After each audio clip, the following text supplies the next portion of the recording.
All right, all right, all right. Boom. We have a Satisfactory up and running. Ooh. I don't know how the sound is. I don't know if I have anyone in chat that can tell me. Empress is out on adventures today, so she can't help.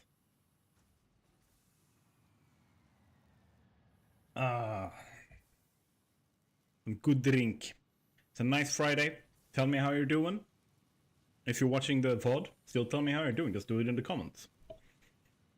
Welcome, welcome, welcome. Okay, so as everyone knows, I have stopped making videos in the Let's Play world. However, I am still playing in the Let's Play world, and I have progressed a little bit, just a tiny bit.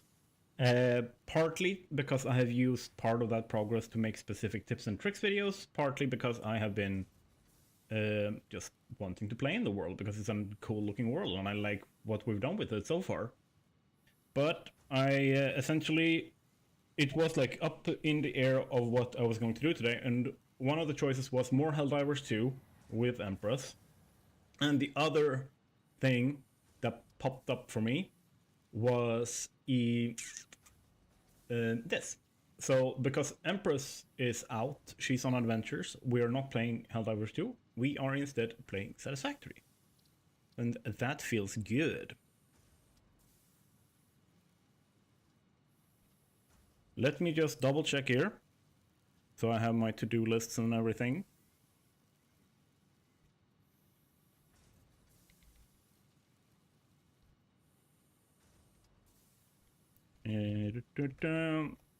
Gotta also market the stream and stuff.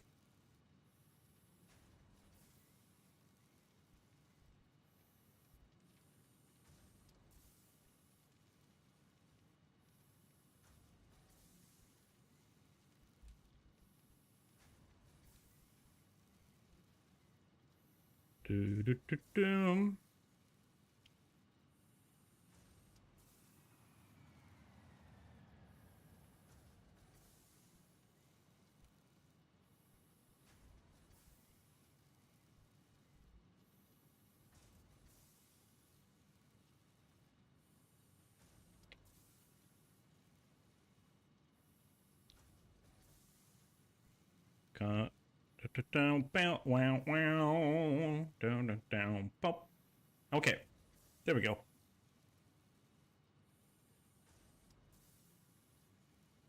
And now that we are in, did the message go out on my channel? I'm live on there, and it is published. Perfect. Boom.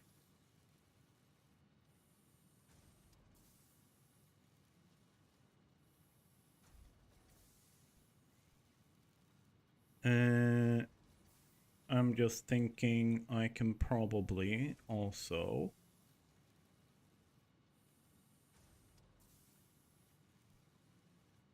go say hi over here in the Satisfactory Discord and say, yo, we're live, come check it out.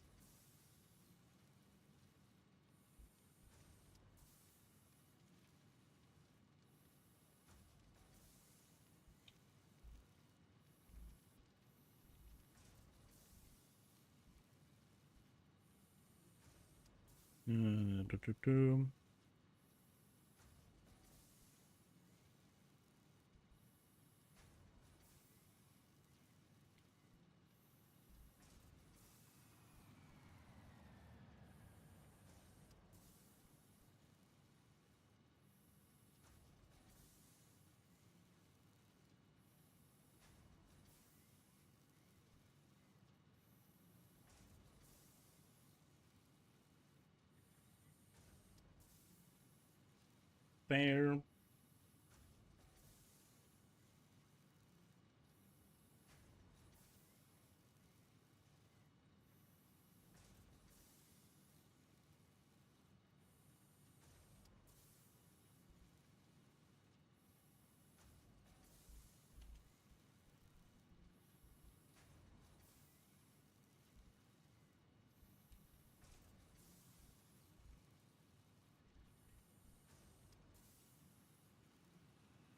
Just adding some extra hello I exist messages, calling out hello hello hello hello. So if you are new here, I always start a little bit slow. I always let it take its time.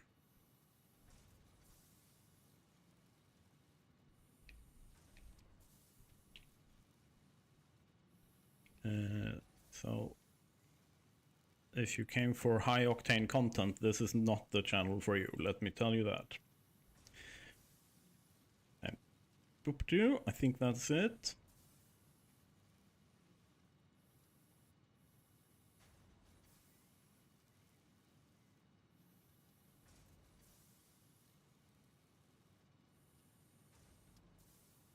Hello, there we go. Let's just load up our world. And I hope that the sound, like I said, I hope the sound is good, but I don't know. We'll see. We will see, we will see.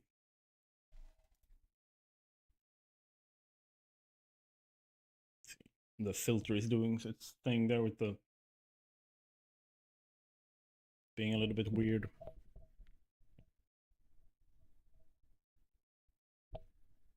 There, how does that sound? Do I sound good? Do I sound bad? Or do I just sound? Did the game freeze? Or is it just being very... No, there we go. It's a big world to load. Very big world. There we go. I recorded a video today, actually, and put that up. Talking about mods that I think should be vanilla features. So, let me just double check that I haven't left anything that I shouldn't have.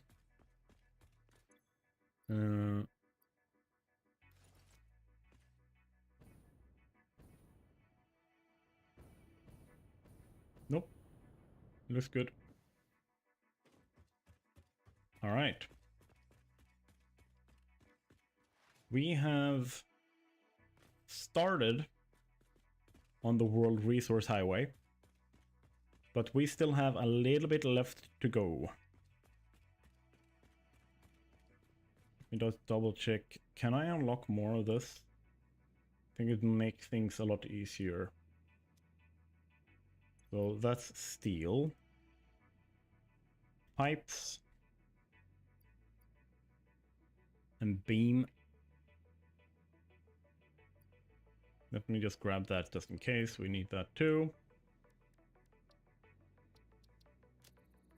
See if we can get more infinite zoop-de-zoop unlocked here. And there we go. Rubber. We have rubber. And yeah. Boom. Easy peasy lemon squeezy. What else do we have?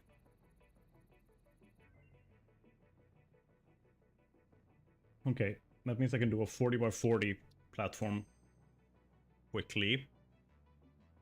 And this is computer and heavy modular frames. I have those. I have handcrafted a bunch. And boom, there we go. That one I do not have, I think. Radio control units and batteries. I don't think I have those, but you know, I still have the 55 soup. One unlocked. Very nice. Very, very nice. Okay, so let's take a look at what we have. Gonna go into fly mode here. No, actually write that properly. Fly. So if we start looking at what we have, this is the start of the station system that will be here. This is the production of plastic and rubber that comes from here. There will also be packaged turbo fuel. That will be, like, there will be another little station on one of the sides here that will have that. Or if I just don't have that at all and just because it's mainly for personal use. It's not so much for like drones or anything like that. Okay, so the way that I've looked at this is I need 3 main lines. And those main lines are supposed to basically split the world into like cake pieces. So I'm thinking, like, in my head, the image I have is kind of like of forked lightning, where it would go one piece, it has gone up, it's in between here is where it came out, right? But I wanted to continue all the way up and over, and it will just continue all the way over like this, and it will stop here in the middle. And then I want the lower one, the southern one, when it comes out here, that it goes down here where it's already going. It will continue down all the way like this, and then it will kind of go here and down and then stop here. So it goes along this the southern edge. And then I want the third one to kind of go up here and over. And then over here, or even here, it goes down. And then here, along. Can I? Yeah, I can do that. So it like goes like that. And then very, very clearly, like, or very like snug around here and along the entire way here. And then like in through here and then out here for the top. So I have those 3 main lines forking across. And then from there, I basically have offshoots, smaller lines, like single train lines and like single way lines. It depends on how big they are and how many trains I need to run there. For example, there's an incredible amount of resources up in the Dune Desert. Like, I think that's the highest density of iron on the map. And stuff like that. And the same thing goes for certain resources all over the place, like copper on the plains and the bauxite we need to pick up here. There's going to be a lot, and in those cases we will be using the 2-way system. But in other cases we will basically be using a single train. And then we'll be using a single line to run off from the railway system that goes, it will just go and off and then come back in and connect up. So this is going to be our big switch station. Like, this entire floor is going to be our big main switch station for resources in the world. So let's say that we're bringing in all the bauxite, but we've decided we want to do all of our aluminium is going to be, say, down by Blue Lake, over here, or over here by Spire Coast. The resources would go in and switch. The train would go in here and then switch and then remote, like, go continue out over here. This is going to be the main switch station for the entire world. This is the logistics hub of the world. Hello, Johnny Rook. Is this creative? I just joined it. No, it's not creative. It is survival. I am just using flight mode as kind of like a build mode, so that people who are watching can easily follow along for what I'm doing. So essentially, just to make sure, because if I'm here, like I can see what I'm doing from here, but you are gonna have a real hard time visualizing the top-down view. So yeah, but the world is in survival.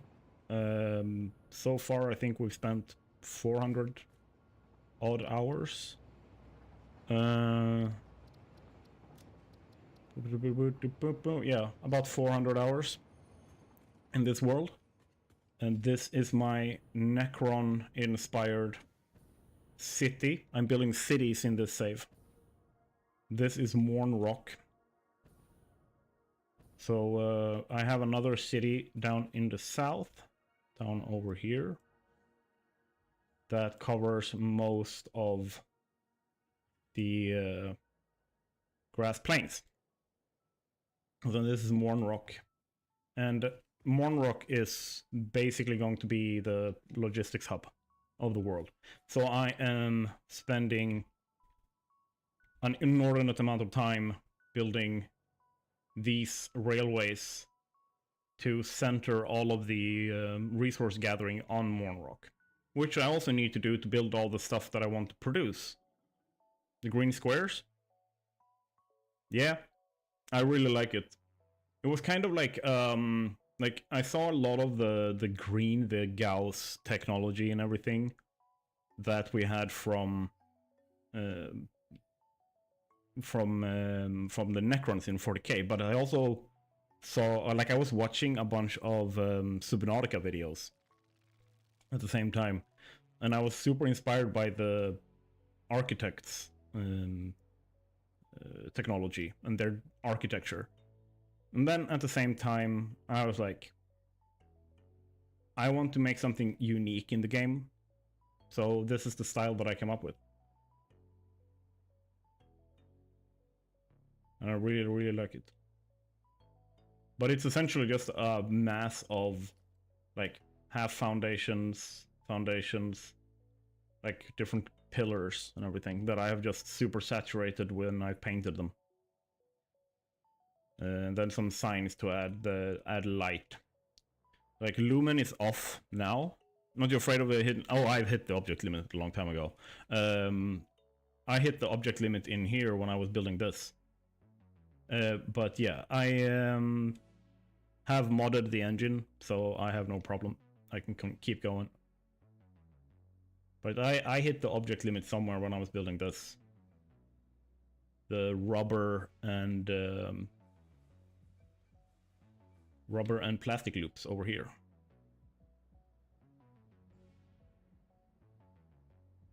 So yeah.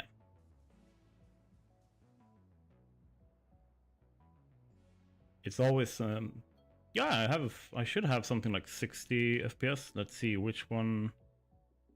What is the short key for the NVIDIA, like GeForce stats? What is it? Alt G? No. I might have turned that off. But I'm having no problems. Like, I turn off Lumen when I'm streaming. Because Lumen and streaming combined with that is not having a good time. But if I'm looking, just going into my task manager, looking at my performance, let's see.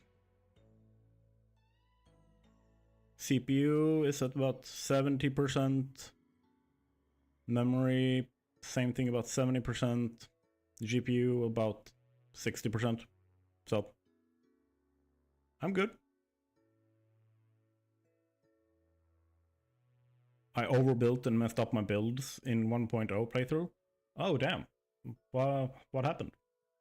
Like just too much things, or so your computer couldn't handle it?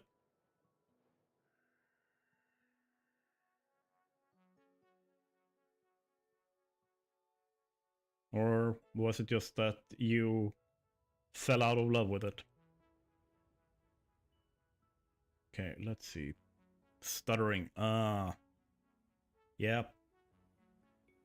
That sucks. And let's see. That is the wrong blueprint. Oh. Oh, I love that. I love being able to eyedrop the... I love being able to eyedrop the blueprints.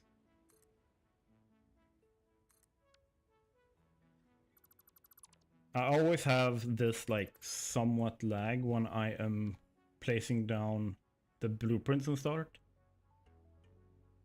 Yeah, but game starts running badly. Yeah. The only thing that I know is that when you're using this a lot, the color changing, or like when you oversaturate using the customizer, the game doesn't like that. Like the game engine does not like when you go above 1 or under 0 in saturation and white level. So what happens is that after a while, the game doesn't like when you place down colored stuff or foundations specifically. Like you can look at what happens with the game. If I try to, okay, I'm just gonna be painting this. You can see that there's like a slight hitch every time I switch between them. And the reason for that is that every single foundation in the game kind of ends up being like the color of that foundation is like calculated in one big database. So if I'm like planning to change one foundation, that entire database has to update what I've done. And that becomes very heavy for the game after a while. And it gets exponentially worse when you use this like super saturation trick. I'm gonna have to switch that around. Hmm.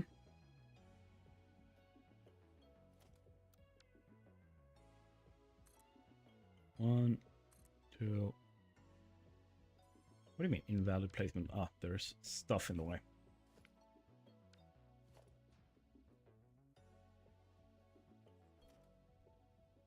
Is it doing its dumb thing again? It is... Okay, there we go.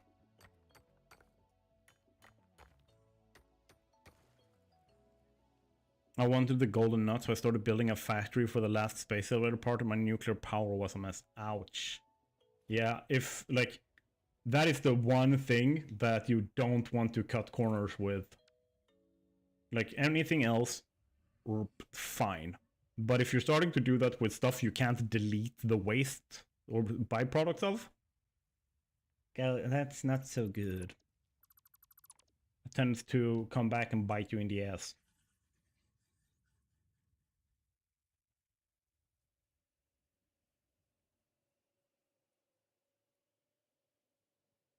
Let's see. I think we need to go up a little bit. So if we go...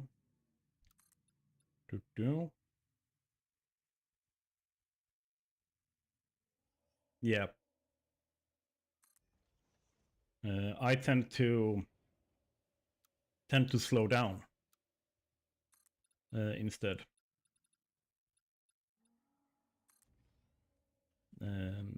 I've realized that if I try to play the game too fast, you kind of senses building energy. Like I've learned that if you push too fast, you tend to end up with stuff you're so unhappy with that you would rather start a new world than fix it. Hello, let's build and welcome to chat. How are you doing tonight?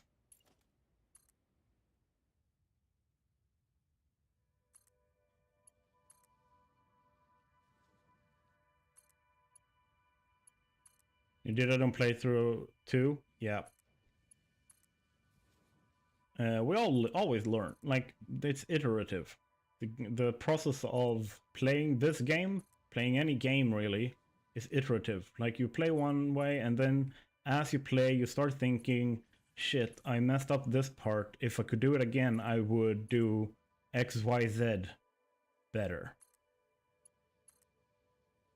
And you get to a point where it's like, if I don't start over now, I'm gonna be real unhappy with myself. Hello, can I blow you up? Thank you. Bit ill, otherwise good. Ah, that sucks. I've had a solid like 2 or 3 weeks where I've been constantly dipping in and out of having a cold. I don't know if you can hear it, but it's on my, like, I still have like some problems with my voice, which really sucks. So we're heading over there. Time is the problem.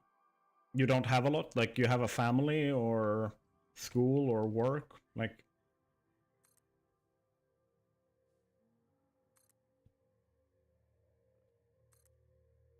I'm assuming there's a lot of work, yeah. It sucks when that comes haunting. I have, let's see here. Yeah, running nose so annoying, couldn't get to sleep well. Yeah, always sucks, dude. I hope you get better soon. I'll show you something. It'll be a little bit of a sneak peek into a video that I'm working on, but I think it might help you. So I'm gonna show you. Let me snap you into the ground there. And let's flip you. So just gonna place this here so I don't forget to fix that later. Boom, ba-dum. There we go.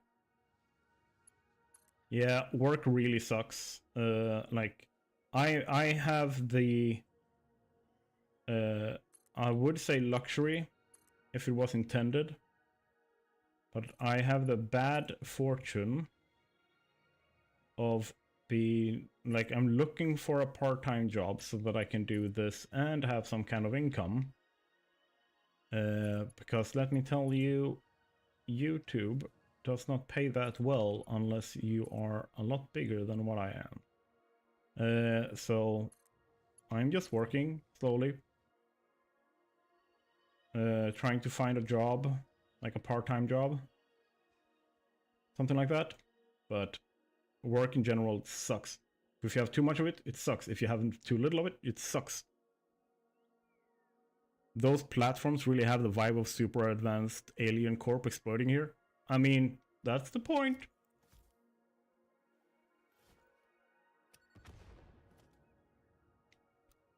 And then we can put you there. There. So the trees are not in the way. Let's save. And let's see. I was taking some photos and stuff, so we will see where I am and what it looks like.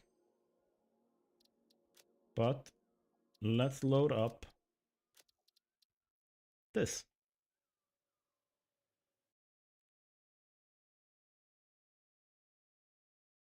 Next Mr. Beast? Definitely not. I don't have his I would say the best thing I could say is I don't have his ambition.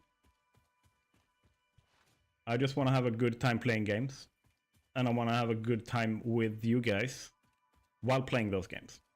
So it's partly community and partly just having fun. Clickbait scam skills. Ah, no. I know a lot of marketing. I know a lot of those tricks. To a certain extent, for the channel to grow, I have to adhere to the YouTube meta. But I also do my absolute darndest to properly provide value and actually, like, there's no clickbait that isn't rewarded. Like, if you click on a video of mine that says 10 ways of doing XYZ, you will see 10 ways of doing that, and I will do my best to make sure that I haven't wasted your time. Like, that's the relationship that we have, right? As a viewer and as the content creator. If I keep wasting your time, if you feel like that the promise of the title or the thumbnail or whatever it is didn't hold up, then don't watch me. If you feel like it did, definitely watch. But generally, yeah. Hello, Gloria Adkins. Just a follow. Thank you. I am doing very well. I am happy. It's a Friday. I am going to hang out with my brother tomorrow. A few sexy anime cat girls never hurt anybody. I mean, they probably have, like, in animes and stuff, but like, they probably punched some dudes. But like, if they had them in the game, I would probably make a meme episode, like a meme video, like mod review of them or something like that. Just because. Kind of like I did a video last week with, just for the fun of it, like 69 nice tips to make you a better Satisfactory player. How's your streaming going today? It's going well. We just started, but there's a lot of activity in chat. I love having conversation with you guys. I love, like, showing off. And Johnny Rook over on YouTube told me that he has a hard time having time to play and getting anywhere because he has so much work that he doesn't have time to play properly. And we are playing with animals on Retaliate in this world. But generally, what we are looking at here is a video that I'm working on, a 100 hours challenge video, where I specifically put one of my own theories / concepts for gameplay to the test. And we're then looking at the smart factory concept, which I'm building up there. So this, if I remember correctly, let's check. We are about... Yeah. 13 hours and 10 minutes in. Give or take. And do you stream only this game or any other games as well? I tend to stream whatever I feel like, because streaming, I feel, is a lot more about hanging out with you guys and building a community and hanging out with that community than it is playing any one specific game. I would like to build big like you, but that takes too much time. 100% use mods to to speed that up. Like infinite zoop, infinite nudge helps a lot. Satisfactory, like what is Blueprint Designer Plus as well. Hello Costello, haven't been here in a while. How's it going? Oh, it's going very well. So there's a lot of people hanging out in chat today. I love that. Makes me very happy. I very much enjoy that. So when you want to build big, you have to, and you don't have time, you have to like adapt your gameplay a little bit. I play mostly Elden Ring, Red Dead Redemption 2. Gao is the Gears of War? Or have I seen that wrong? Okay, so I'm gonna put myself into flight mode here. I don't normally do this in this world. I don't fly unless it's like for content creation purposes. So this here, most of this took about 5 hours to build. In terms of like what it would be considered big. Tonight I'm just relaxing after a hard week at work, so I'll be relaxing and watching you. I mean, the stream Friday for me, it's kind of the same thing. It's chill, just getting to watch, like, or play and hang out with you guys, instead of like scripting videos and editing and stuff like that. By the way, why don't you use any customizing stuff on your channel? What do you mean? Because I am using some custom assets and custom elements and stuff like that. Or do you mean for the alerts and stuff on Twitch? But yeah, like most of the platforms and everything here took about 5.5 hours, give or take, to build. And customized logo, banner, overlays, and stuff on your channel. I have customized logo and banner. Overlays and stuff I have chosen not to, not yet.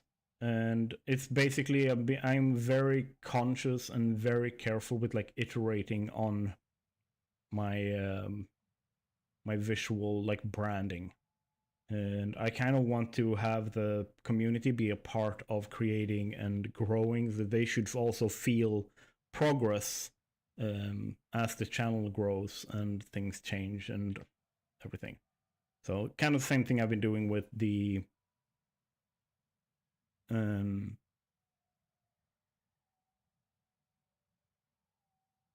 5 hours, that's where I can't build big. I just can't motivate myself to spend that long building something that just have a small factory that makes like 60 reinforced iron plates, as an example.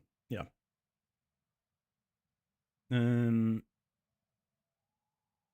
My Discord is in the like information down below, but I can say right now that I already have professional, like close personal friends that works with graphics design and stuff like that, that I will be commissioning for my graphical assets. But yeah, the big difference, Costello, with this one is that it's not just, or how would I put this? It's not about making a certain amount, it's about making it at all. If I can add you on Discord, I can check.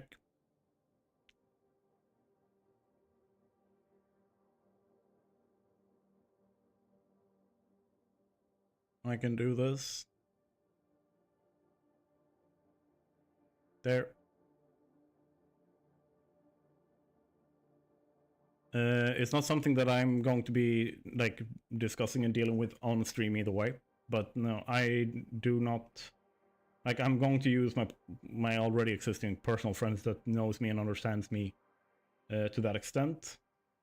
But yeah, either way, the way that this factory concept is set up is that instead of making 60 iron plates or whatever, you make buffers. And instead of having 100% efficient production lines, you store for production bursts using smart splitters on a massive bus. So basically, I've set up, you have concrete, you have iron, you have copper, and that just goes onto the bus. And instead of making a new factory every time I need more concrete or more copper or more iron, I trust the buffer will supply that. So the point is that the factory should back up. It should get blocked. So when this fills up and it backs up and all the machines here start backing up, and they will, then what will happen is I will have 2 containers full of iron plates that, when I need it, will come out in a burst when I add a new part that will then fill up its containers, and so on. So I don't have to build 10 factories making iron plates. I need to build 1 line that I can then, in the future, if I want to, supplement that line. For example, I can smash up a second floor of iron plates here. or add more buffers. For example, I did that over here, knowing how much screws you need. So I've basically added in so that I will have 6 containers worth of screws on one line. That will go out onto the bus. That will then be used in burst production of, for example, reinforced iron plates.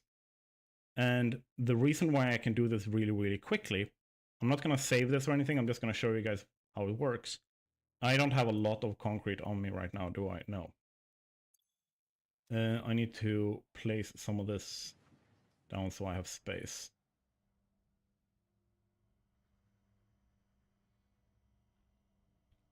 Pull from that what? Yeah, exactly.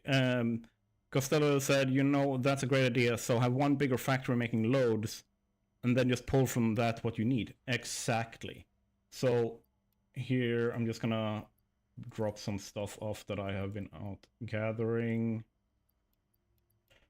There.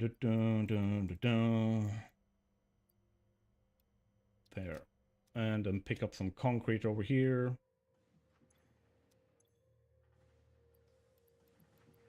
So the way that I've been using the mods to make this a lot faster for myself. For example, when I'm building with constructors, I always build 2 lines of constructors, right? So I know how much space that takes. Like one of these lines, I know how much space that is. I need 6 foundations for that. So what I do here, oh, wrong build mode. 5, 6. And then I will do this. Done. Because of infinite zoop, that mod, placing down foundations is a non-issue. Something that you can also do to very much save space or save time is to get the Blueprint Designer Plus mod. And essentially,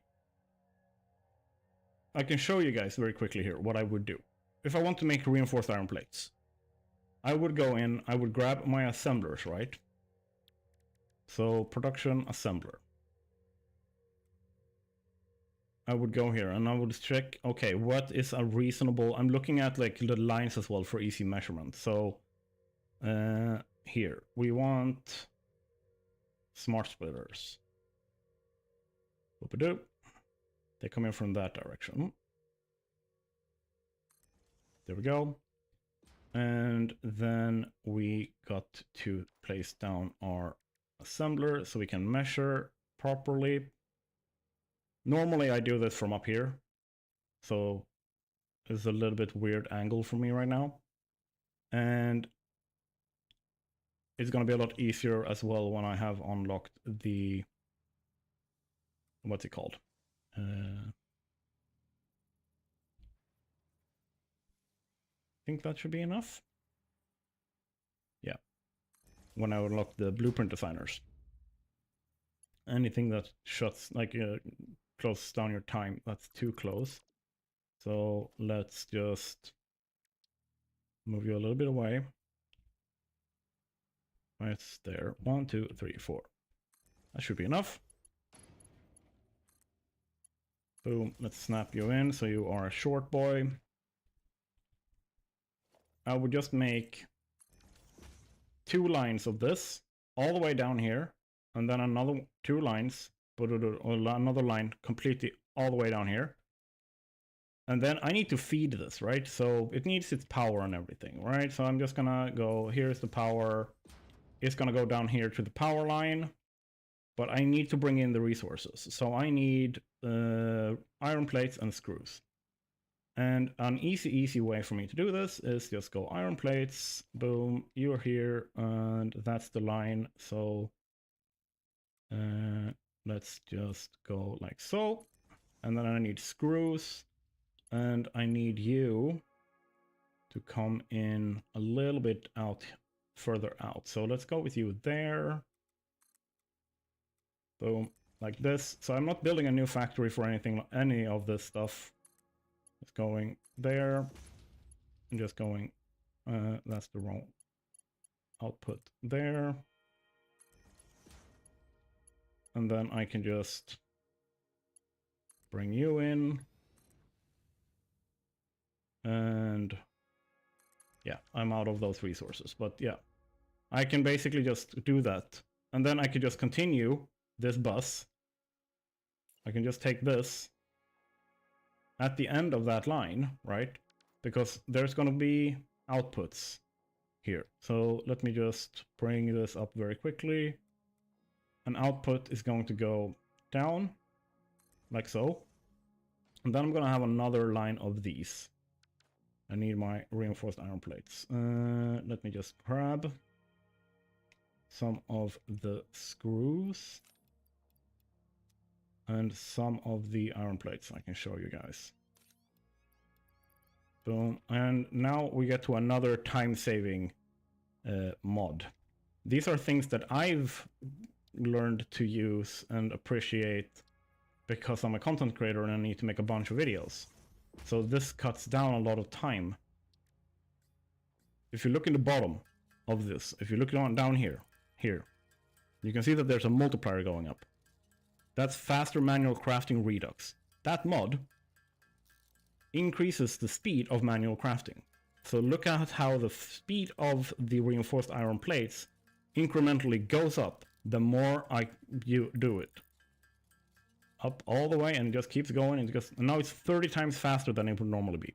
Also another time saver, right? So the early game becomes a lot less time intense.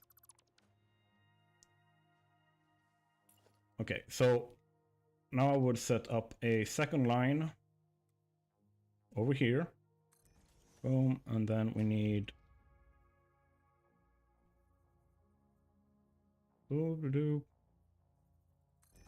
there. And then I need rotors. Do I have rotors? I'm still early, like I haven't set up everything for phase 1 yet, so that's why I don't have all the resources necessarily. Nope. Okay, let's just grab some of the stuff then. Let's see, rotors need screws and iron rods. So let's just grab some of the stuff.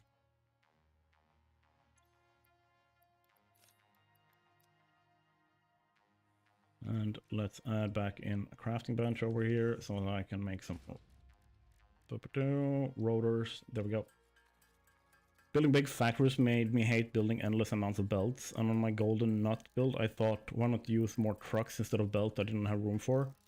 Yeah, I mean, that's a good plan. The problem is, like, the inherent inefficiencies with vehicles. Specifically when dealing with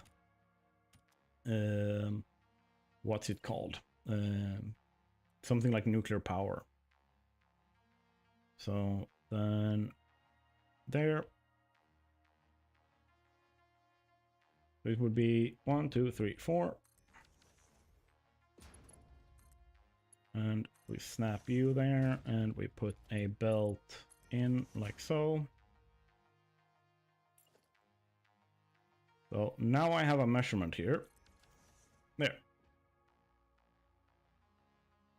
Throughput, and not only throughput. For example, the throughput time or time from pickup to delivery for trucks are always very inconsistent because of what happens, or rather when you are in the area, it becomes very inconsistent. When you are out of the rendering range, they always run 100% the way they should. The second they're loaded, they drive off their tracks, they fall over, they crash, they whatever. And that makes the throughput, like pickup to delivery time, inconsistent, which means that you don't, if it takes 1 minute 30 seconds when you test it, sure, but it might take a minute, like 2.5 minutes the next time because of a crash, like they ran off a bridge or whatever. So that's the trucks and the tractors. Yeah, it works if you overproduce. It definitely does. But then you have the trains. Yeah, you overproduce as much as possible. The way that I've chosen to do it with this factory is only use these buses. So if we look from up top here, the way that I've done this is that this will just continue all the way down there, right?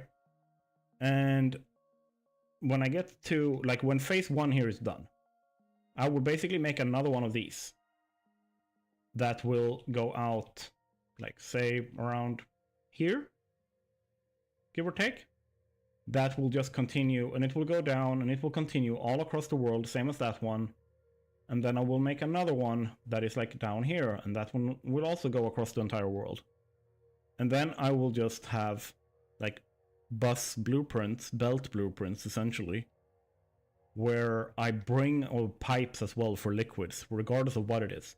I will just bring that back here to the same bus, and I will use them as I need to. Tractors for replacing belt spaghetti and trains to get the resources in? Yeah, like, I've done that. If we, like, this is the smart factory concept that I'm making a video. I'm basically seeing, like, how far can I get in 100 hours, essentially. So we'll see how that goes. I'm looking forward to how, like, people react to the video, because people had a really polarizing reaction to when I released the video on the smart factory concept. Let's see here. So let's load up the Ultimate Let's Play.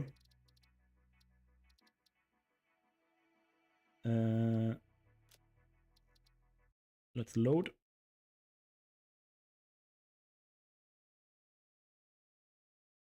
Jack also made a video explaining this kind of factory, you can save it for later. That I did. I'm betting I also forgot to save what I did built so far.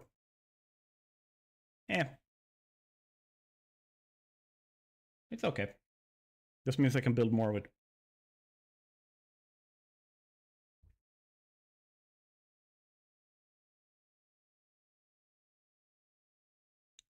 Let's see. This save takes a little bit.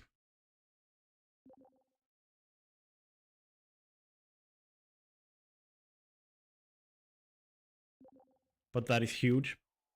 The thing is, when you're using infinite zoop, it doesn't take... No, I saved it. Okay, that's good. Okay, so let's just check over here, because here I'm using mainly tractors.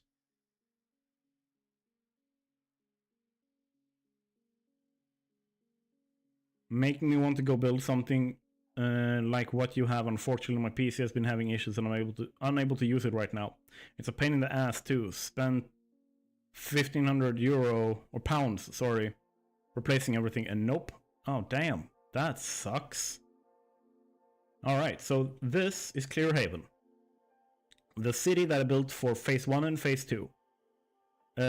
There is still some stuff that I need to improve here, and like I need to put buildings around a certain things, and there are a few buildings missing, and some production lines also missing. But generally, the city is like up and running. Okay, I'm back. Messed up with the player. Okay. Well, this I wanted to show you. This is Clearhaven, the first city for phase 1 and phase 2 that I built. So over here, what we have, let me just have I, there we go. Pretty much everything here, all the no, it's okay, it's okay. Most of all of this is, all the resources are being brought in by tractor, pretty much. And a couple of, I think Sam ore I'm bringing in with a, like 1 point of Sam ore I'm bringing in with a truck. But everything else is with tractors. So I basically built this city, this central tower. Yeah, and I love when giant factories look like a circuit board. Like, they are really, really fun. Problem for me is I've built so many of them. If I don't do something really special with it, kind of like what I'm doing with the smart factory, I get bored in an hour. Like, I need to add visual flair and style and whatever it is. So my idea here was like, I want a living city. I want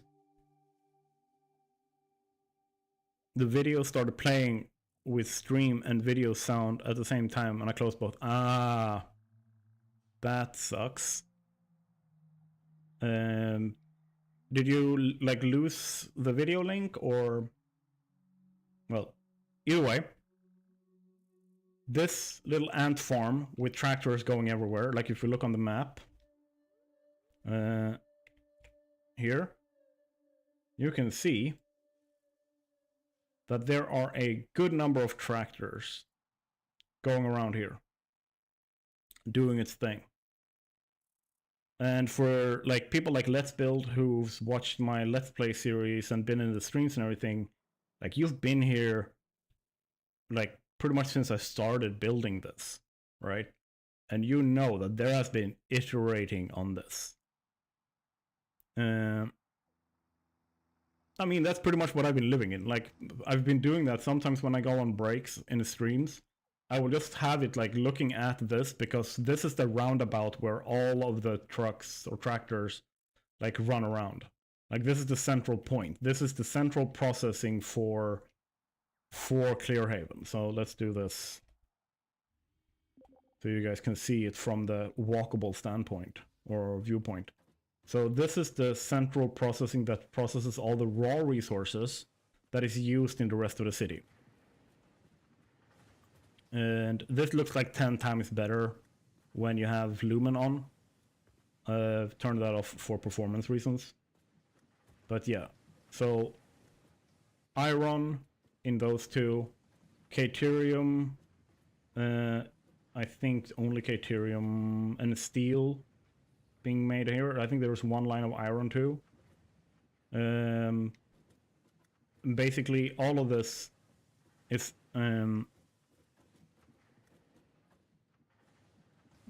it's actually crazy how many trucks just work. Well, except one mystery crash that happened twice, but only on stream. Yes, and I want to actually attribute that to how much I've played City Skylines. But yeah, then we have this area where all of the like finished products are. This is logistics floor number 1, essentially. It also has doors and everything, so I can access here. But here we get to the chaos. Here's where I learned stuff about how much space is needed, because this balances and prioritizes everything being sent everywhere. All of the concrete, all of the copper, like all of it. It's all run through here at one point or another. It is quite crazy. So the trucks, the tractors, let's bear in mind, like I still have to, I basically rebuilt it twice while I was recording, because I have to think about like visuals as well. Like, does this look good on a video? And I don't have the dry delivery that like Let's Game It Out has, so I can't just build spaghetti and make like, look, I love it, and make that sound funny the way that he does. So there's a level of like, I have to lumen on here. Let's try it. We can see it might dip the stream. It maybe does. Oh,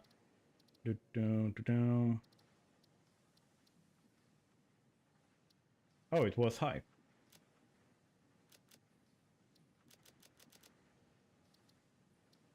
Okay.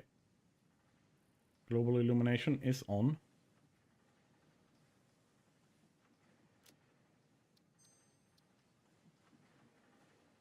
Then I don't know why the light is the way it is. Maybe if we just do more of this.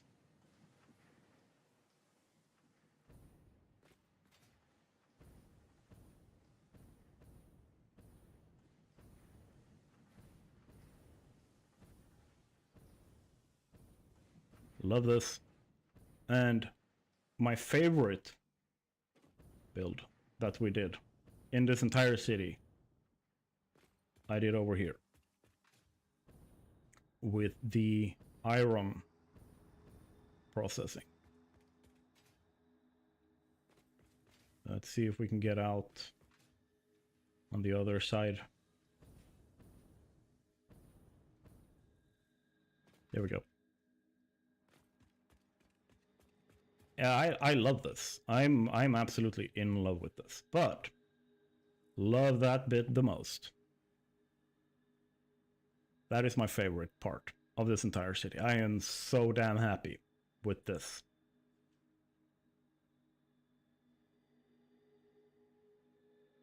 The game is amazing, yeah. Like the fact that it allows you in a factory game to do this is so cool. I love that.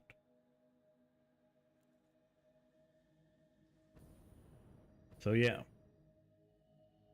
Then I have a bunch of trucks running and doing their thing down here. I have the logistics running under the roads like this. I'm bringing up all the resources. Like so. Running them into...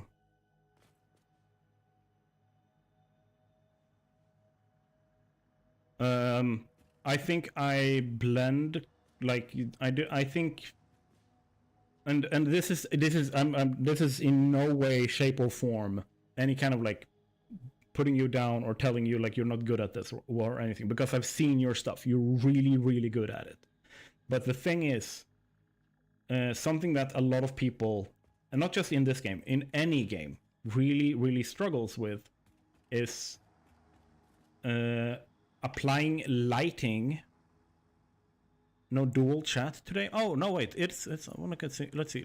There it is. It was made invisible, but it is there. So the light changes colors. So if you have made something like these signs going around the entire place are all technically blue. Why do they look white? The reason for that is the ceiling is black. Like those small signs give off way more light than mine.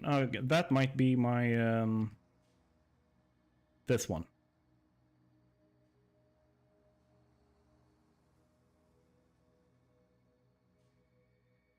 It might be this that I've changed in the command prompt.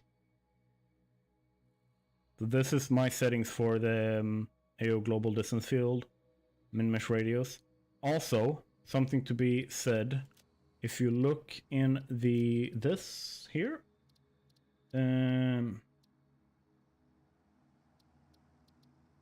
where is that?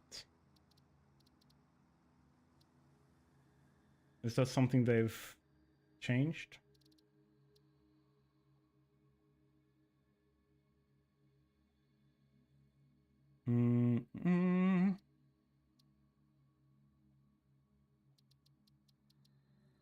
I don't even remember, but I remember. I don't know why I'm not able to do that right now. I was able to tell the global illumination thing to either be... Oh yeah, it does. There we go. Lighting mood. Thank you so much, Costello. So if you change it and play around with these, you can get different effects.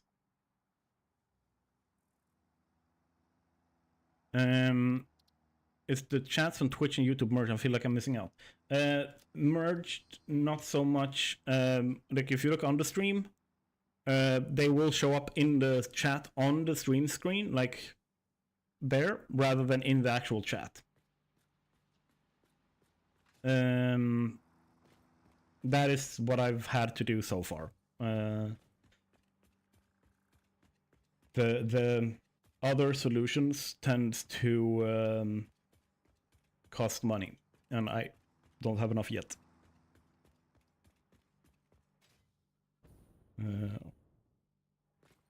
Because all of that is, of course, subscription-based. But yeah, play around with your settings. But not just how much light they're giving off. I've also changed... There's not much activity in Twitch chat, so you're not missing anything right now. Yeah, Let's Build moderates for the Twitch chat. So he is sitting there sniping bots. But yeah, like something that I also do when I do set my colors for these things. If we go up and we look at this, I don't know if I've done it with these specifically. Here, yeah, I've also always have them here pretty as high as I possibly can, without it distorting the color. Sniping, yeah, there's a lot of bots coming in trying to like sell views or subscribers or whatever it is. Yes, you shouldn't have both. Like, if you want to, go right ahead, but I don't recommend it.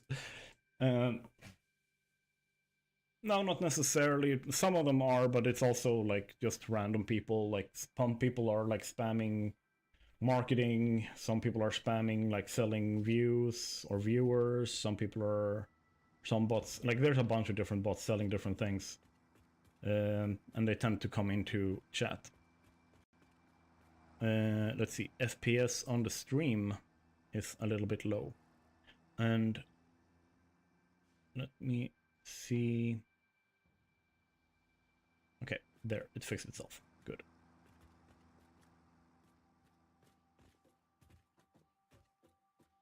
Yeah, but also just send chat messages in random strings, pasting sus links. Yeah.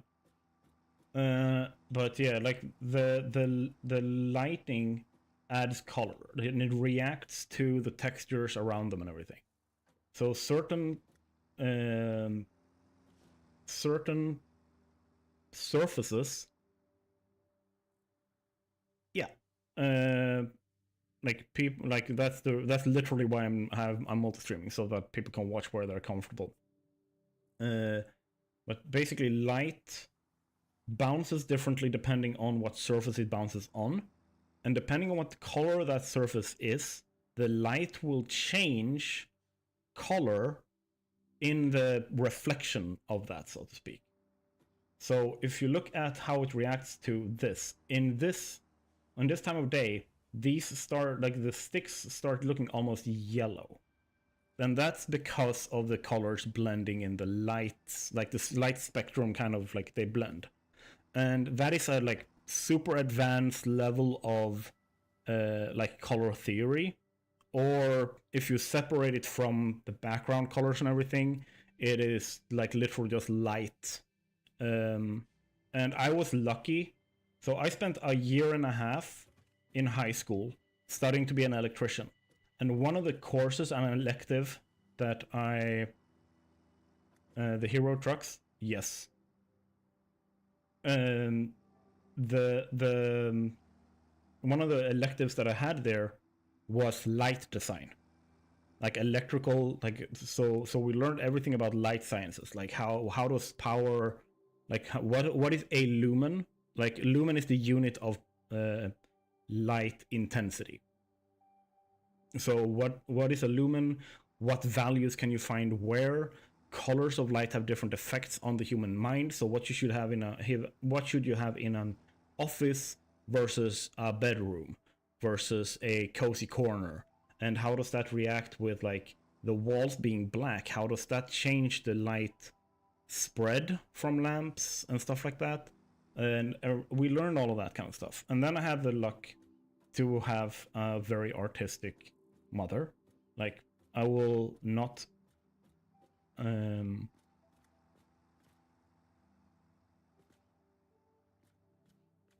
have the console settings, but I feel like small sign under emit the surroundings. Did you check this one? The drop down in the video? Here, there's a drop down. Have you tried this? I've set it to moody bright.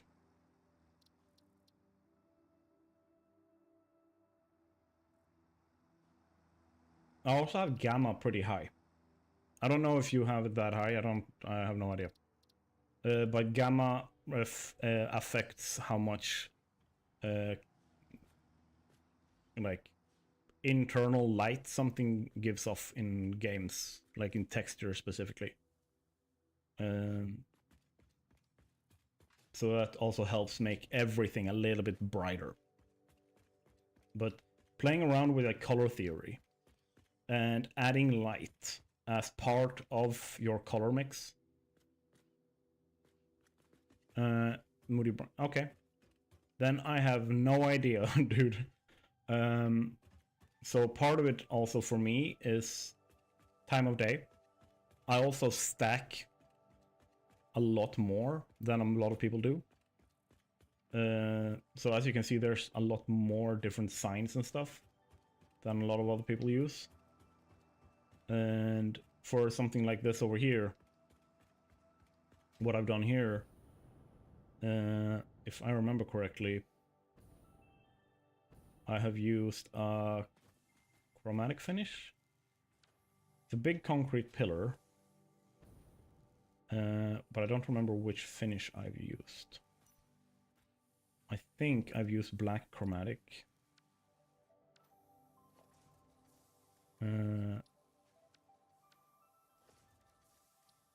Yeah, unpainted. Okay. So that metallic finish has made it so that stuff generally just reflects more. Let's go into flight mode.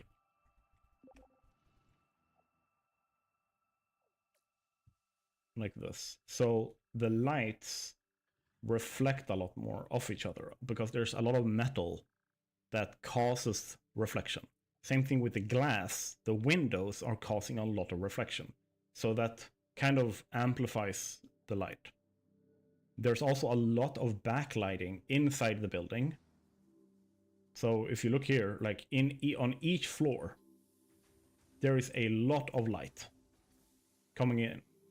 Right, you can see yourself that there's a lot of light on every floor here. So all of that has an effect. The cost of being able to do that is that I hit the object limit of the engine before I finish phase 3. So that's the trade-off.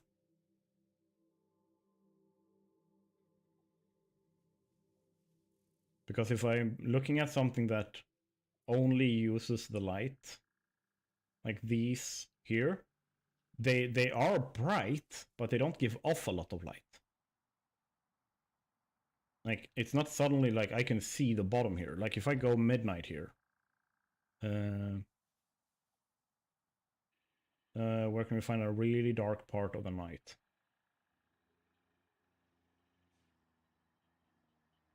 Okay, we have a very clear night, so we have a very bright moon. But these don't add to the actual light of the area. The only thing they've added is like very sharp light. But they don't actually light anything up. For it to do that, like the only signs that I personally feel actually adds light, that one is too bright, you can't see properly.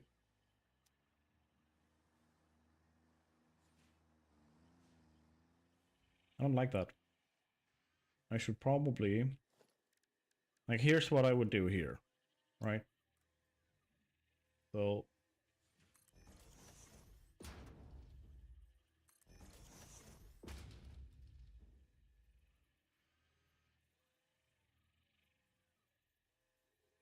if I can,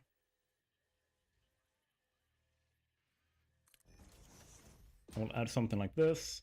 Let's go out and just grab the settings here.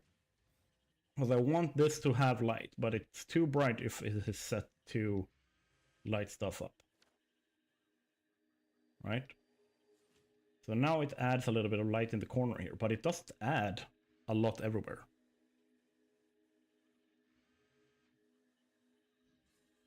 Right? The ones that actually do add light is the billboards. The others, they don't really do that unless you add hundreds of them. Like you will see. Let's see if there is. Let's go in here. Like the reason why this is lit up by the light is because there are a lot of them. Like I've stacked them. Maybe I magically did something. Now the same spot that was pretty dark, even with signs, is suddenly much brighter. I think I'm having a placebo. Something to keep in mind is that you have changed any kind of settings with your light. You need to leave the loaded light area. So if you look here, you can see that there's like a light cone there. If I back off, that disappears. That is because the light has stopped rendering. Now if I go back in, now the light settings and stuff would update. So that's also something to keep in mind. But yeah, I basically, anytime I build something where I'm putting light into the design, I build it in 3 different parts of the day. I build it so that it always looks good in what I mostly make videos in. It's around this time of day. This building still looks good, right? There's nothing wrong with this building, and it is a good design. I like the way it looks. I'm happy with it.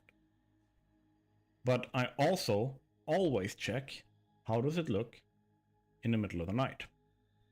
Can I still see things inside? Do they still look good? Right? You can see now the light is loading. I'm in range. Boom. When I leave, no light anymore. Right? And then I also check my thumbnail time.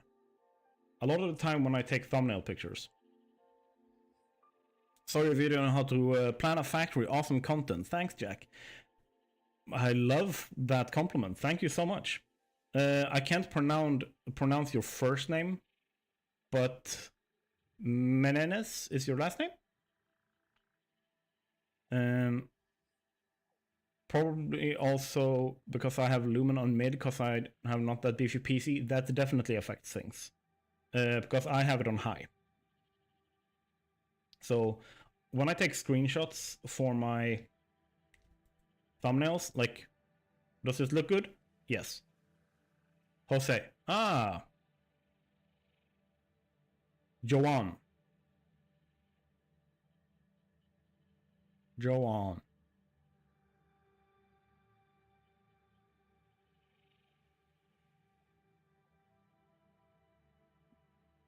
Yeah. Ah, perfect. Joanne. Okay.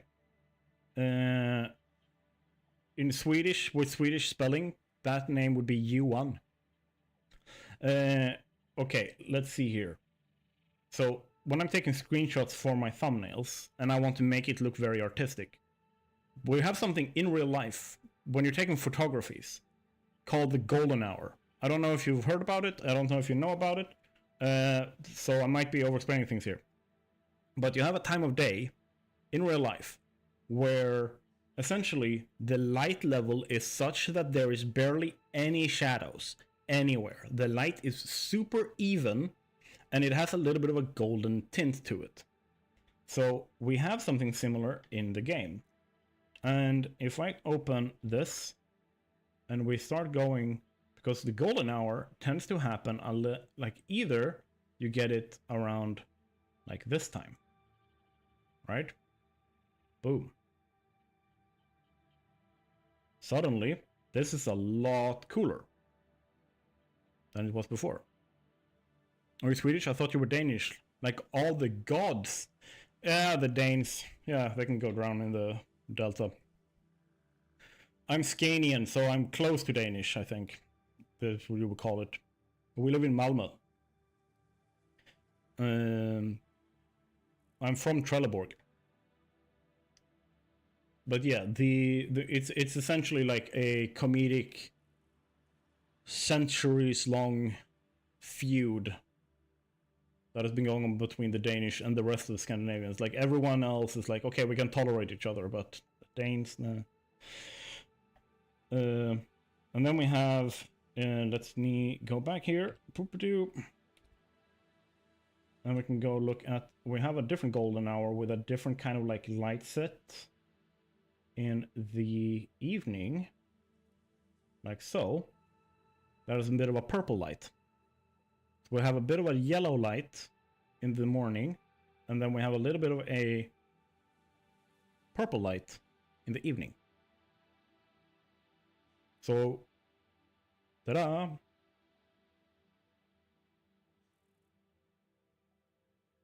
I was talking about my cave storage. Oh, okay. That's my second attempt at underground lighting. I know a bit about lighting and stuff, but don't really get how to do it in-game. Okay, so what I've learned about how to do it in-game is you basically need something that adds the light power. You need more lumens in the room. And for this, for example, I have added small billboards. This is what adds a lot of the light in the room. And then I'm adding color with these, because that color will blend with these. So the blend is between the strong light and the weak light. These don't add a lot in general. Like, you can see here how much I've had to add for it to light anything up down here. And unless you're adding this much light using the smaller signs and stuff, you're not gonna get a lot of light out of it. These small billboards and the large billboards is where you get your actual like light coverage. And you tend to want to still use a lot of it to get a lot of light. Let's go in here. I think I've added, and there's a lot of light in here. I think this is one of the places that I spent the most time with. So you can see here how much I've added. You have the small billboards here so that I have the light power. And then I have these display signs that blends with the reflection of these to create a soft reddish color. These aren't painted. That's light. But the light levels, none of it's coming from these. It's all coming from these. Like even the light here on the wall, that's actually a clip through of the light cone from these. Believe it or not. Is there any fuel in here? No.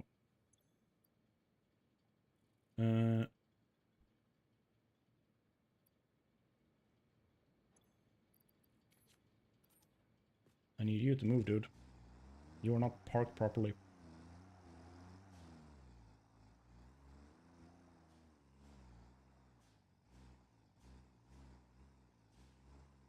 So these light cones clip.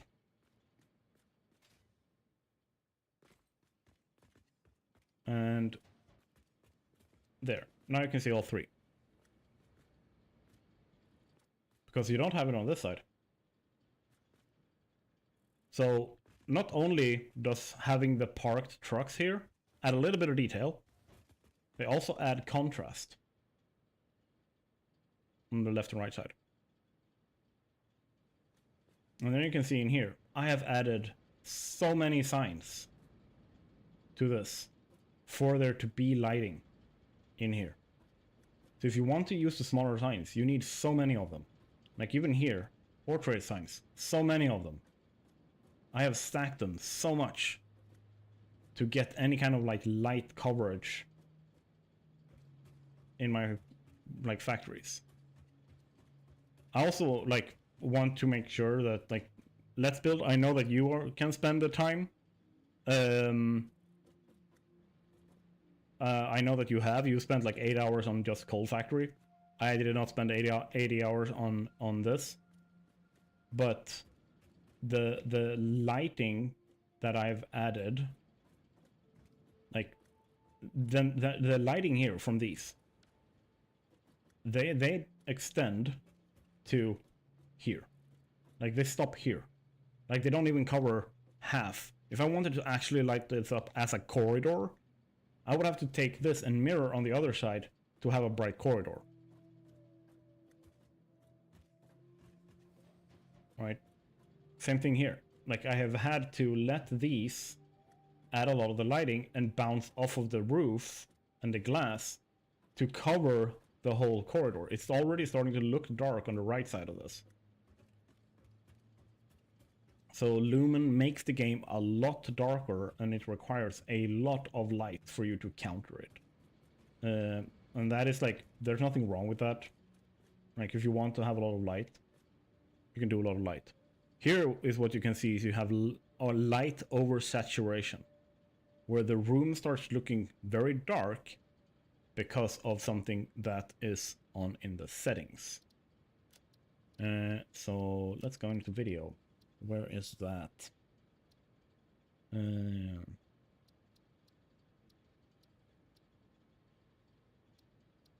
Boom.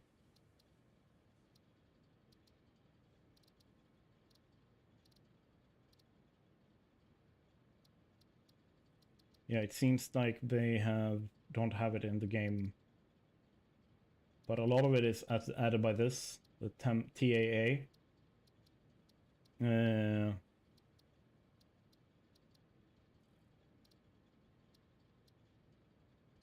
But yeah.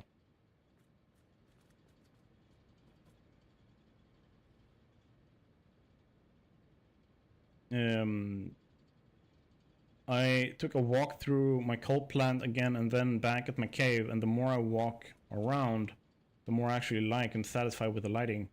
Maybe I just need to get used to it. Yeah. If you add, like, if you're used to this lighting, like if this is what you're used to, and you're used to having everything, I should watch both ways before I cross the road. If you're used to having a lot of light, a lot of natural light, and a lot of brightness, and very little dark, and then you are working in a place like a cozy cave or something like that,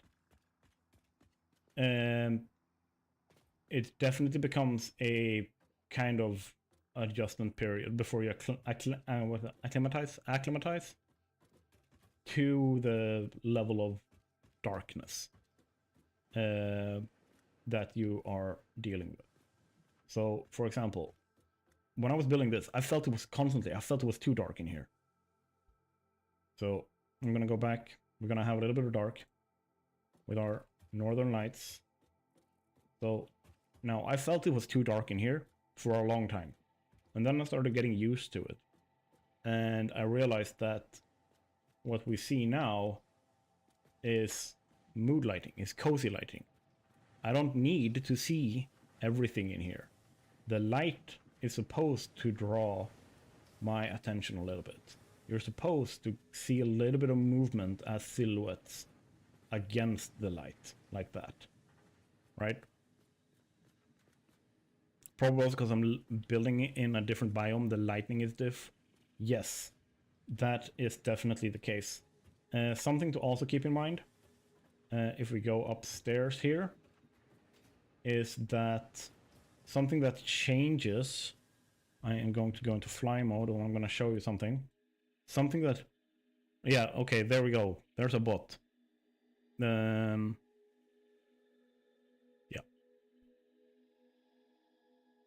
What's your part-time job? I don't have one right now, but my career has been in marketing and communications. My last job before I started this was as a CEO for a marketing company. Okay, so let's go into the red forest here. And you can look, and you can see how everything kind of has this misty red tint to it, right? It's everywhere. Let's see if I haven't missed anything. Yeah. But if I were to go in here, and this is a really cool feature with this mod, I toggle the fog off. Because the fog is particles. The light is hits those particles and creates color. So that is also part of what happens. So if we go back to Clearhaven, and we look at it now with fog off, you will see that it is vastly, vastly different. Let's just pause there so that things can load in a little bit. Thank you.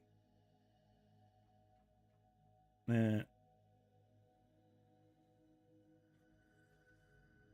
really love how my coal plant is hiding in thick fog in the morning. Satisfactory is just a game that looks so good, but it's about factory building. Well, yeah, and I love that. I love that they've added that in. But you can also see, like, if I'm going back here now, and we start looking at, we look at the same example as before. We look at the vertical circle without the fog effect. This suddenly looks flat. Like, I don't know about you guys, but this suddenly has no depth. Like, the shape looks good. The light, like a color blending between the red and the blue, looks really good. Who's Let's Build? A friend? He's one of my longtime supporters. One of the first ones who signed up as a YouTube member. So he's been here. When did you sign up? Was it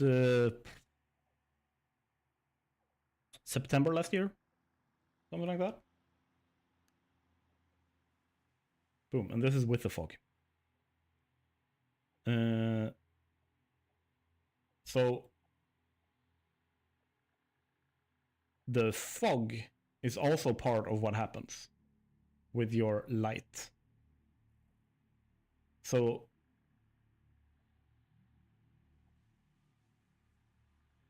should I add him too? Add him where?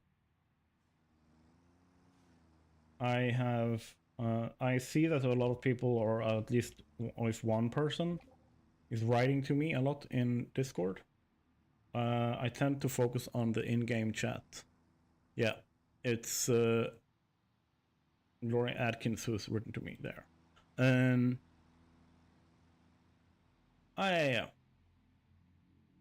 Let me see. You can do that if you want to. Like, that's between you and let's build. That's I don't monitor his buddies, his friends. Yes, let's build. I'm the one who decides who you can be friends with. You can only be friends with the people I approve of. Yeah, it should be almost 5 months, I think. Yeah. So I first had. We can go and look. It's been a while. Just sniped a bot in Twitch chat. Nice, good job. Yeah, like, go right ahead. No, oh, sorry, it's me being a little bit sassy.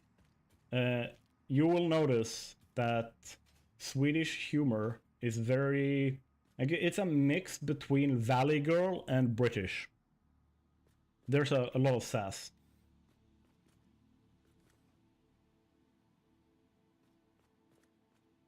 Alright. Slug Sanctuary. Tada. We have Damn It Carl. You're from Denmark. Oh, nice. Yeah, so you have basically the same humor. You just never learned how to understand your fellow countrymen. What is it now? The average time it takes for a Danish child to understand its parents is 9 years. Yeah, and Let's Build is from Germany. Yeah, so we're keeping it in the local neighborhood. I tend to have a lot of people from the Netherlands in the chat. It's really cool. I've spent a lot of time in Denmark. I live in Malmö. I have been to so many metal concerts. Yeah. I've been to so many metal concerts that were in Copenhagen. Oh my god, I've been there so much when I've grown up. But yeah, we have all our supporters. We have Damn It Carl was the first one, and I think, was it... Out of the ones I have here, I think there's one missing, or there's some missing here. But we have XBK, Ricka, and Let's Build kind of came on at the same time. Then we have, of course, Baby Jesus, Big Mamba. And then we have all our doggos. They're all named after my supporters. They're helping me, they help me scour the world for resources. Let's see, which do we have here? Let's Build, we found you! Oh, thank you, Let's Build, for the Sam ore. Okay, time to cancel my support to you, Jack, on YouTube. Don't like you anymore, sarcastic. Yes!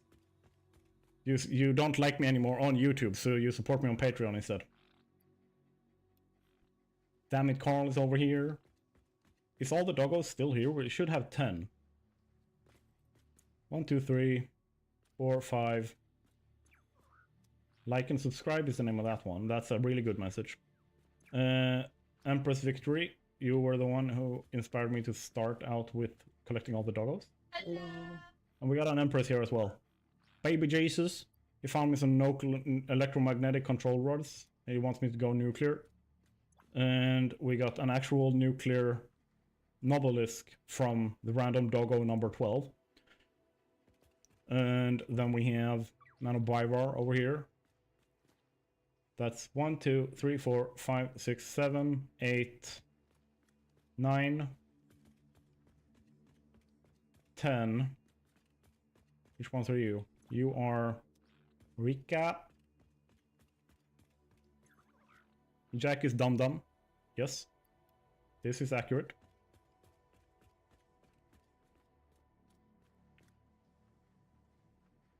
I find it real cool that the first vid I watched was your horizontal circle vid. I've come full circle, yes. And then we have Wolfram. That was also your suggestion, Let's Build, for that name. So yeah, we have all of our doggos. None of them have escaped. That's good. And then we have our slug sanctuary here, where we have all the slugs just chilling.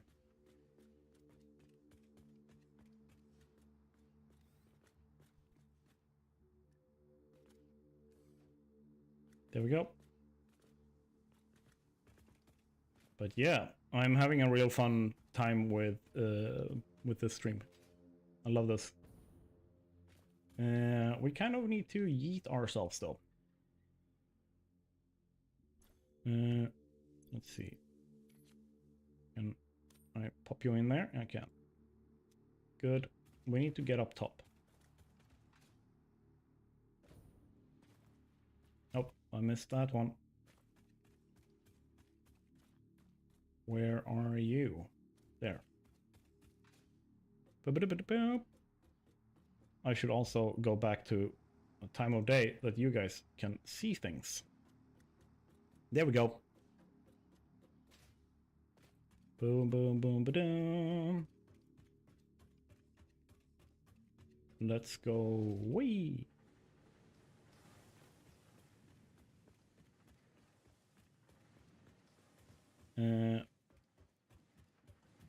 Tell me if you think that the stream elements bot is a bit too intense, then I'll tune down the frequency of the messages. Let's see here. Let's just clean up here a little bit. You guys can go in there, you can go in there. You are already full, so not you, but you can go in. Control rods, you can go in.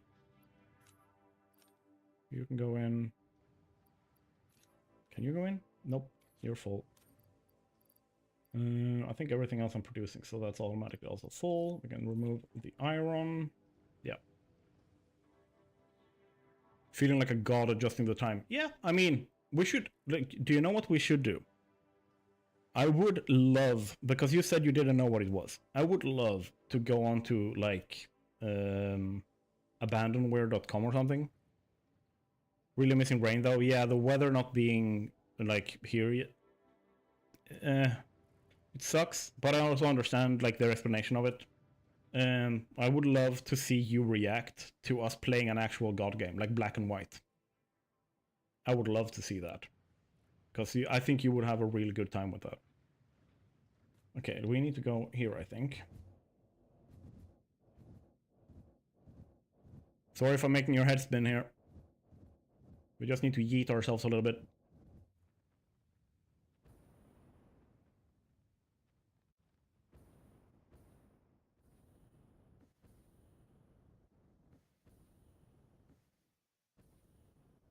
Oh, there we go.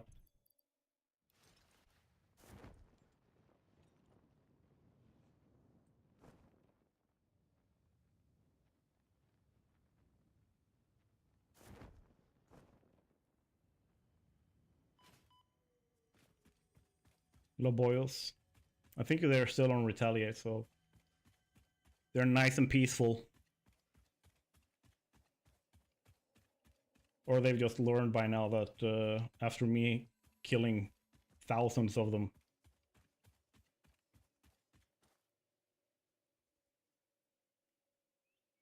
I was watching Kingston. He said he would do a Tyrell-inspired nuclear power plant in the desert, but he pulled back on it. Kensington. Tyrell, what's that? I don't know what that is, so please inform. Understood each word separately, but trying to understand them in context is making my head spin. Looking forward to it, whatever it is. God games are games. Think of a real-time strategy game, like StarCraft or something like that. But imagine you can't move any, you can't just click on something. From Blade Runner. Oh, cool. Yeah, I would look that up. My idea for my nuclear city, Blade Runner 2, yeah. My idea for my nuclear city, like I'm basically building each city for, so Clearhaven is for phase 1 and phase 2. And then we have phase 3 for Mournrock, and then I'm going to build out in the desert. I'm going to have phase 4, which is nuclear power as well, right? So this is going to be like nuclear punk, like cyberpunk style out here, like nuclear wasteland is my idea for a city.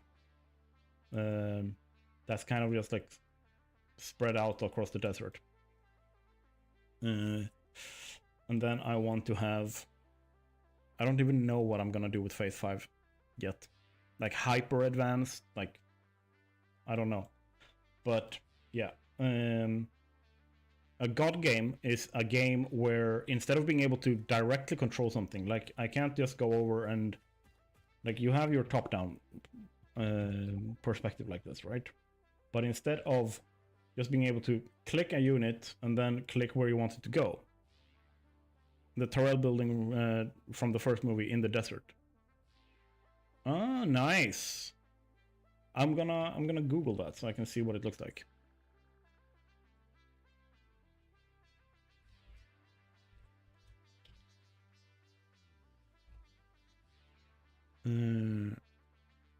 Images.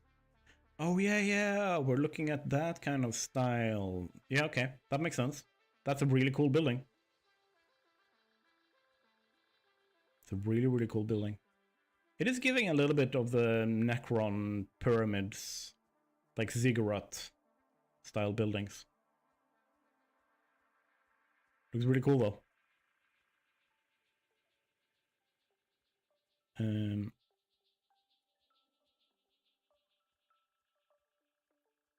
I was thinking about trying to recreate some portal test chambers in Satisfactory 1. That would be really cool. But yeah, like in to just finish my thought here, like in a game, God game, you wouldn't be able to click on a unit and then click somewhere else. You can only influence what they will do. And then hope that they do what you want them to.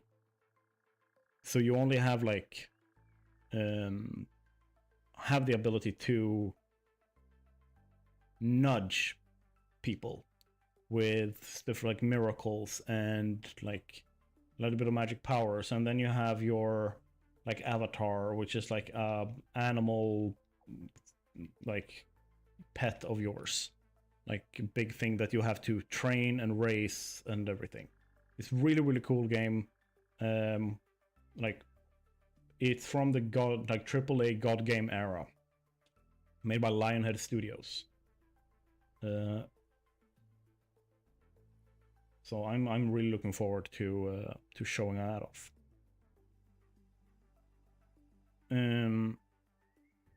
Hope you would do it. I probably won't make something like that now. Just looking at it, there's a lot of angles to it. And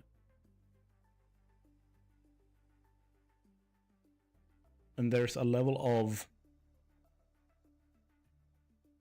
like, I need to be able to replicate this a lot and easily be able to expand it because of something as big as that. Oh.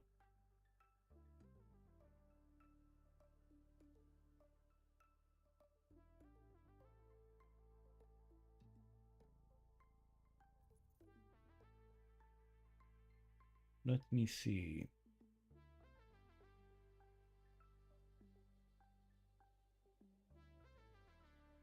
If I do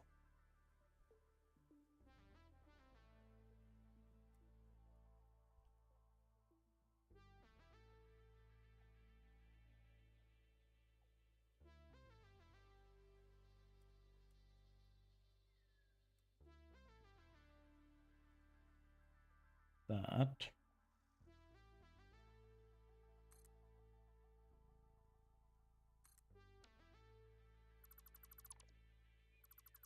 just eyeballing it here. Let's hope it lines up well. Because we're doing a curve, we place these in first.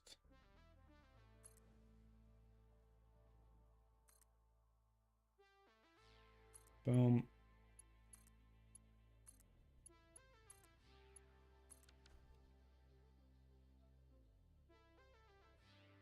Nice curve. Boom. Like it's like I have built a ziggurat style thing before, and something to like, and this is like something that I learned doing that.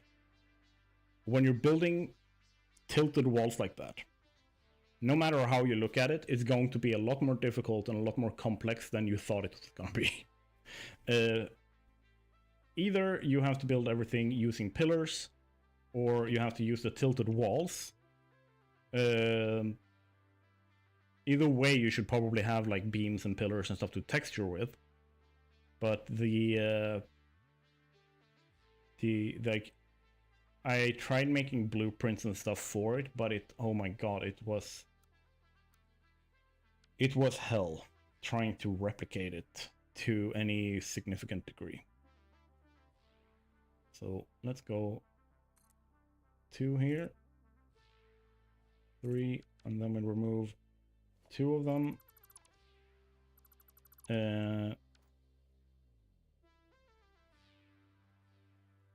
It's essentially, for it to work, there are certain parts that you need to be able to blueprint that doesn't lend themselves to easily being able to be blueprinted. And those specific things are the corners, and when you have like variable details, such as like lighting, doors, when you need to leave space for logistics, like where does the resources come in and go out and kind of stuff like that. There's a lot of finicky details when like if you're blueprinting a straight wall, like all of like the entirety of Mournrock is made up of blueprints, essentially. Like if we go down here so you can see the city, like this entire thing is pretty much made up of blueprints. But making these corners is hell. And this is a normal little corner. Like this isn't like a massive, like will blot out the sun kind of corner. This is a little bit like a little piece here. Like this is a very small blueprint. And I also have to consider the interior of this blueprint, right? So if I go in here and we look on the inside, down here on this blueprint, I also have to think about like, what is the inside supposed to look like? What does it have in terms of utility? It needs to have, for example, power. it needs to have light. I've added in so that there are light sections on every blueprint here. So how does that mesh up with this? How does it fit, kind of thing?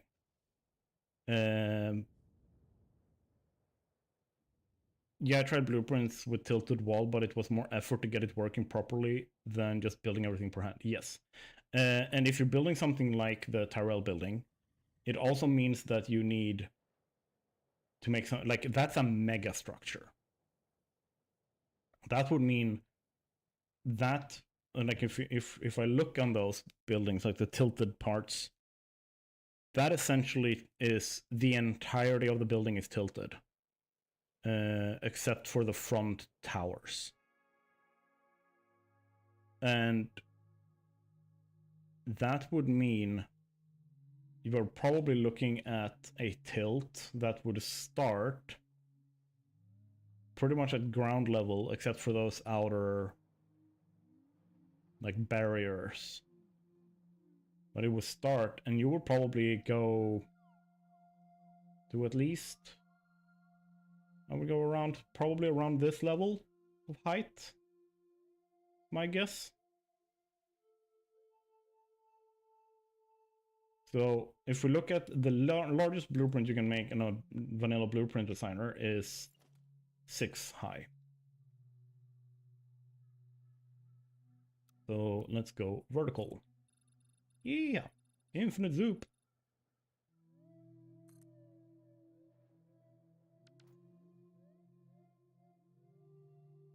So this is 55 times 4. That's 220 meters. And we're probably at least looking at, what would that be? There, I think.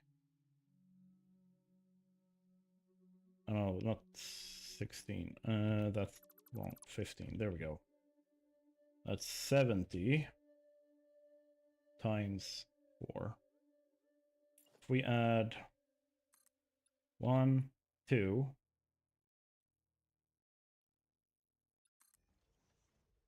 think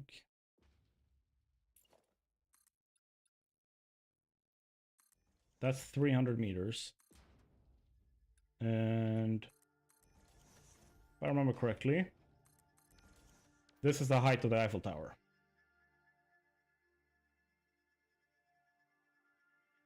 And we will probably need something at the absolute very least this tall, with like a single unbroken piece. So if we look at the dismantle, how many pieces are there?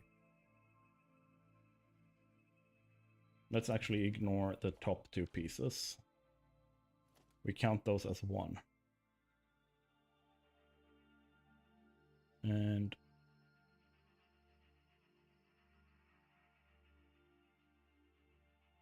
$50.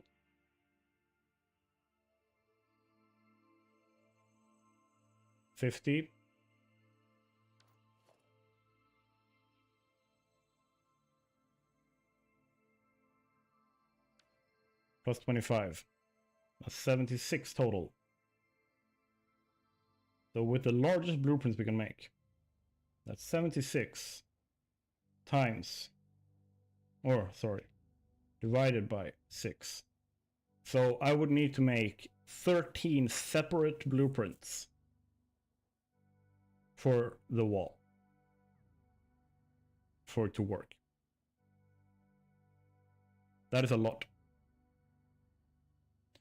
So it's a lot. Like I don't even know how many blueprints I have for, like, this is for Mournrock total. It's quite insane. Like I would have to have that just for one wall. It's like whoever takes on that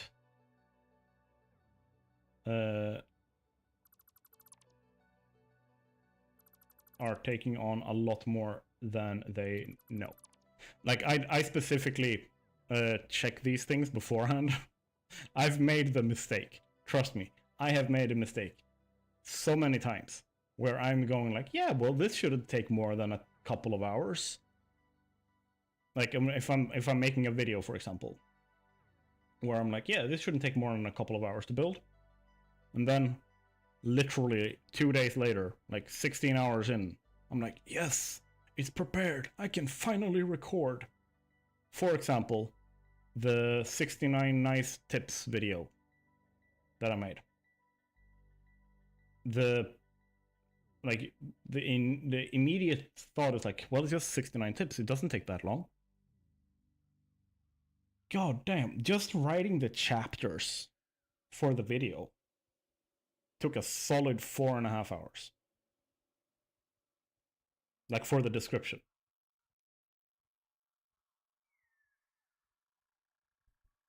So I've very much learned to accurately measure the potential effort in required beforehand, and I need to be realistic with myself. I need to know, like, okay, if I try this, I'm gonna like hurt myself trying to do it, or I'm gonna hurt my video production in other areas, right? Because the video production is the primary thing that I need to be able to do.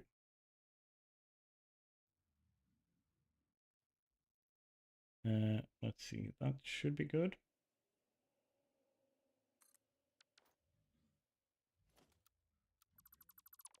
Remove you, and then we add these in.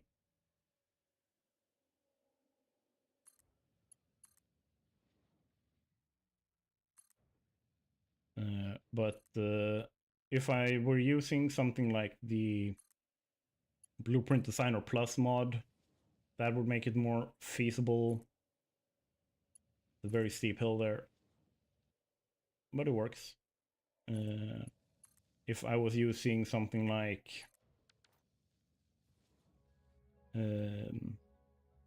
what is it called? There is some mod, I think, called Network Extensions or something like that, that adds in. No, that's for City Skylines. But there is a mod that adds in a bunch of different types of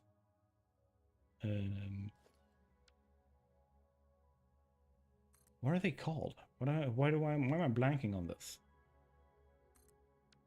There is a bunch of different, or there's a mod that adds a bunch of different new foundation types, wall types, and stuff like that. Stuff that is a lot bigger, like 16-meter walls and stuff like that. If I can work with bigger stuff in general, it makes building bigger structures a lot easier. So I would be looking at basically how can I do this in a modded playthrough, not in this like vanilla-esque one where the mods that I'm using is basically the mod list from the video that I released today. Like, which mods do I think should be vanilla features? So yeah. Let's see. I need to get on over there. And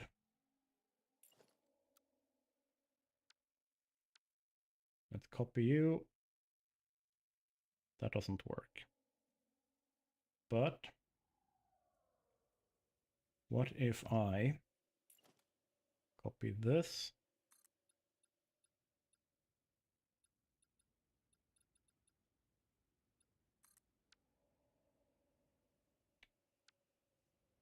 And then add this. Which sucks, and like I don't want to have to like outright tell you no, and it might be a project that I do in the future. Like if I'm grow the streaming part, that it becomes like financially feasible for me to just say like, hey, I'm gonna do a 12-hour stream today, and I'm gonna do that for the next month just building this thing, and that doesn't hurt. Like if I can have and pay editors and architecture plus, yeah. There's a lot of like conditions that apply to me being able to do it, because I like primarily I'm not playing the game. Primarily I am entertaining and inspiring. So it's important that I don't get caught in the trap of, yeah, but I can just spend like 400 hours building this one thing here and just make one video out of that. No, those 400 hours needs to translate into a lot of videos. And let's see here. I'm like going out of my way to making a video that's going to take 100 hours of playtime, and I am aware what that is costing me in terms of potential. Because those 100 hours of playtime, I could probably be making at least 60 or 70 videos total. No, not 67. That's a little bit too much, but say 40 videos in that time, but I'm spending it to make one. And it's literally only because I really want to do a follow-up to that concept, and I think that the only real way to do that is to actually show what it would look like playing this. And I'm making it as a challenge run because I want to introduce the concept to my channel and to the community of like, hey, here's a challenge run that is not just speed running or a no dismantling run. Sexy cat girls, yep, that's what you find in Architecture Plus. And they are the real architects. Don't tell Civil Engineer, he might become unhappy. Let me see here. I need to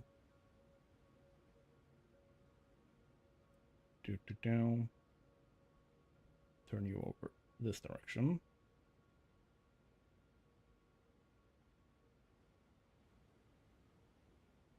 It's always popular. Yep. I mean, have you seen real civil engineers videos? He's not really happy about the architects.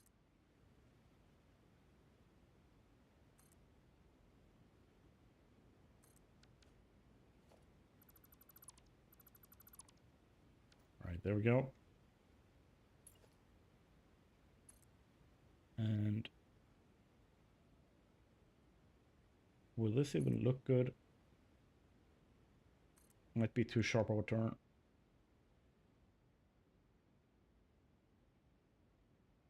Sometimes I hate it when mods for a game are so good. There's just too many cool ones, but out there, it's so overwhelming. Yeah.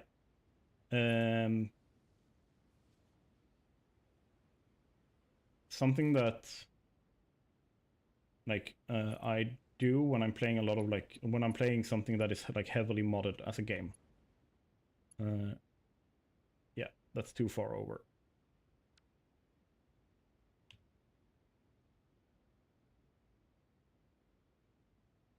I think there.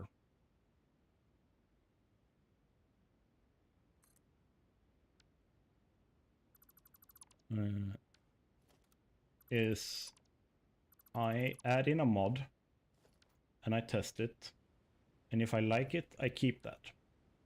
And then I test a different mod, and I keep doing that until I have a good mod list.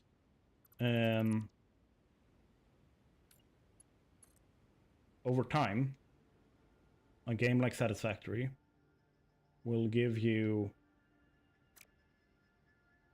a lot of mods. So when I started, I pretty much only played with one mod, and that was Refined Power. And then I realized, hey, I really like the look of some of this stuff in like infinite nudge, infinite zoop.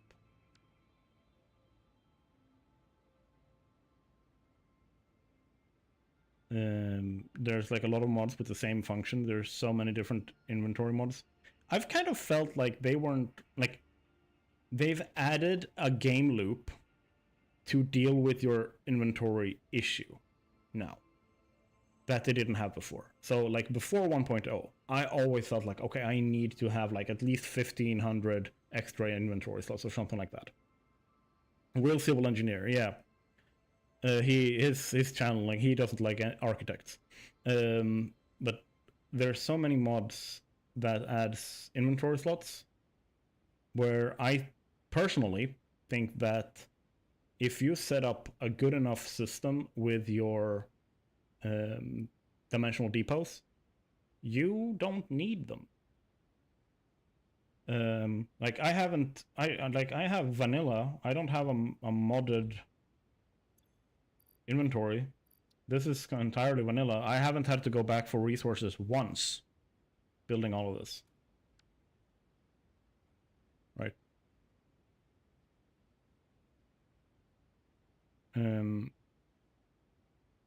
Maybe it was better before Mercer Spheres. It was. Like the mobs were better. Like they were more powerful.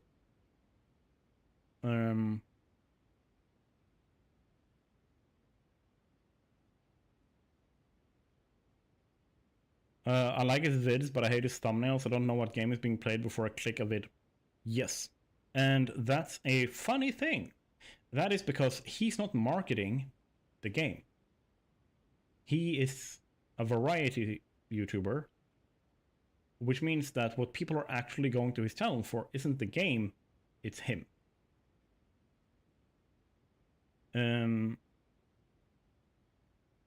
Just for the challenge and the inventory.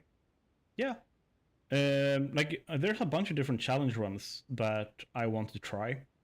I'm doing the Smart Factory one now as a follow-up to my Smart Factory concept, and I'm also doing it because I like the challenge run concept. But you can do a lot of really cool ones, like the floor is lava, inventory management. Yeah. But yeah, you have a lot of really cool conceptual challenges you can do that I really want to try. But it comes down to like, can I do this and make it like popular enough? But Real Civil Engineer, he's not marketing, hey, I'm playing Satisfactory. He's marketing, hey, I am Real Civil Engineer. So his thumbnails are incredibly iconic for him. You see one of his thumbnails and you instantly know that it's Real Civil Engineer. And there's a lot of people who doesn't care what game he's playing.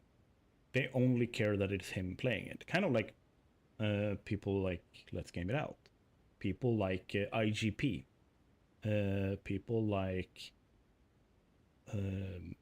yeah, the more old school. Like the people that have been here for a few years. Because, like, I am not big enough on YouTube, and as a influencer, content creator, whatever you want to call it, that people are gonna click because it's me. Like some people do. Like, don't get me wrong. Like some of you guys, I love you for it. Like some of you people are clicking on the videos because I made them, or clicking and watch the stream because I'm the one streaming. But the vast majority do not. That, like, being able to do that takes time. And you need a large following. Like, I wouldn't attempt that as a formula before I have like 1 million subs. Honestly. 1 million subs, and I should probably be able to make a full-time salary from only like Patreon and YouTube members. Essentially. Like it is nowadays, the YouTube meta, whatever you want to call it, is entirely about the topic of the video and the topic of the channel. So if you are a variety like streamer, a variety content creator for a game, for games or whatever it is, you get punished every time you branch out from the game which is building your community. Like, if you look at my channel and you look at the views that I'm getting from my Satisfactory content, and you look at the views that I'm getting from literally any other content, if it's Odd Sparks with Empress, or if it's been what's it called, if it's been like Dyson Sphere program or whatever it is, I get more views in the first hour of a Satisfactory video than I get from like 4 or 5 days of a Dyson Sphere video. And like, that is not anyone's fault, but that's how YouTube works, or rather that's how the audience expectations works on YouTube. They expect a channel to deal with one topic. And if you stray away from that topic, it's like, I came to this YouTuber to watch it for that topic, and now that topic has changed, so I'm not going to watch it. Which makes sense. However, there's a few channels out there with large followings who have grown in such a way, the community have grown in such a way, that the topic has changed from whatever game they were playing, or whatever like thing they were reacting to, or whatever, literally whatever it was. And the topic has turned into that person. Stream Elements is very enthusiastic today. From having barely worked at all, I haven't changed anything. From having barely worked at all to just like, hello, hello, hello.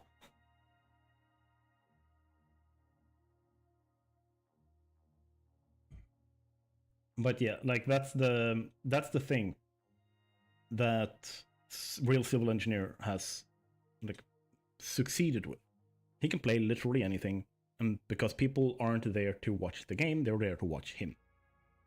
IGP kind of does the same thing, where people are there to see what game he's being scared of today, right?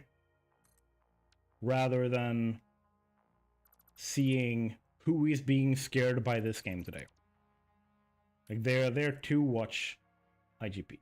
People are there to watch Real Civil Engineer and like Let's Game It Out or the Spiffing Brit. They are so big.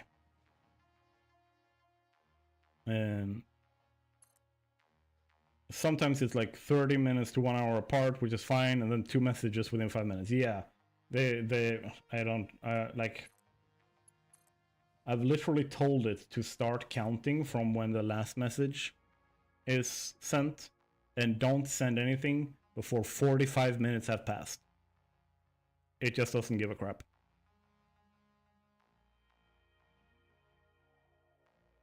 Yeah, no, but I'm here to watch him and know what games it's gonna be today. Yeah, but that just means that you're there for like an equal part, him and the game, right? So, and if you don't think the game is interesting, you're less likely to watch him. So you still fall further towards you're more interested in the game than the person playing it. Like, specifically for him. Like, I know that you watch my videos regardless of what I upload, so, like, and then really, really appreciate that. Because I know that you don't necessarily think that, like, or, like, a lot of the games that I'm streaming hasn't been your style. They haven't been your type. But you're still here, you're still supporting and still hanging out and everything. And there, like, I'm not blaming you. I'm not saying that there's anything wrong with it, right? But for his channel, it makes no sense marketing the game in the thumbnail as much as it does marketing him in the thumbnail. Because he's the big thing, he's the draw, right? So it doesn't matter what game it is. And by making sure that it is unique thumbnails that only works for his channel, it is more recognizable as well. When we talked about this, like for why I put the frame around the thumbnail the way that I do and put the text the way that I do in my thumbnails, it is because that it becomes a unique feature in my thumbnails that makes it recognizable for people. So it's there's a whole ass science behind this.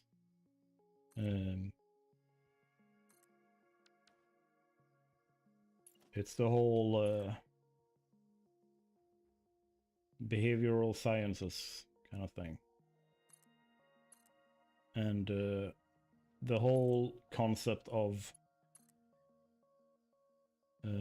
like using them to grow your channel, but not using them in such a way that you are predatory towards an audience. Yeah, just a preferencing, yeah. I will basically click on Real Civil Engineers videos if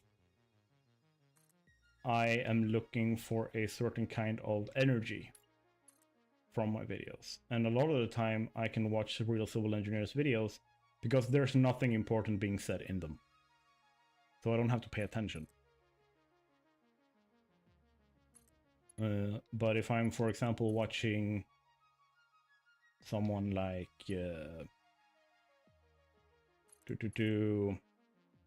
Josh Strife Hayes, his stream clips channel, the Josh Strife Says,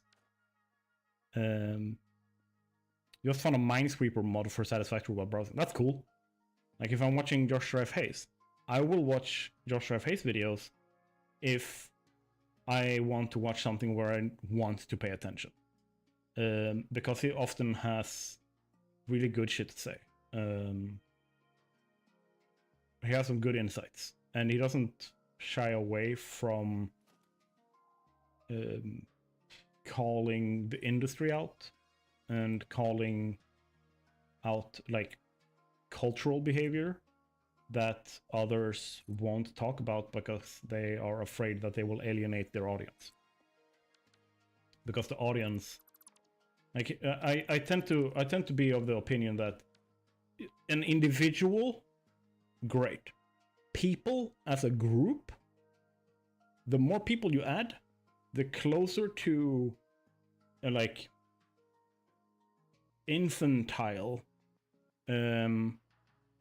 like action reaction you get, like from the entire group as a collective.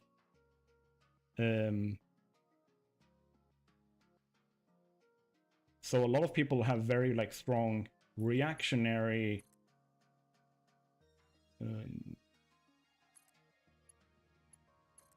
opinions and stances on topics. And when Josh Tarface says like, well, that's not very healthy, or well, that literally only adds to the hate in the world, or whatever it is he's said, then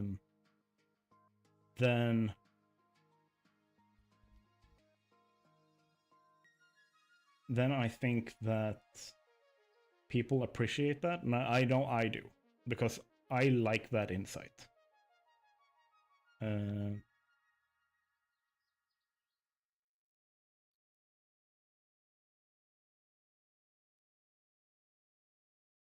Because a lot of the time it reflects my own, and it is.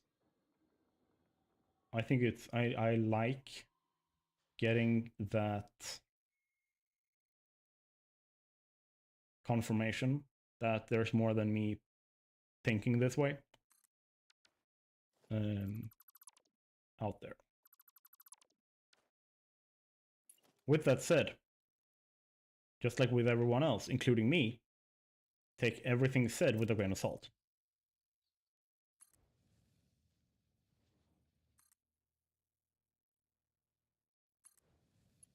Even if something feels accurate, feels True. That is a tactic. It is used by people in my business to make you buy shit. And some of the things you buy then is opinions.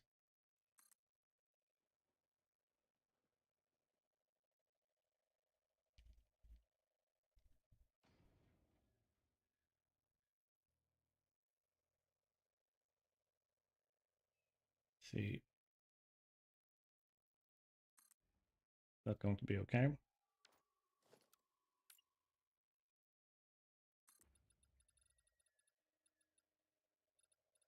Damn, I need it like slightly higher up.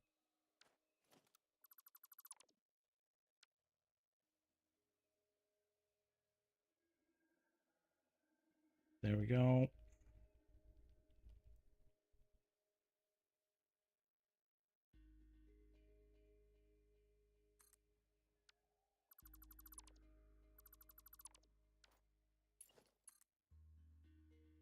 I'm also the kind of person that when I click a video, I always watch it to the end. And that is apparently becoming more and more increasingly weird.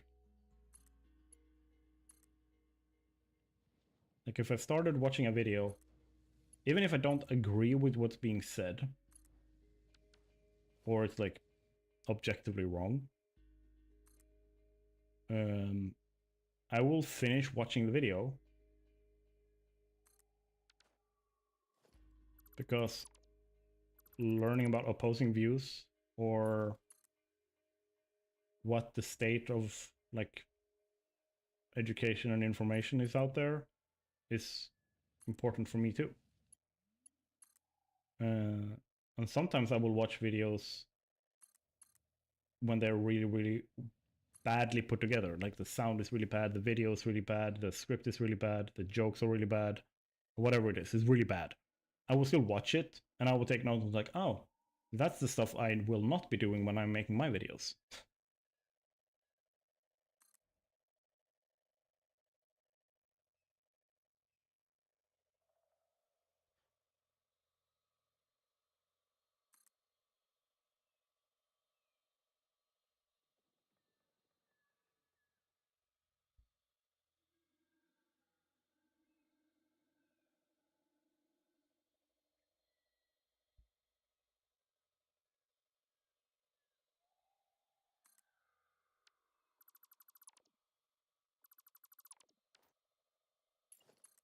Let's see. We can aim this and get it down in between the trees over there. That's kind of what I'm aiming for right now.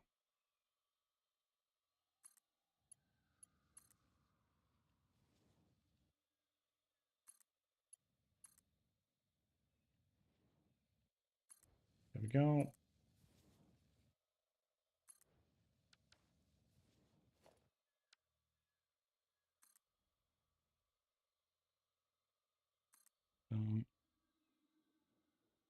Then we go down again. 1, 2, 3, 4, 5, 6, 7, 8, 9, 10, 11, 12, 13, 15, 16.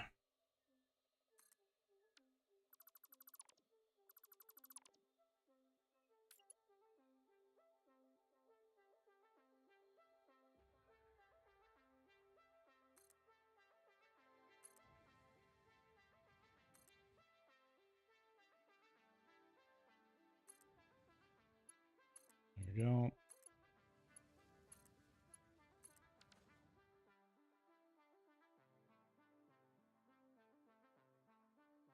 I think I can do it. I think it's gonna fit. Doop-a-doo. Doop-a-doo. And then we go down here.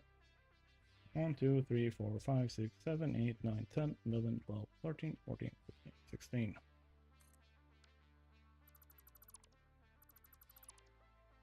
And then we add in our railway.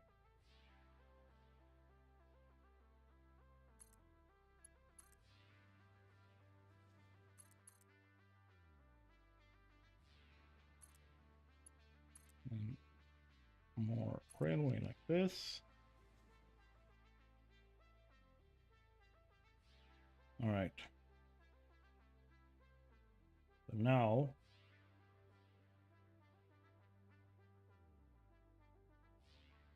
all right. Not only do we need to bring it down, we also need to turn it. So if I do this, then here,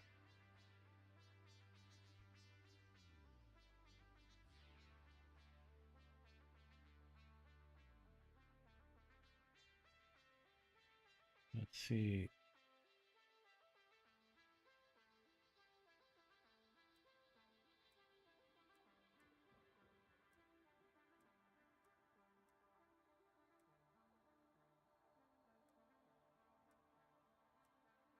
Okay, that's weird.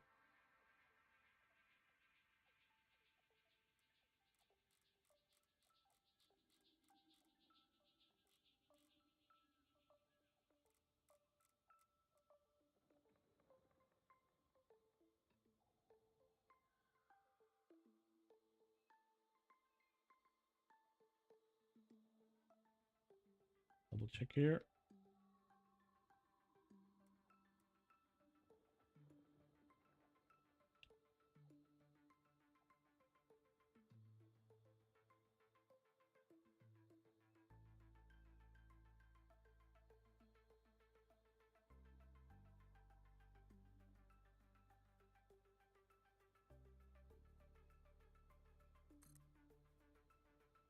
Then from here we go down.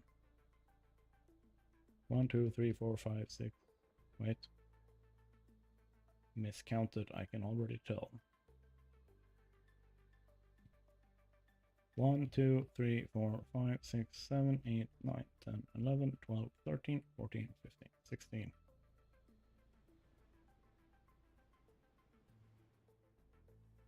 We need to bring it down on a steeper slope.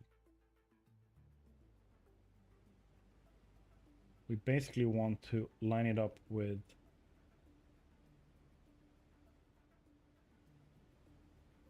around here.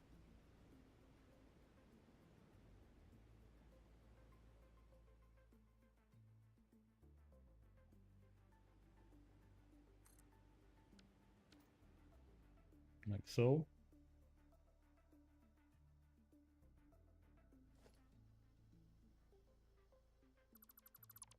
So let's see if we can do that.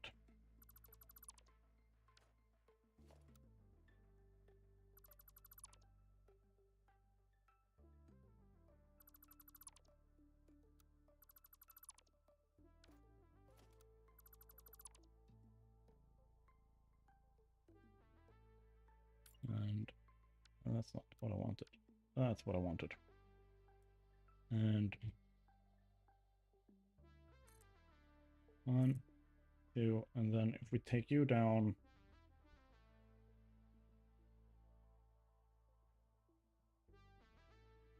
20 instead of 16.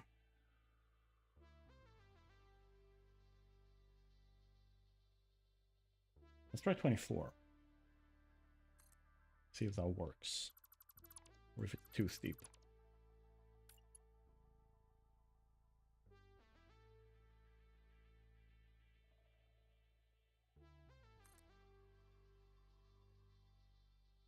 We will see, we will see. Hopefully it works.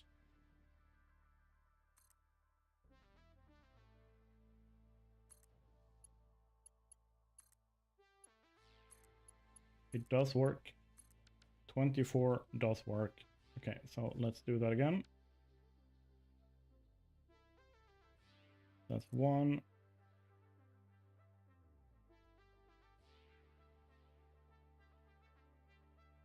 2, and then this one goes down 24. 5, 6, 7, 8, 9, 10, 11, 12, 13, 14, 15, 16, 17, 18, 19, 20, 21, 22, 23, 24. Boom.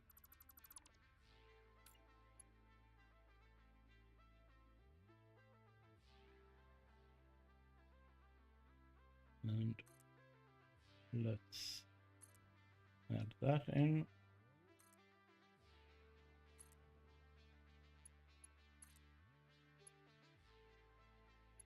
And now it's too steep.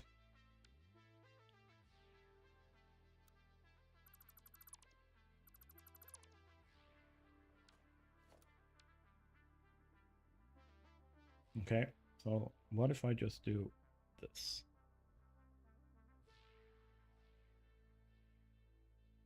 And we stop one above.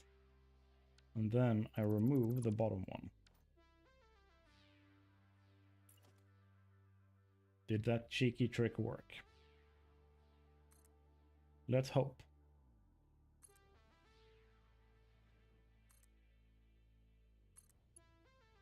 Let's hope, let's hope. And we got ba-boom. It works. Now the question is if I can make that curve down work. One. And then the second one.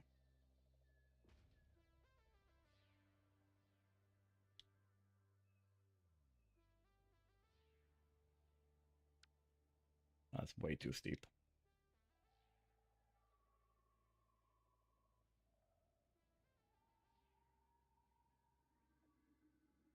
Way too steep.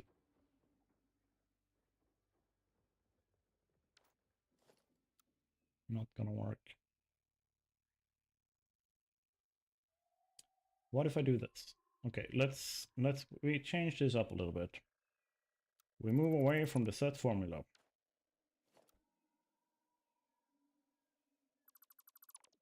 Yeah, and then you can go.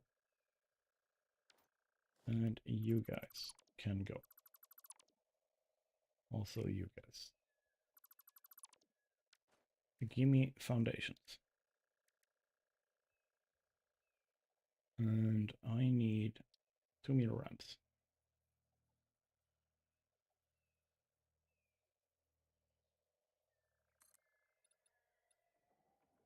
I'm turning off Godspeed.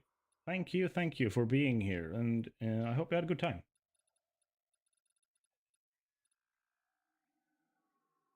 Yes.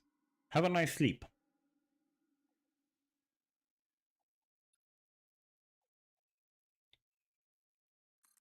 That's good, dude.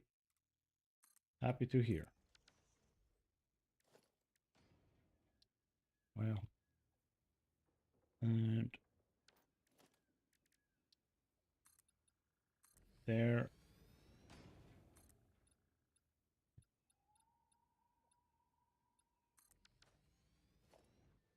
Good night, good night. And let's see if I can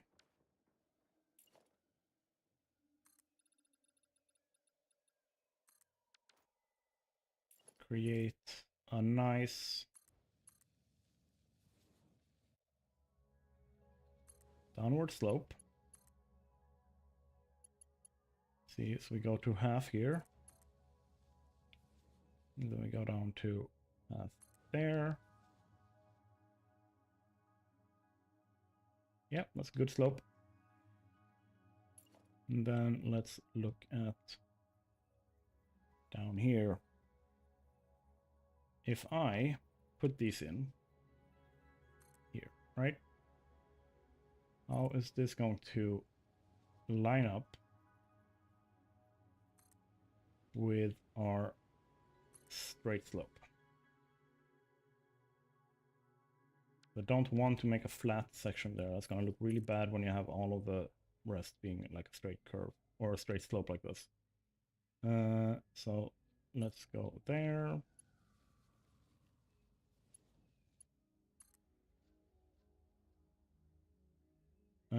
Let's see, if I go to the absolute edge here, and then from there, that is still too steep, too steep.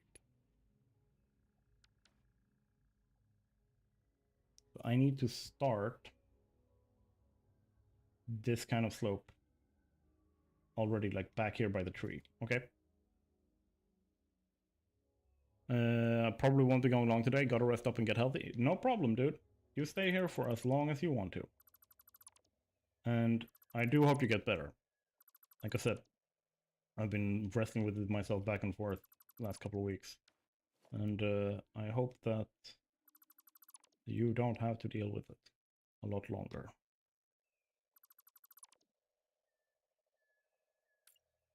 Right, so we need to move our slope back here.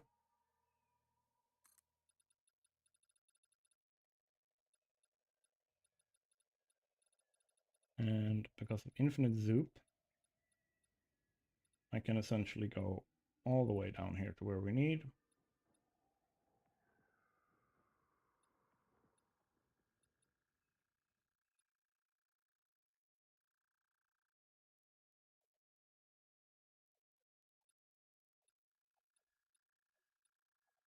See if I can go from here.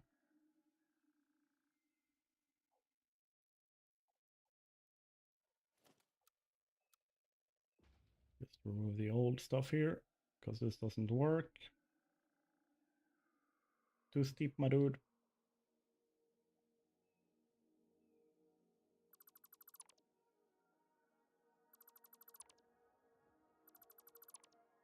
There we go. We're trying this one out. No, we need to move you back first.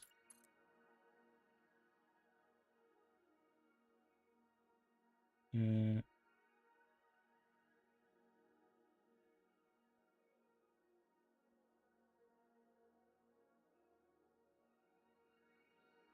don't even remember what I did last time to get it smooth. I moved it forwards. Yep. Yep.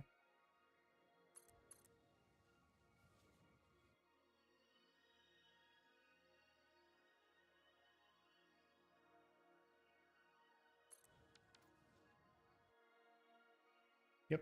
No, that'll work.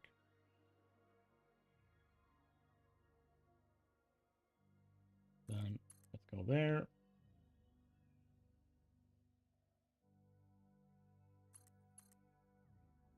And then there. And then can we connect that up? How does it look?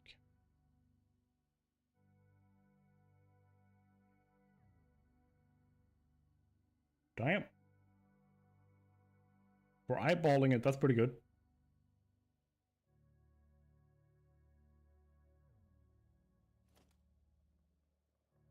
Now all I gotta do is replicate this.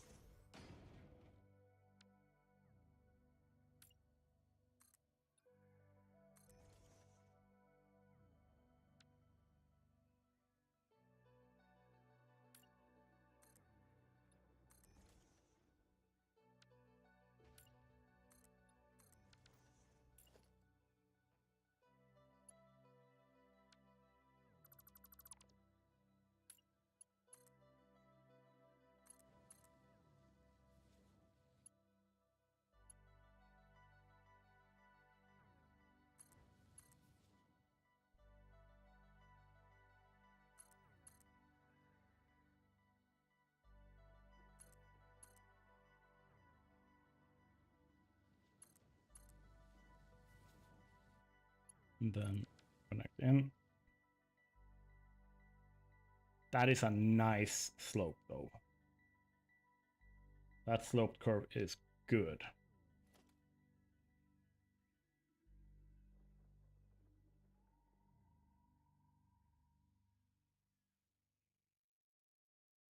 Let's just remove all of you guys.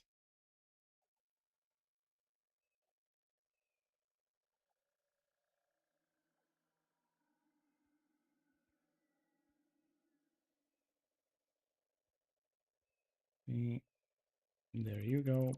Boom. Clean. Then I just need to fit in something that at least gives off the feeling of support. But that's going to be for a later like visual update. This is just getting a railway out there so that I have something to work with.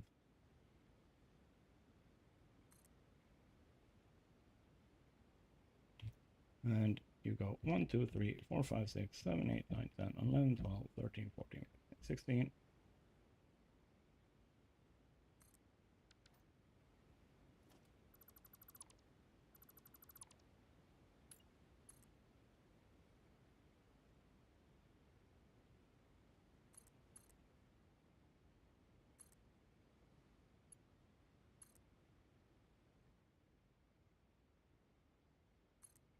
Ta-da!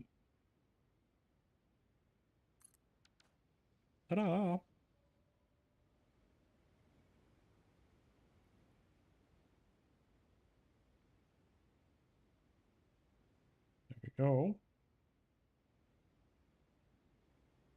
We've made it here. The fifth city, like phase 5, is going to be out here. So I won't be building the railway all the way out here. What I should do, though, just in case, is make a roundabout.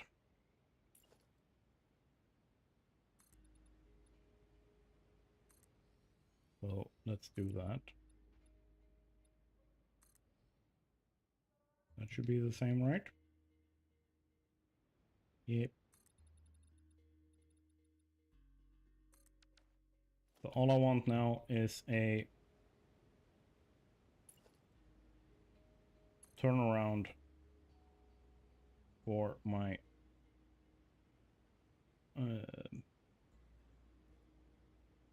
yeah, let's actually look at that. 1, 2, 3, 4, 5.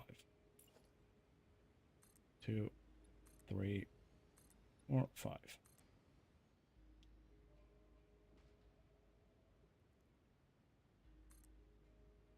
2, 3, 4, and then 5.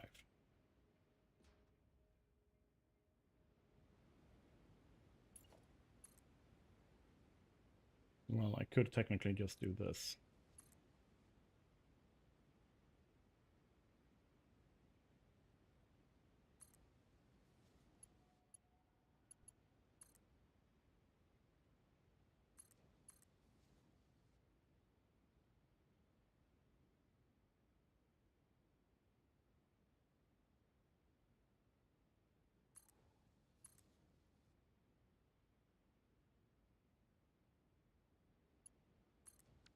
There.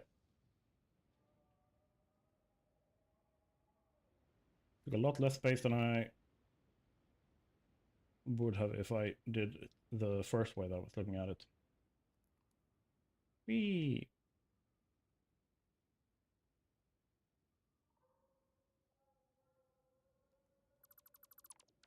There we go.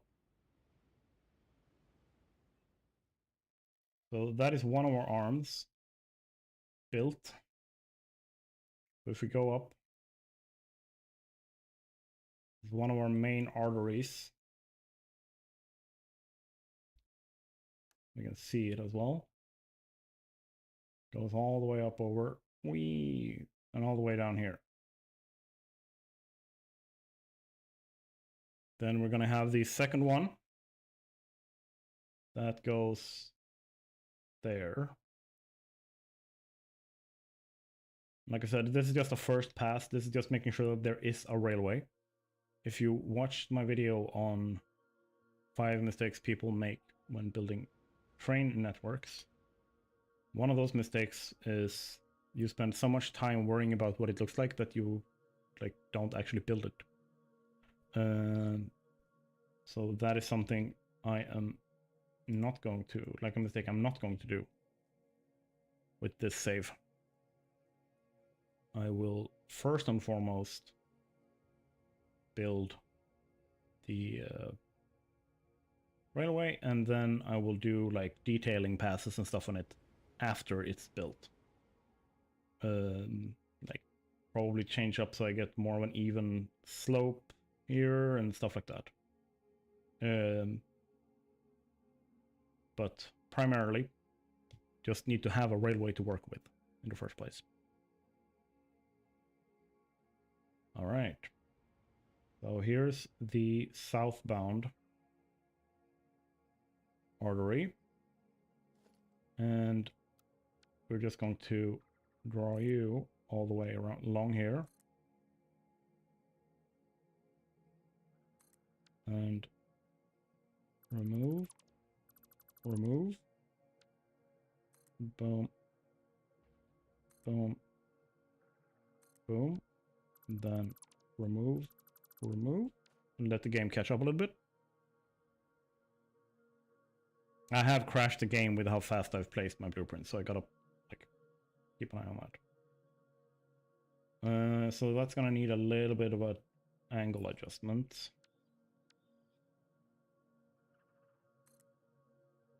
So do.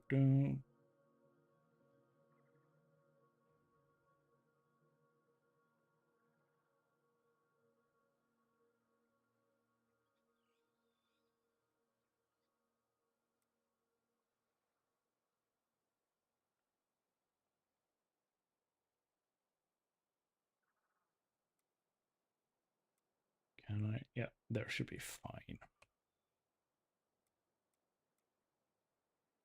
Yeah. And then the third one there. Remove, remove. And then we want to add in our railways. And because there is a curve here, we place the straight one in first so that the curve will adjust to the straight part there. Same thing for here when we start making that curve.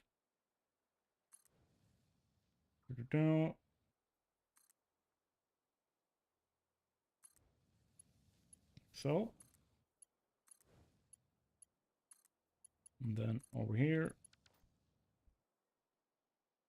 Easy peasy, lemon squeezy. Very soft, nice curve there. We'll just follow the beach, go along, and then we go underneath that arch, I was thinking.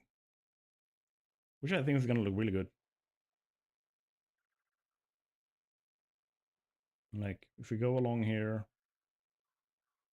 we just trot along. Of course, like when it comes in here, that one is going to go straight ahead all the way over to here. And then we're going to do a curve adjustment here and a height adjustment. I think we should probably do the height adjustment further back to get a little bit smoother slope. But then we go underneath here, get rid of whatever trees we need. And then when we get to this end, we do a slow, like a curve adjustment, probably a little bit sharper. That goes out over like at this height, so that passes underneath these. Boom. And then we go slightly. I don't know if I want to go down. Let's see. I probably want it to actually stay up. So it's probably going to stay up here, but then go across and go along this thing here. Boom. And then all the way around. And probably don't stop until we get to over here. Around here. Where we have our turbo fuel facility. I haven't looked at that. I've forgotten how much power do we have. We have a lot. We have so much power that what we're consuming is being entirely supplemented by the bonus we get from the alien power augmenters. I mean, it's not Mystique's level of power production, but definitely a good amount.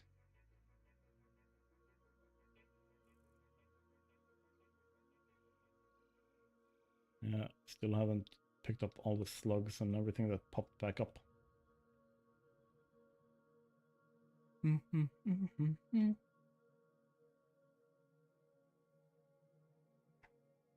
Let's build. Remember to drink water. Lots of water. Hydrate.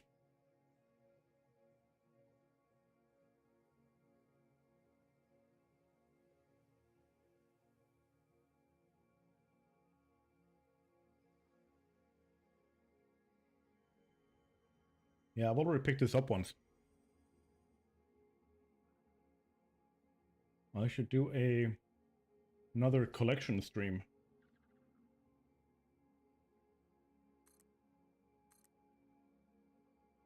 Three.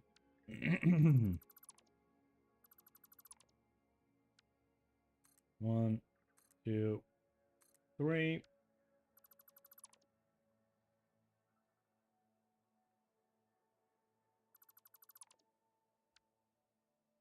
1, 2, 3. Review. Review. I drop you. 1, 2.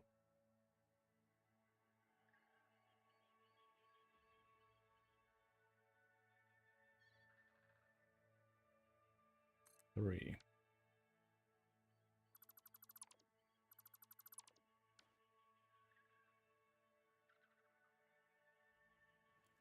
Do I have bombs? I have 1.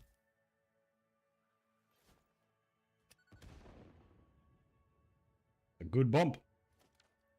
And some nice tea beside me. Good. Let's see. I need more obelisks. I also need to connect this up.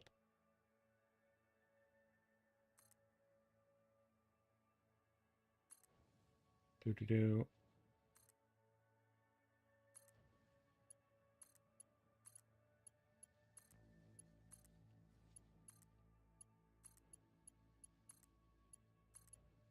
There we go.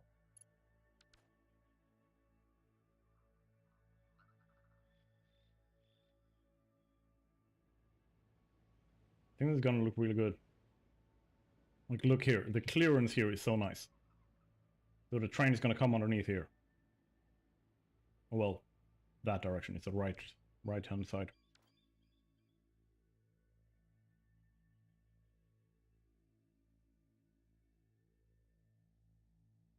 I don't know why I did this.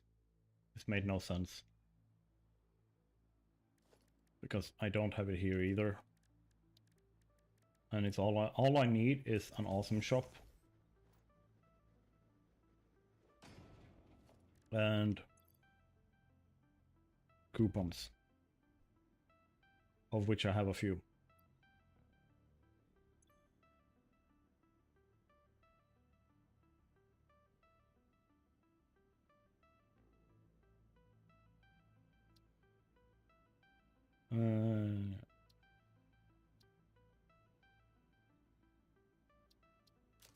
There.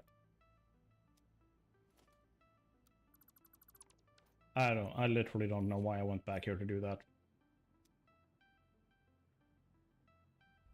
Let's just go and yeet ourselves back.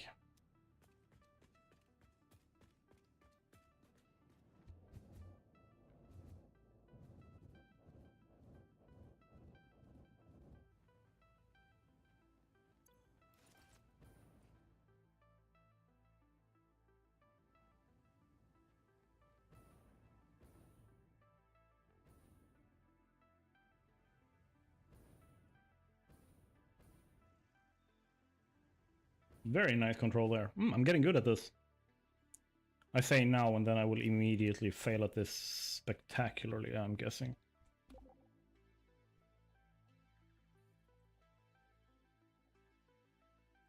Oh, they've actually made that visible. Hey, they fixed it!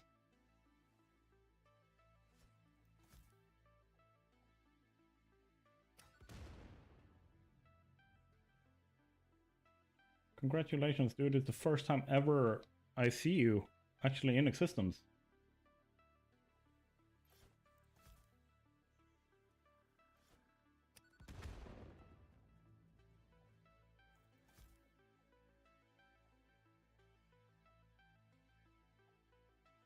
They didn't react to me? Okay.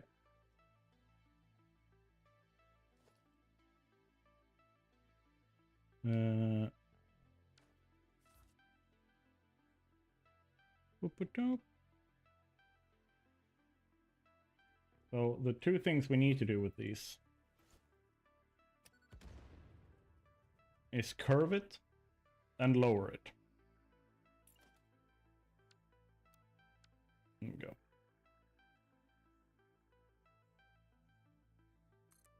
So let's do that. So this is the curve. We're looking at center through there.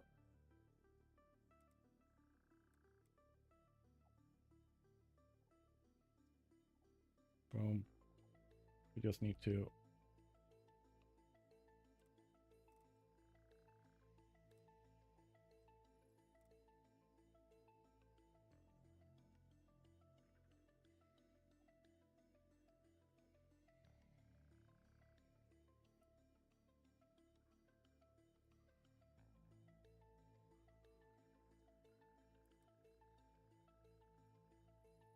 There. And then...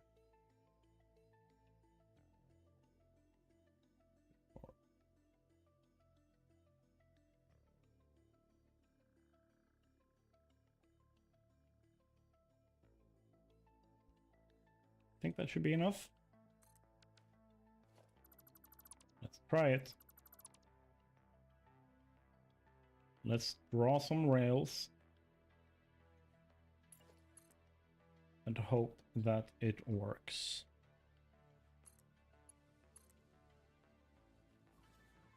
Down, down.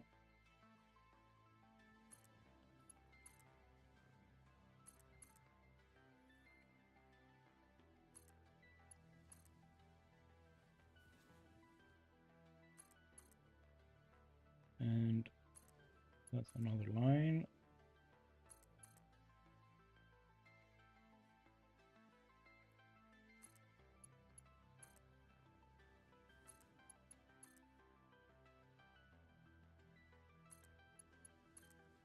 There we go. Oop.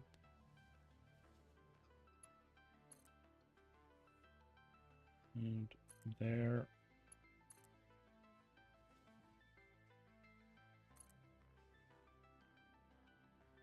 All right.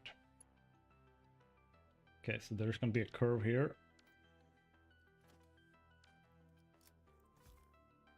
Let's clear that up.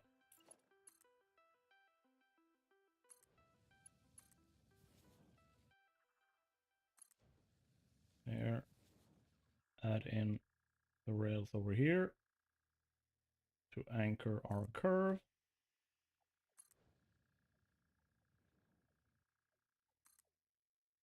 And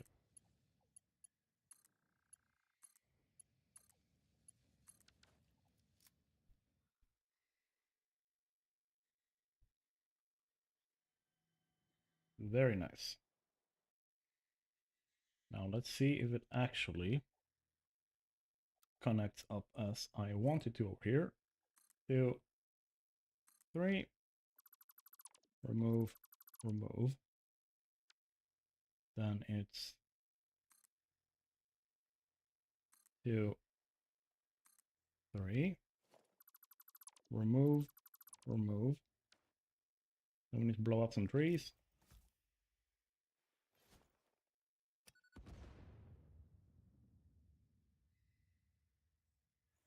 Thank you. Yeah. I do like it curvy. Oh, there we go.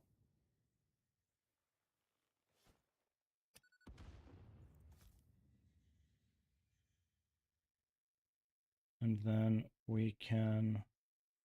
You're clipping. Die.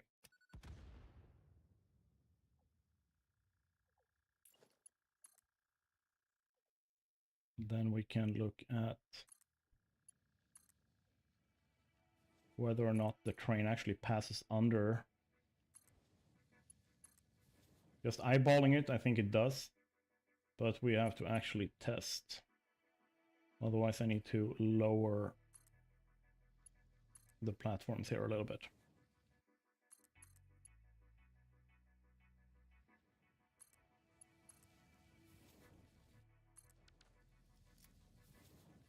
Right, so let's try. Yeah, we're good. Nice. So now we have the train coming from over there. Whoop. Then it goes underneath the arch here. I love that. Also I just gotta remember. Do not drive the car here thinking that you can just speed through. Which makes no sense anyway. I should be using the trains to drive here. Clean up a little bit.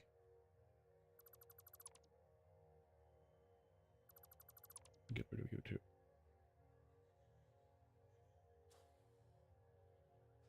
That one can stay. That one can stay. Yeah, that looks good.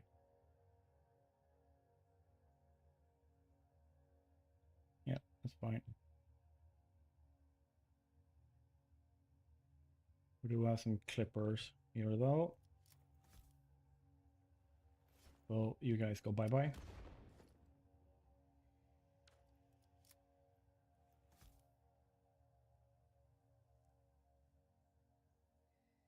That's okay.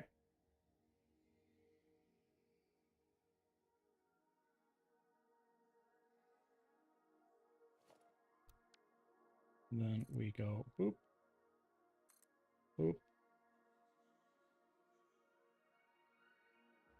No, we don't go boop, boop. We go boop and then curve.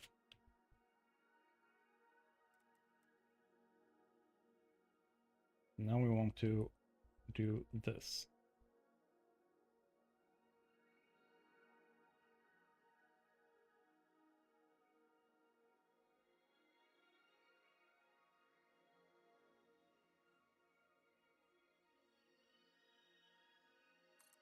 Like that. And then like that.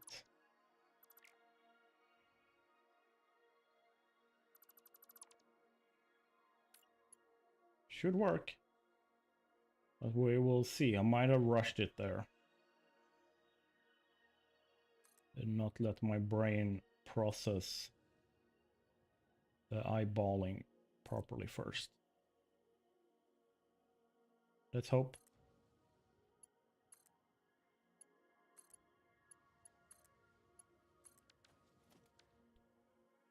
Up. Oh, it went well.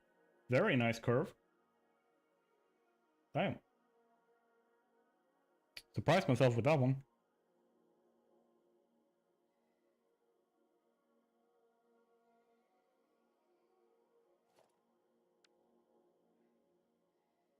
One.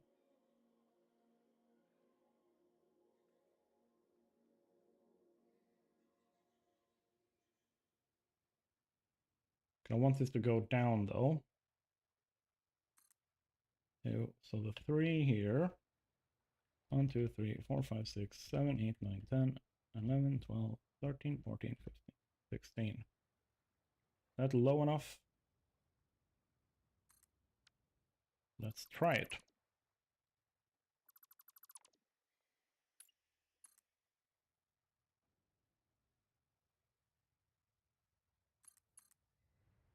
Let's hope that it works. And we have clearance. We have clearance. Perfect.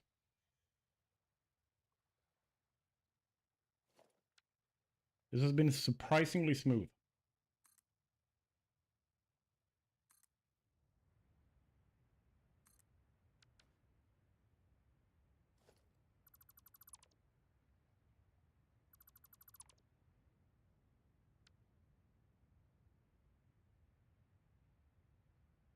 And we go like that. And then we once again curve you.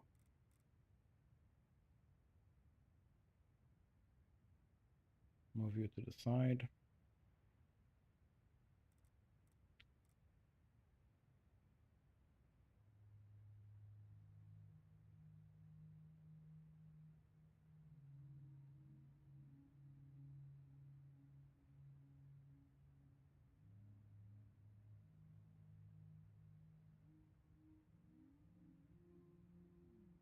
I think that gonna work.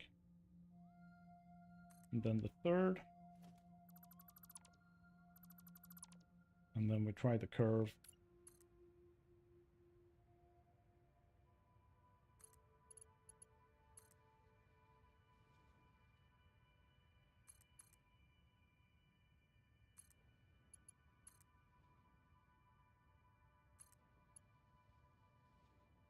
End of the curve over here. We need our anchor points, man.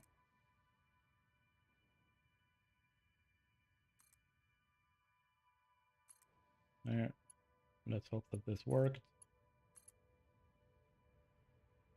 The curve is looking good. And we have our smooth curve. Perfect.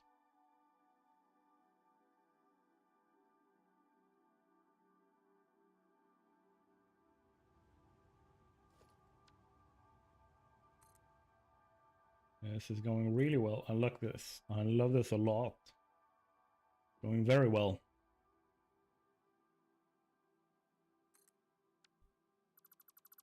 Get rid of you. Get rid of you. Get rid of you. Or place you. Place you. Place you. Get rid of you. Get rid of you. Place. Place. Place. Get rid of. Get rid of.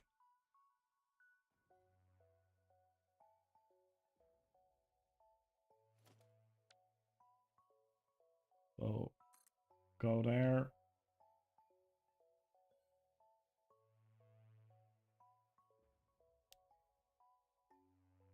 And then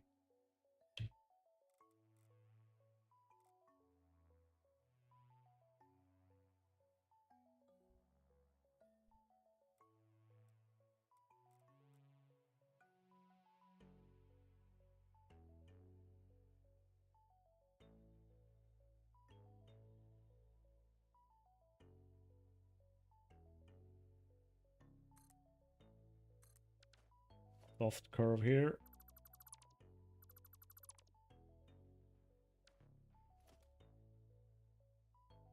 And let's place our railway to test the curve.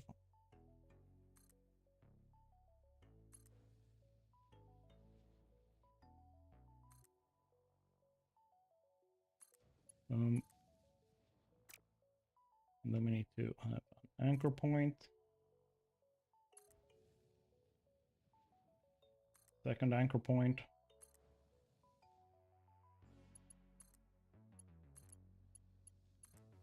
And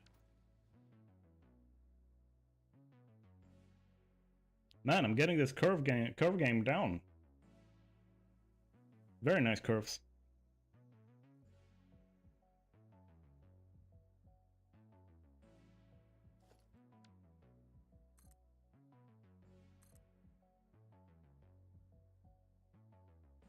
One, two, three. Remove the two first ones. One, two, three. Remove the two first ones. One, two, three. Remove the two first ones. And then we need another curve.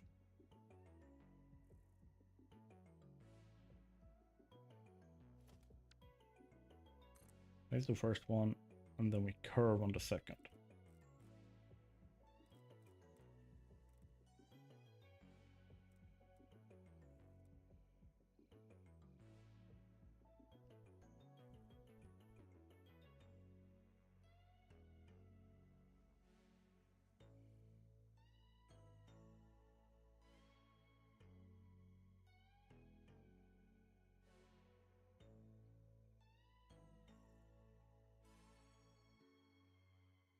See if I can do that.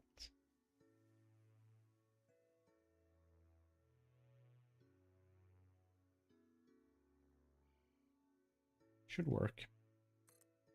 Let's test it.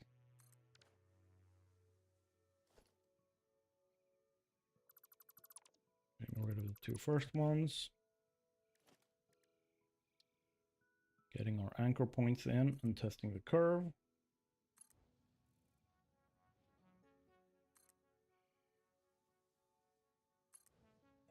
And then we have anchor points over here.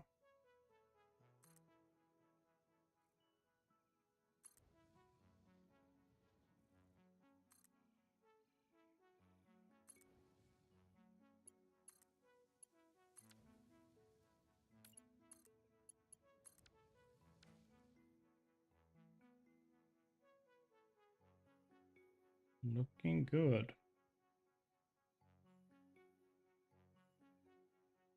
Nice. I'm surprised that I have had such an easy time with the curves.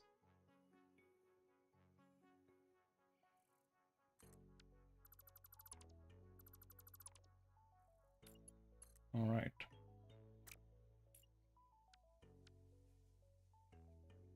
One, two, three. Remove the two first ones.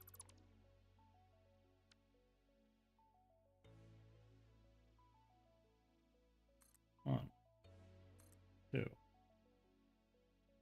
three. We'll move the two first ones.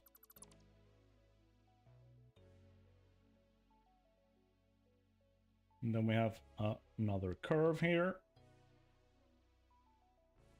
Where we go. First one placed, second one curved.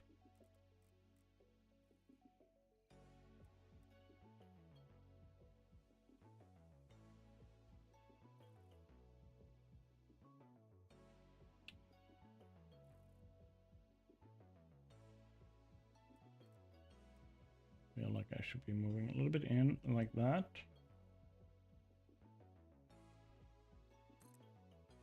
There.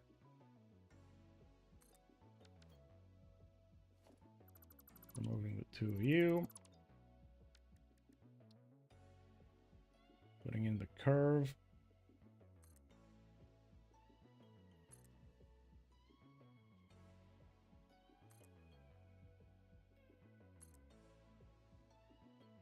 Anchor points.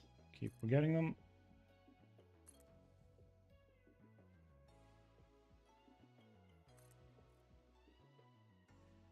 Boom.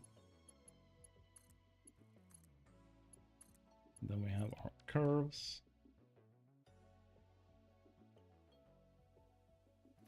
That works. Some reason. I don't know why. I'm just having a flow with the curves today. Like, trust me, it's not on purpose. Getting rid of the two first ones. Placing 1, 2, 3. Getting rid of you guys. 1, 2, 3. Getting rid of you guys.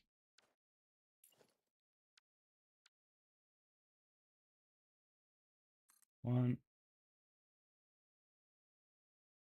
2, 3. Then getting rid of you guys.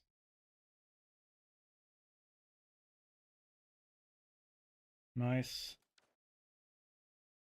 Now we just need to add in all the railway for this one. It really frames the continent. I like it.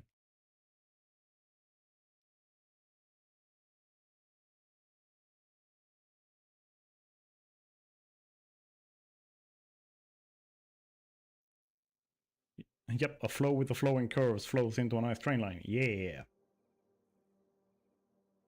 All flowy.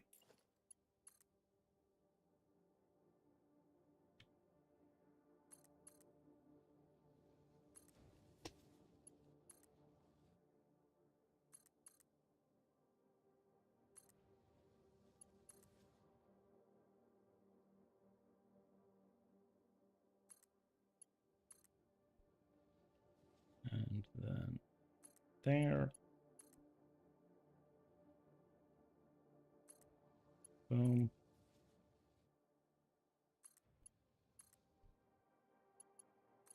And then we can connect you guys up. That.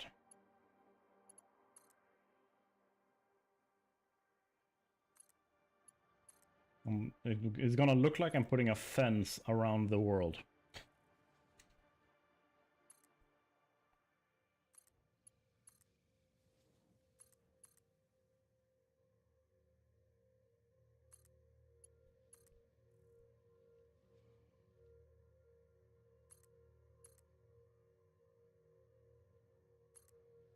Right? Yes.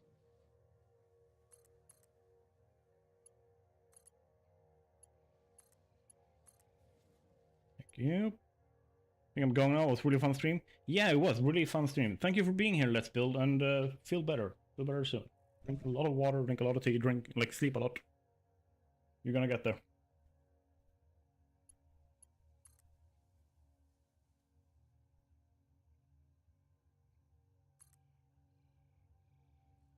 I clicked that correctly. All right.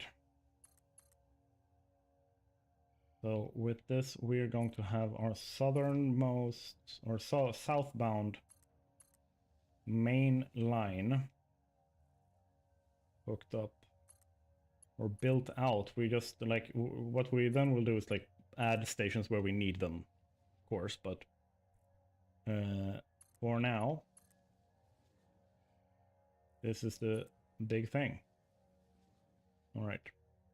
And let's connect you guys up to the curve here.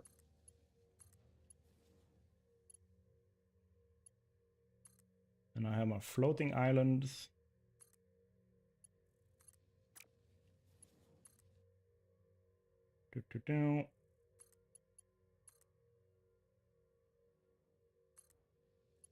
Floaty bots.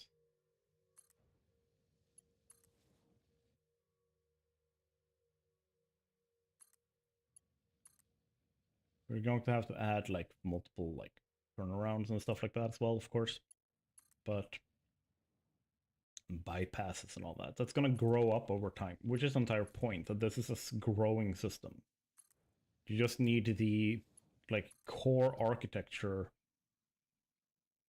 core framework of it made so you have something to expand from.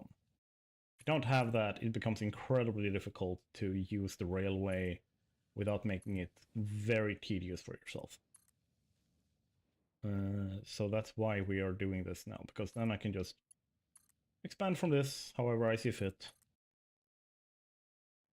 And just boop-a-doo.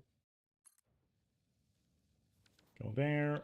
Now let's double check here. We need a little bit of a turnaround. So I'm just going to expand here.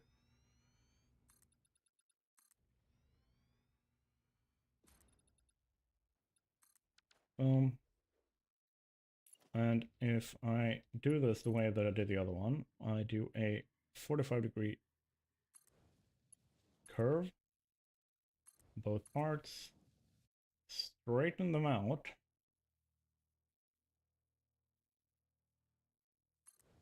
like so, and then I just connect them up. Easy peasy lemon squeezy. Mine, I just need to make sure that it has floor underneath it. There we go. So that is our second line. We have a third one left to do. Let's just check. What does it look like from down here? Damn. That is a little bit majestic, at least. Like at least a little bit.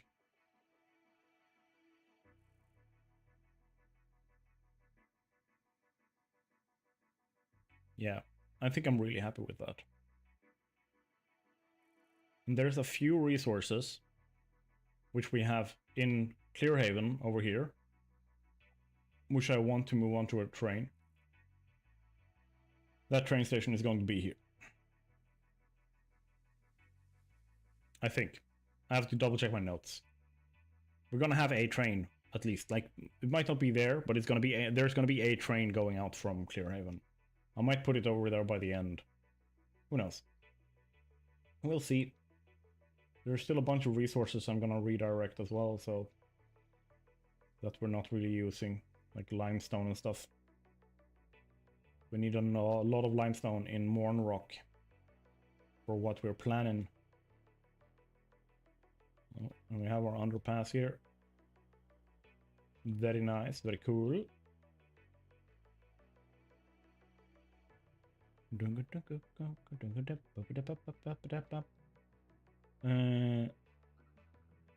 Just double checking, trying to see which Mercer spheres have been put back and which have not.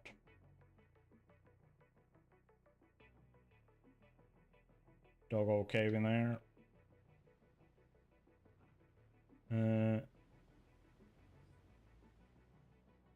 Looking good.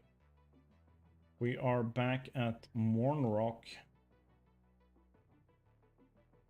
And we have our third line there. Hey, thank you for subscribing, Matthew. Thank you, thank you, thank you. Always really fun to see people popping up like, hey, I'm subscribing. Remember to like the stream. If you're watching it on YouTube or on Twitch, doesn't really matter. But if you are watching, follow, like, do all the things. I know the bot's been screaming this stream. It's been not shutting up. So essentially, what I'm thinking I want is essentially boop boop doo.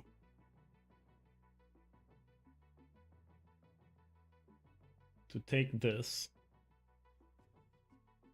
right here and go, and I'm probably going to curve this right now. I drop our blueprint, place the first one, second one I lock, bump bump, and I turn you, move to the edge, move forward a little bit, there.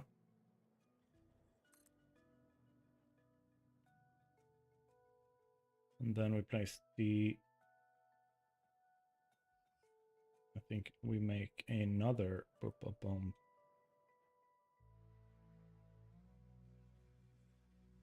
We need to keep curving.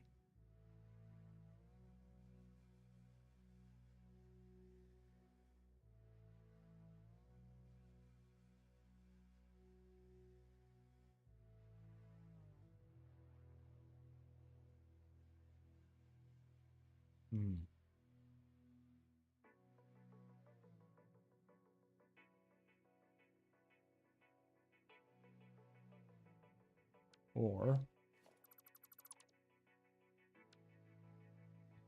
I actually aim with this proper.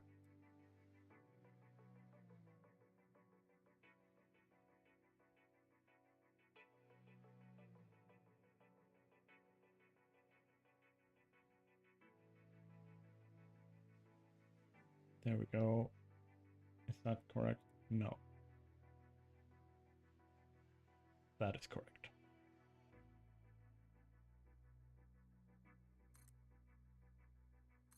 Then there. That should be correct. Now we're doing. Now we're looking at something.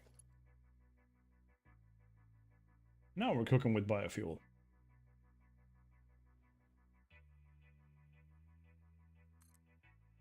Let's head on over there. This also means we need to blow up some trees.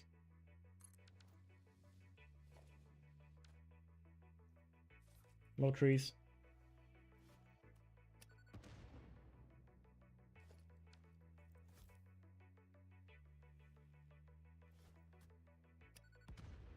There. And you're a little bit of a clipper there, aren't you?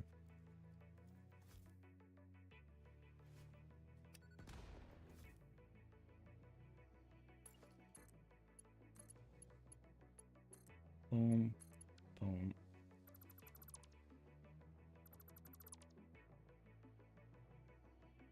There we go.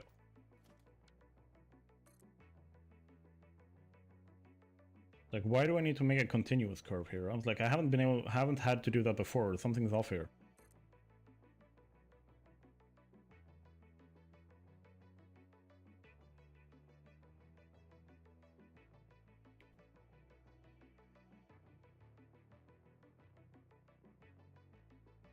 One, two, three, 4, 5,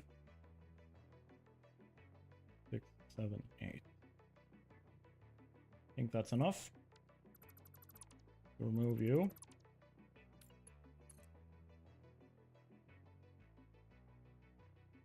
And put in our slope.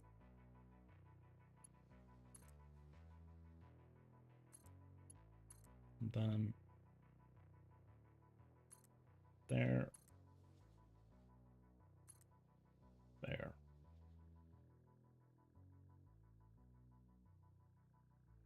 And then we need to add one. What is it telling me? Creature is in the way.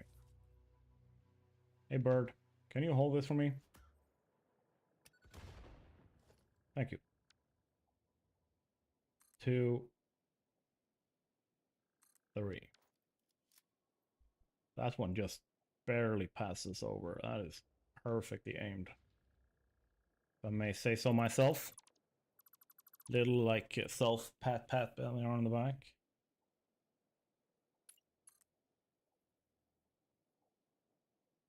And then we do this.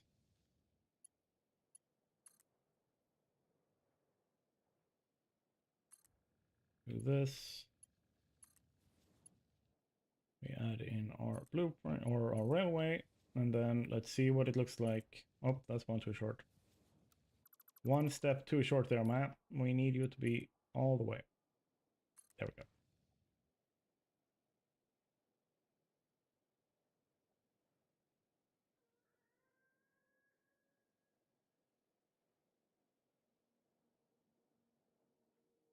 And then we need to go.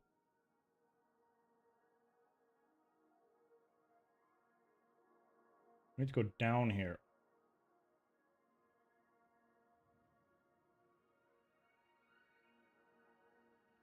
This is going to be tricky.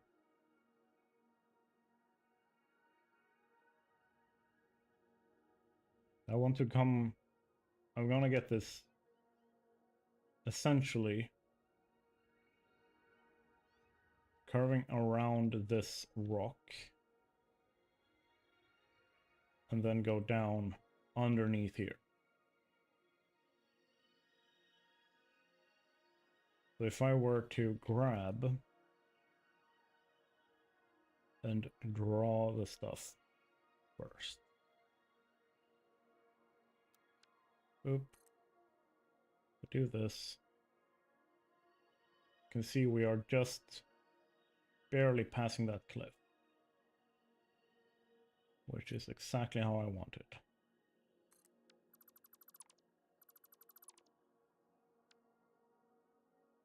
Go 1, 2.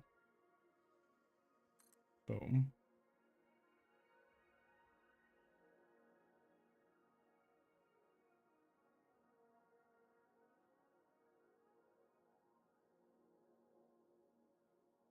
Then I will want 1 curve.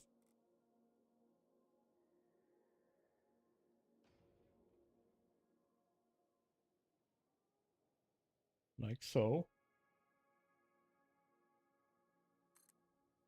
But this one, 1, 2, 3, 4, 5, 6, 7, 8.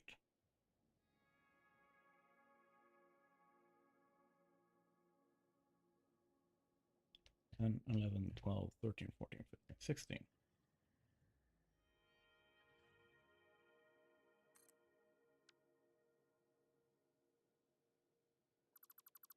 Like so. Minus the trees. Subtraction successful. We can remove the two guys. And let's check our curve. Make sure that it works. It should. I have done this before. Anchor points.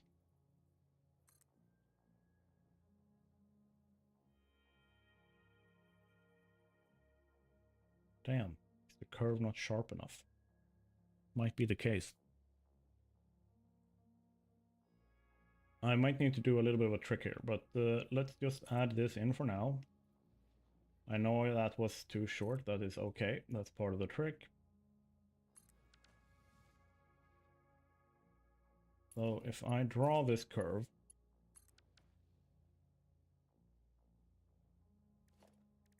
and I check. Are you clipping? I feel like you're clipping. You are not clipping. You're just barely not clipping. Ooh.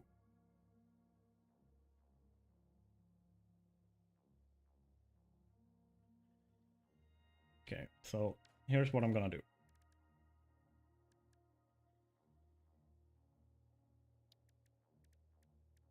Let's see if I can remember how to do this.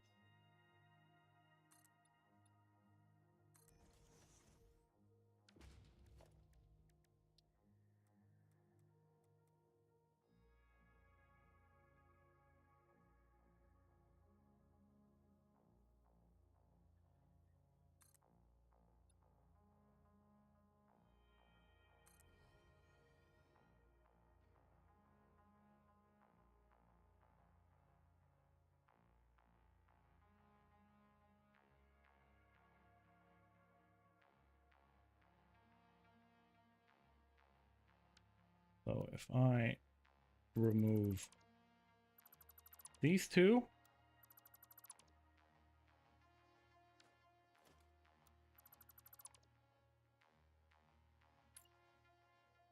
I need to switch over how these behave.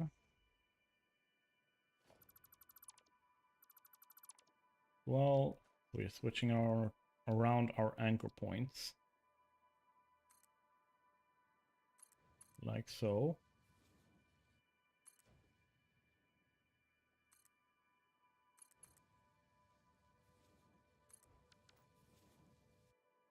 Right? We still need to have our anchor points here for the curve. Right? So what we do now here is we add this in.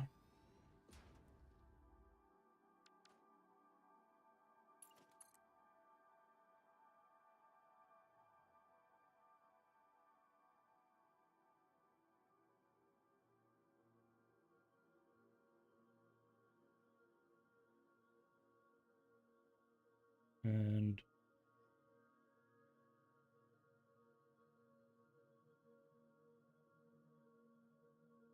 let's aim center like this. Should work. And then we do the same thing for this one. We aim at the center of this one.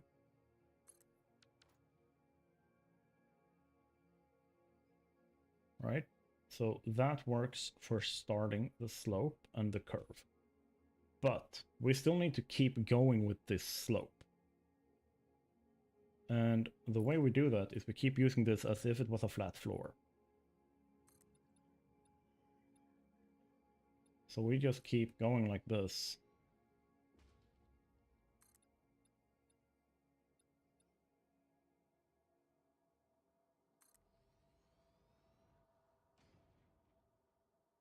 Right?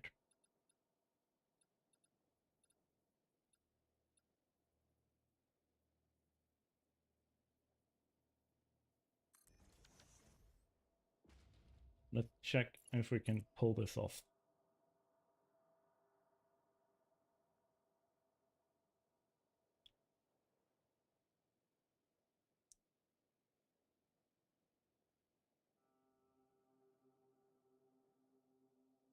And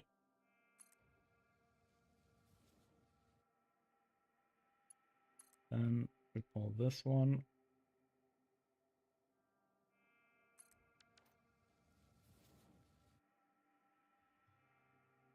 Should work.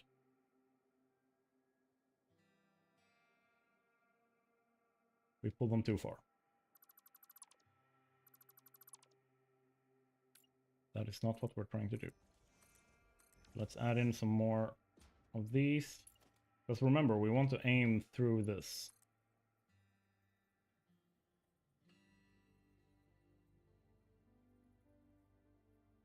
Right, so we just need to mirror what we do on one end with the other. So if we go for the middle there, and then view, We go like that.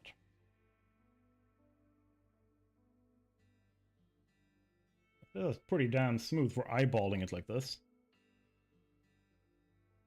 And then from here,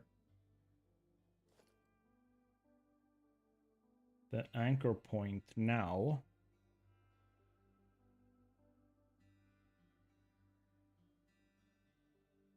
becomes the two railways here, right? So what I do now, I grab beams, because I can then say, hey, from here to here, this.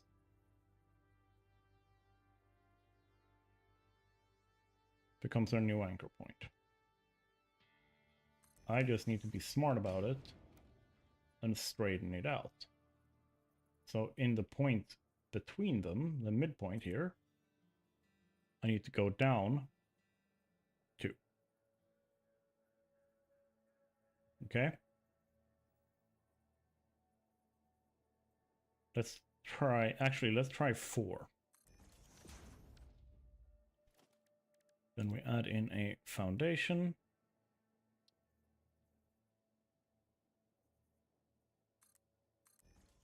Like so.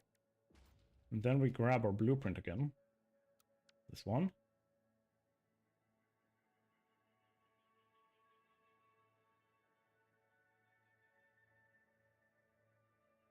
And then we can do corrections from this point, because now we have somewhat of a like decent curvature planned for them. So now we can align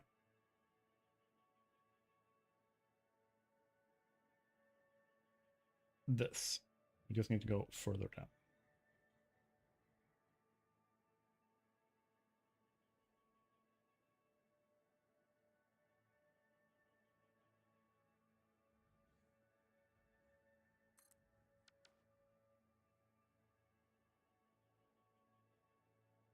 All right.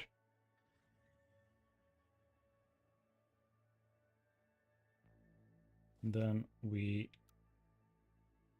go here and we basically remove cha, cha, cha, cha.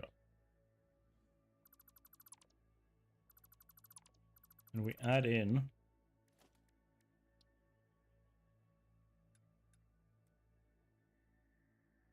two-meter ramps like this. Actually, over here, where we want them.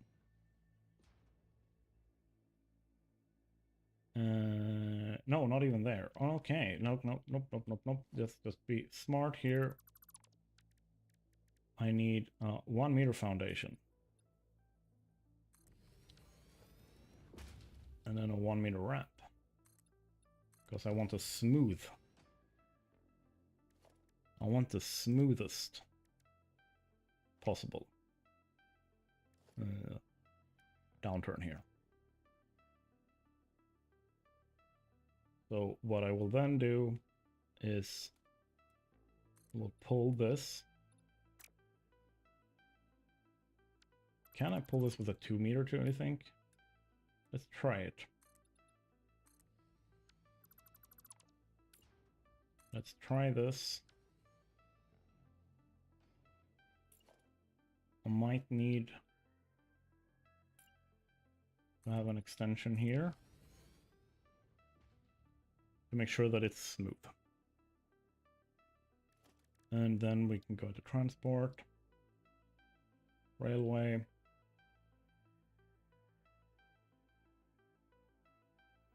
And then can I anchor there and go to here? Yeah, I can.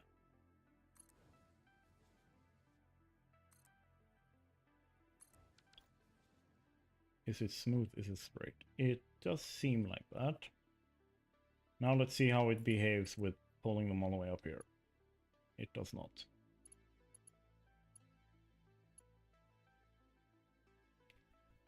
If I just snap, you are going to clip. All right.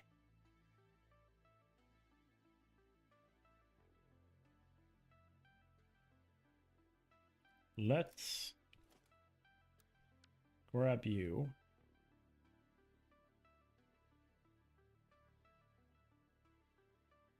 Move you in.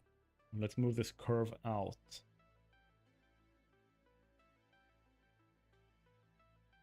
By 1. Think that's gonna be enough? Go for 1.5. 1, 2, 3, 4. There. We can remove the old one, like so. We just want to extend our support. We can't even do that because we moved it by 1/2. All right.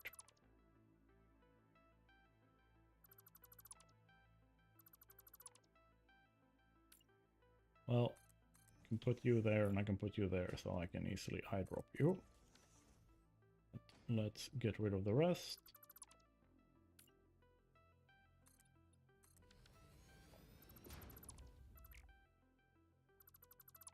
Hope it works.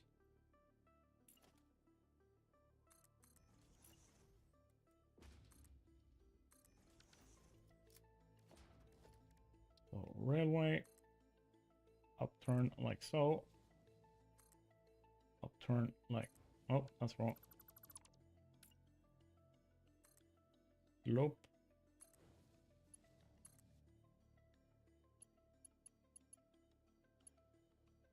That works. Now we're looking at something.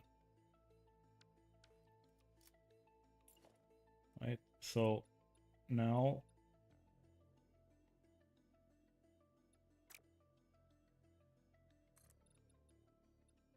we basically want to create that curve.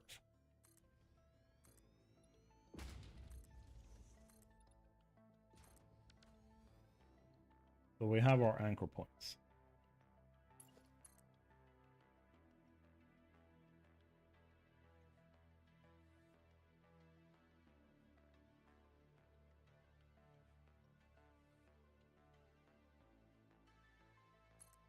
If I do this, is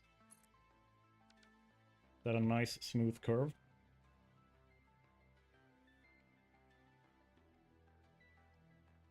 That it is.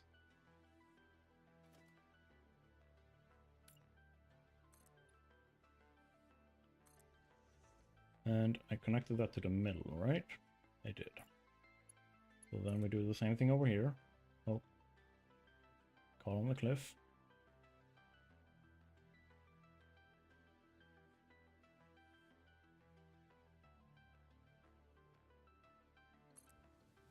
Like that.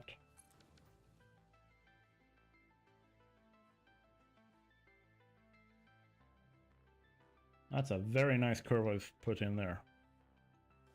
I am very happy with that.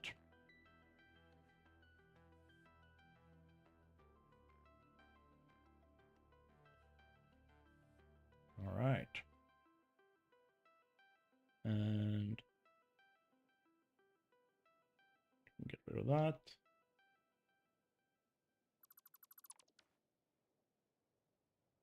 Perfect. We didn't need that. That's perfect. Now we just go boop, boop. And this one is way too high up, right? So we need to lower it a little bit. We aim here, go 1, 2, 3, 4, 5.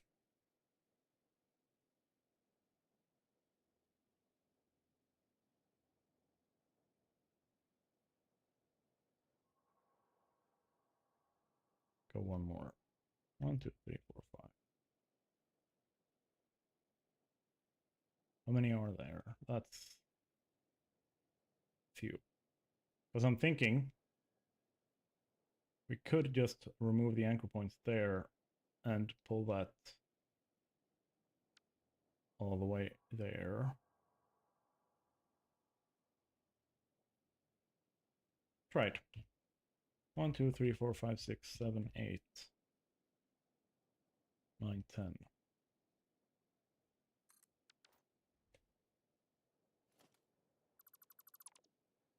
And do this.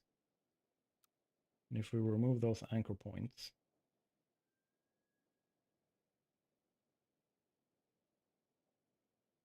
right, or rather,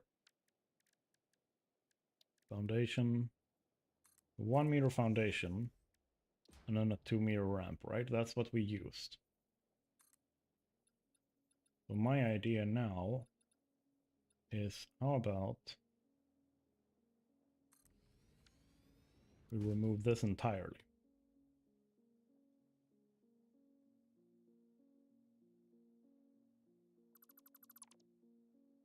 Like so.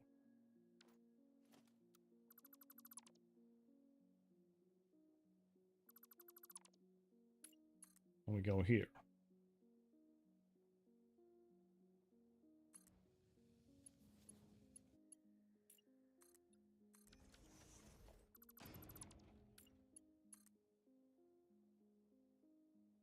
There. Because that should give us enough length to be able to hit this point.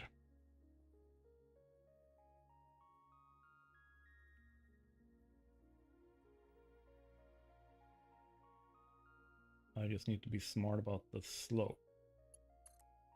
So if I just go like this. Yeah, that looks smooth enough. Like that. I'm gonna save that. Boom. And then we have our very nice exit from the cliffs onto the north side of the map.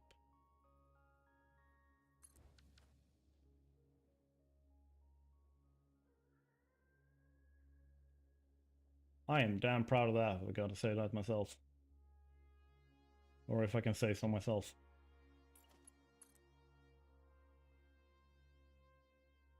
I'm very happy that I slept on that and did not just do what I initially like instinctively wanted to do in the moment when I was like preparing all of this.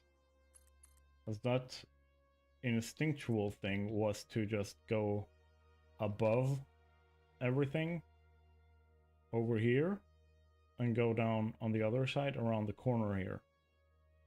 But I like this a lot more. It's a lot cooler, like more visually pleasing for me. So let's just drop blueprint. 1, 2, and damn, I think I need to start curving here.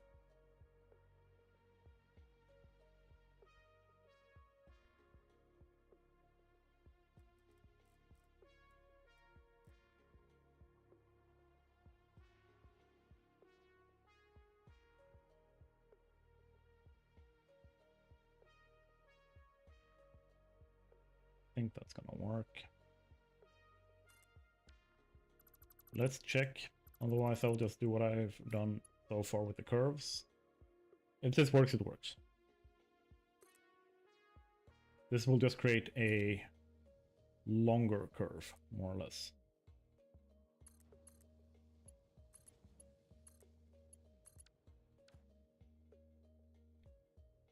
Yeah, it works. It just moves the bump on the curve, like the apex of the curve, further out. And then let's do this one. Boop-a-doop.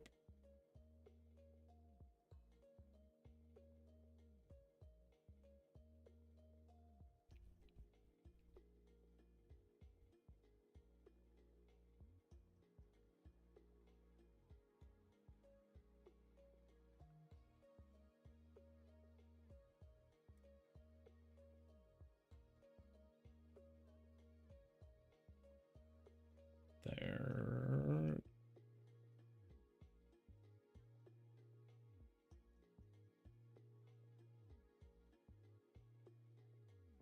Like so. think that's it. And then we can remove these two. And oh yeah, we need anchor points over here.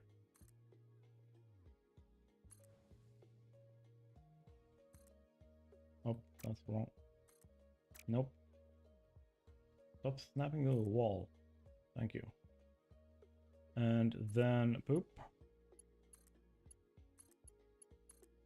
Does it work? Ah, it's a little bit. Oh, damn it. Just slightly too long. Damn. All right, so let's do this.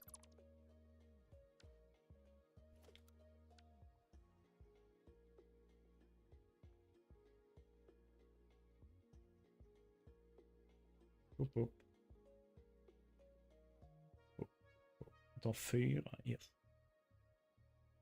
Accidentally spoke Swedish there. That's a good sign that I should be taking a break.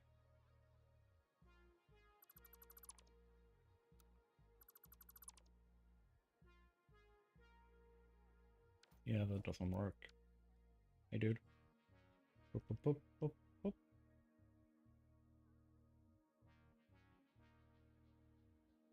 Like there.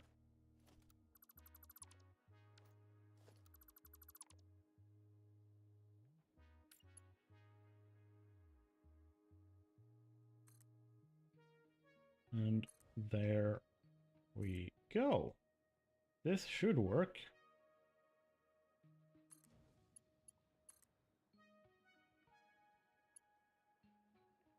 Are you kidding me? I'm literally one snapping point away from it.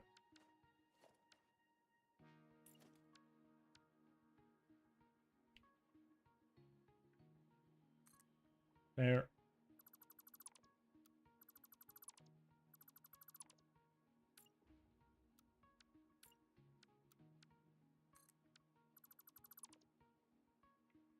And then we add in this again. This is more what I was expecting for most of this.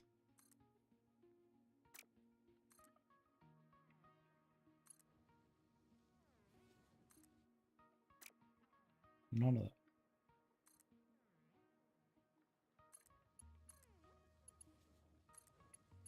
And then that. Okay, so we got our curve there. Perfect. And then we can go along the coast here. Perfect. Boom. Goes into the wall, but that lane is free. That's good.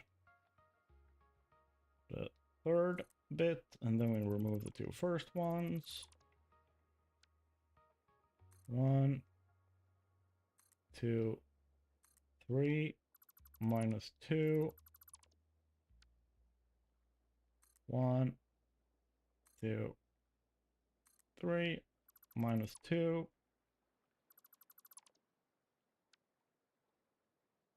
1, 3, -2.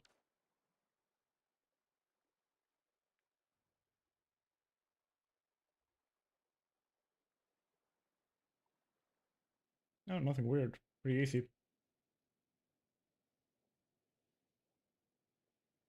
And then when we hit here, we like turn out. And we go on the outside. All the way across, over to there.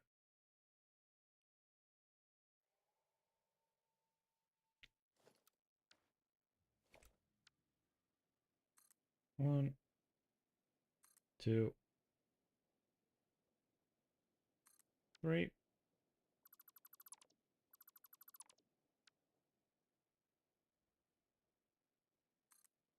Oh, did I plant that correctly? I did. 2, 3.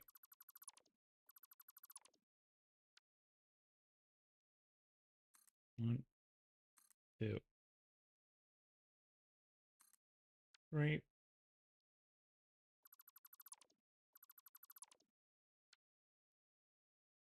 1, 2, 3. And then we start curving.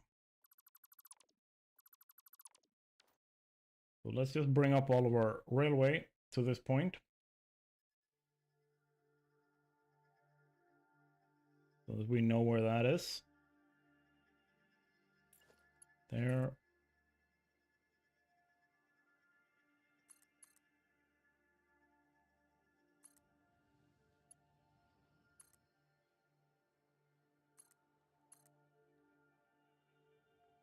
All right.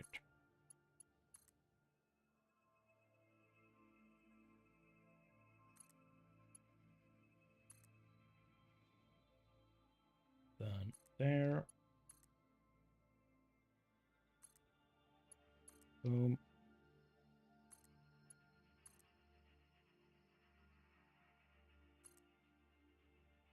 Mildly therapeutic.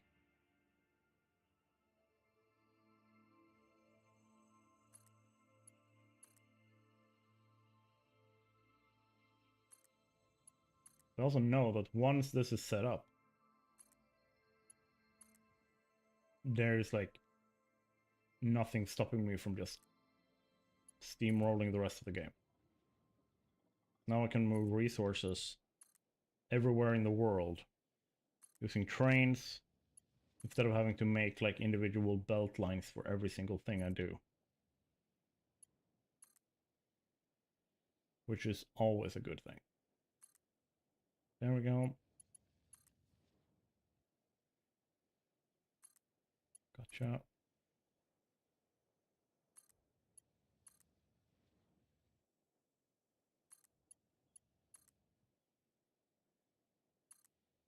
And then we are almost there. Almost time to curve.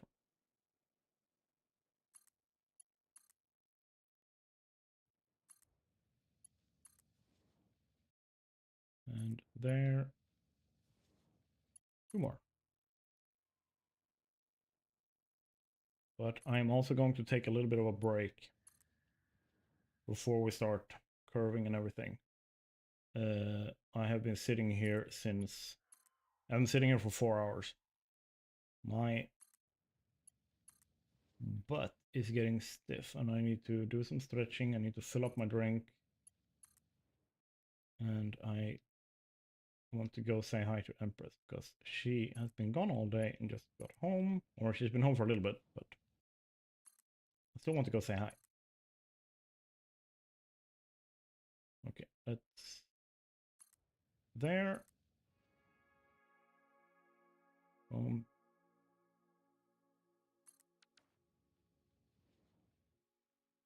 Very nice straight railway all the way across there. Perfetto.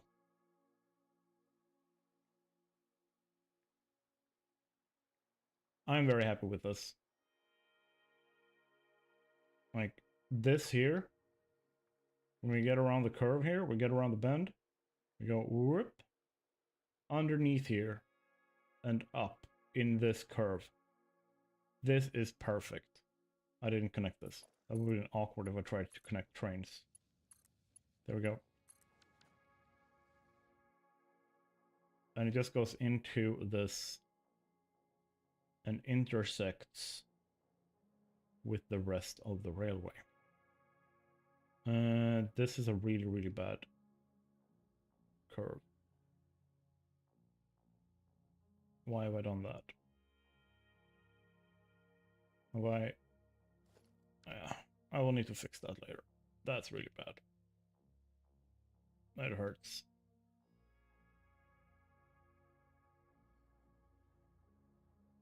That's... okay, I need to fix that later. Well... I'm gonna take a break. And I'll be back in 5-10 minutes. So I'm gonna put you on the BRB screen for now. And I will see you guys later.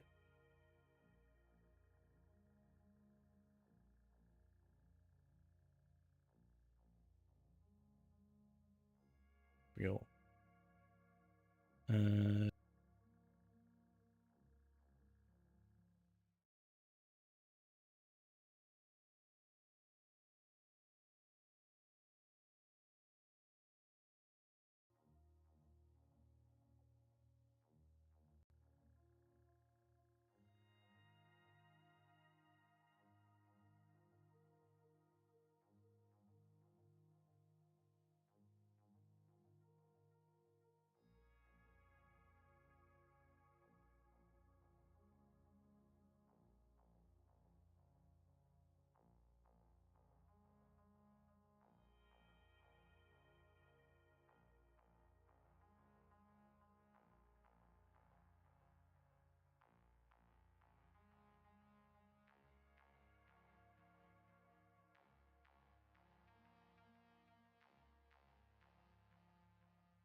All right, we are back.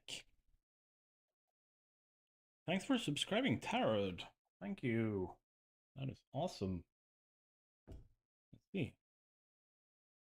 I am curious.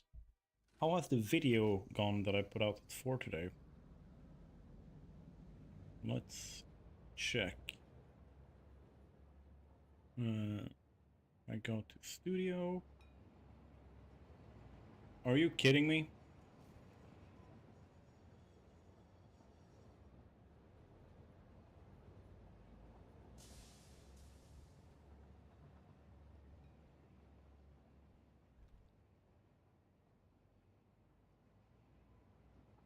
Let me just fix this. Where's my phone? We're back.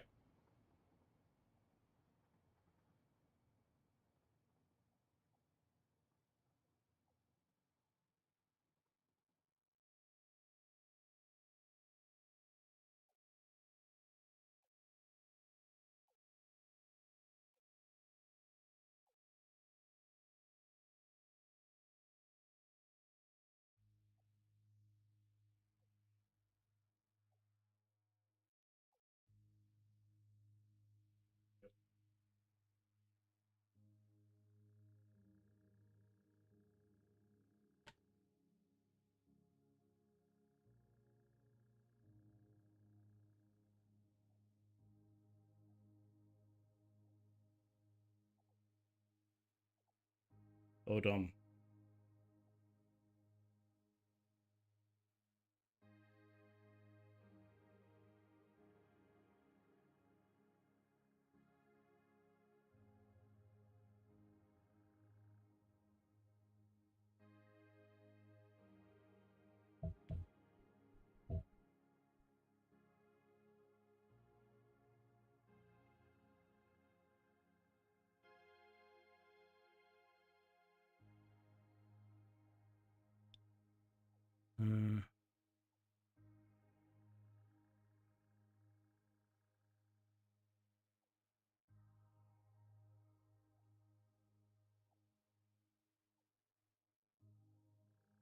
All right.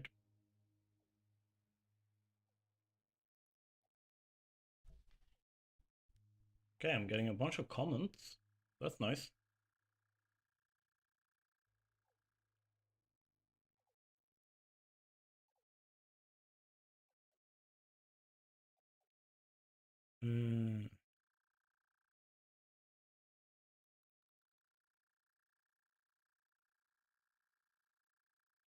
Nice. Also reach a milestone, 475,000 views on the channel.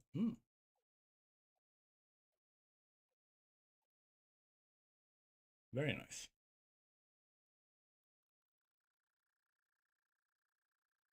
Let's double check. Boo. So I am back. I am once again logged in.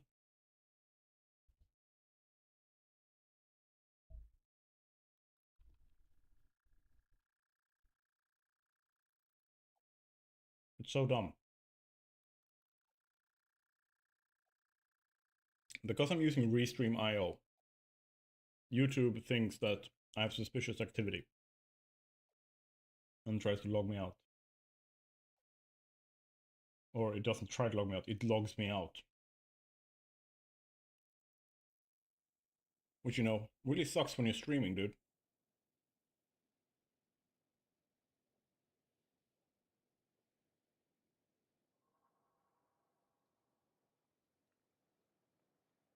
Right, so now from here, we are going to go and curve and aim out there.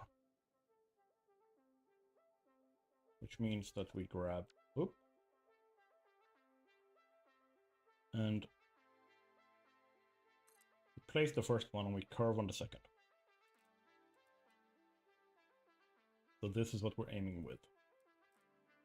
Those two, like this rightmost, needs to pass that outer edge. That's essentially what we want. So let's just, to be safe, and then we move it out like this. So we need to line up these lines. You see these lines here? They need to be like unaligned in this manner. That is what I have figured out today. Like so. So we can line that a little bit closer, I think. Let's go with there. Just double check. Yep, so that is the alignment. Because it is like a round curve and not an angular curve, that makes it a little bit easier. You have a lot more leeway when building.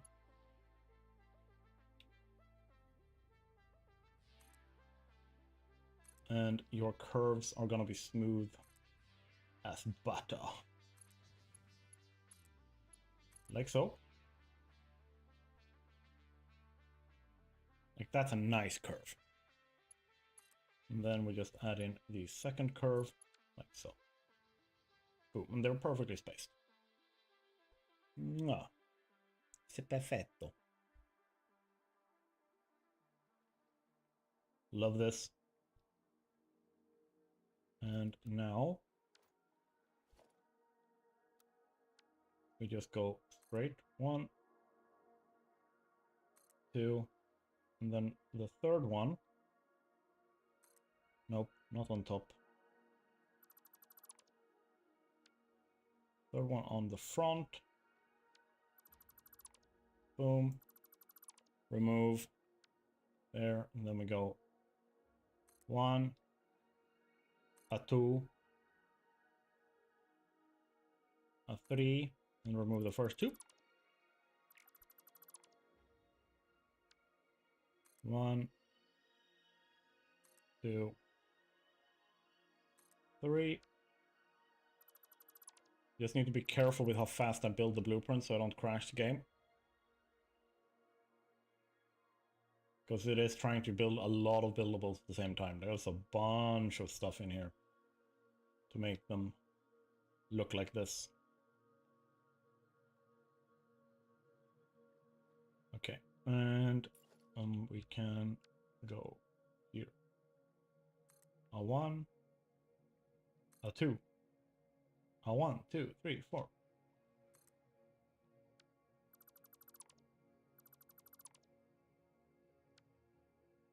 And then a 1, 2, a 1, 2, 3, 4. Yep. That joke was not funny, not even to me. And I'm me.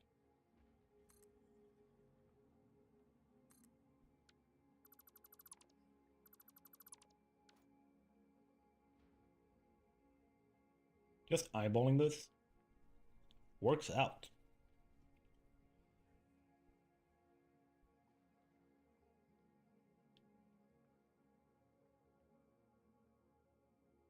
Right, so the next place we're aiming for, we're gonna curve here, right?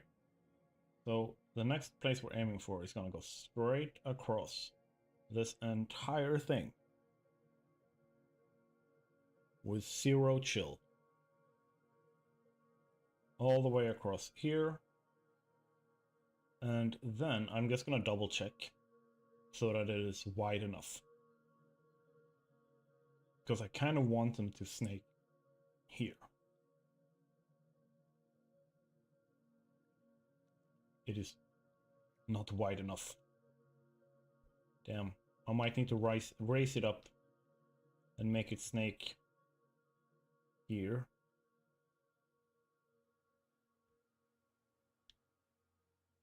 Yeah, I'm gonna need it to go up, and then it can go down again. And kind of try to keep it level here. And then go out. And I have my end station about here. Because like I said, we're gonna have another city in this biome. That's gonna be the Phase 4 city. But we're not building on the Phase 4 or Phase 5 cities yet. We just want to have the capacity for it.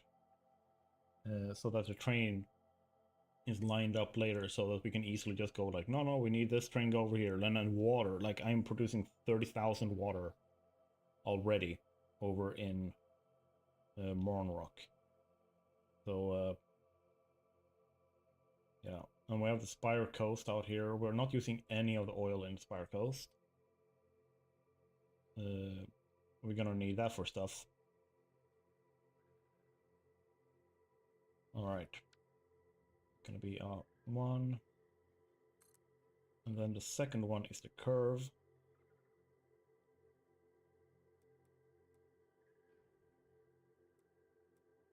And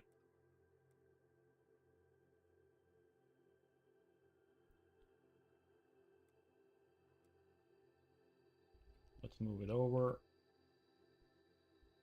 so that we can see the alignment here. Yep. I think that's pretty damn accurate. Yeah, and then it's just literally a straight line all the way across. And when we place that one and remove the two first ones, then we grab our roads or railways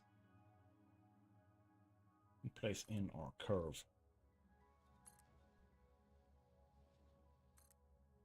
Rinse and repeat. Anchor points. Thank you.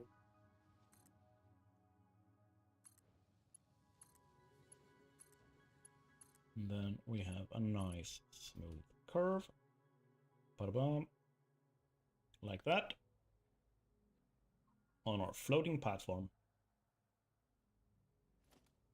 And then we can go 1, 2, 3.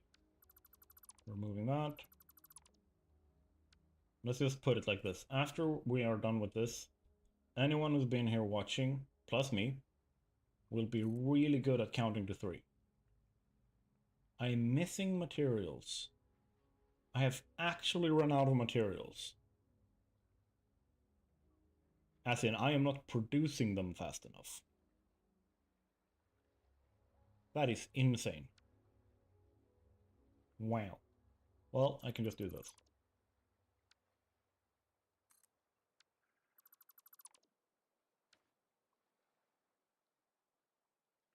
That is crazy. So, while that is building back up, let's just place in all the railway.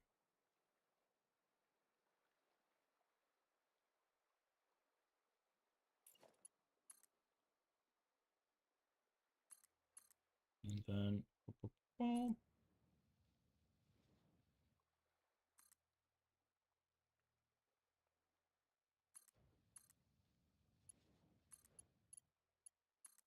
then here.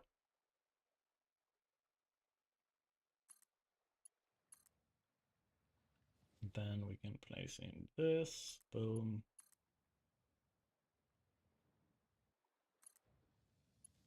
Here we go.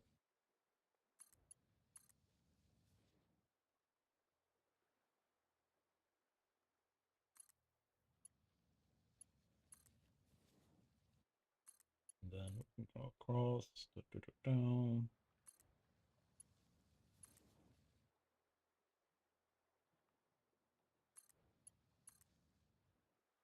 It's repetitive but therapeutic.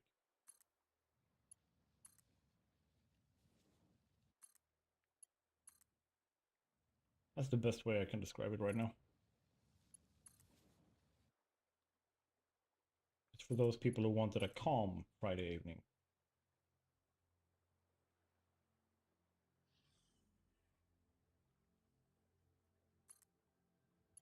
As like I said at the start of the stream, looking for high octane content, this ain't the channel for you, bro.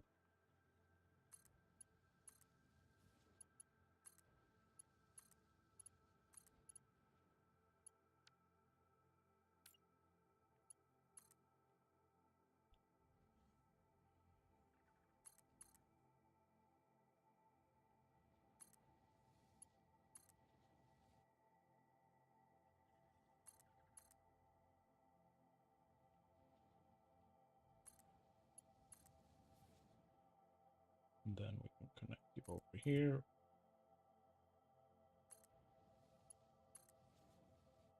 And there.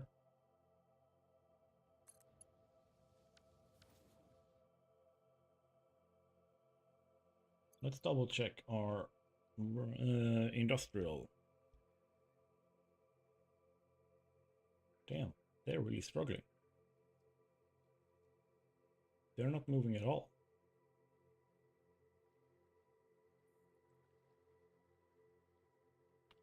What is happening over there? I'm gonna have to actually go and check. Because they should be made faster than that.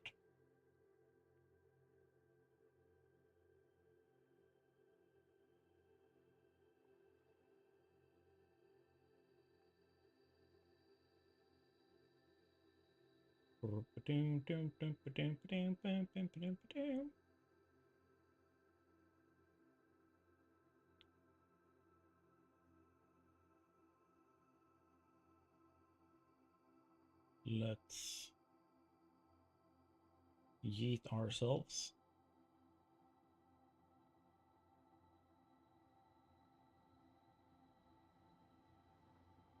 Over here.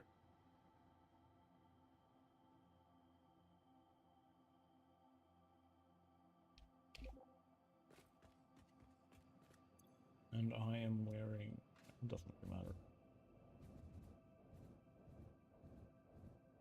Sorry if I'm making you queasy.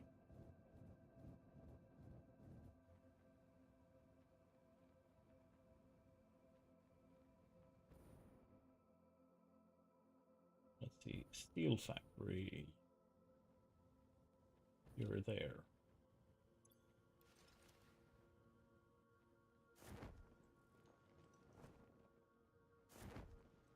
Gotcha.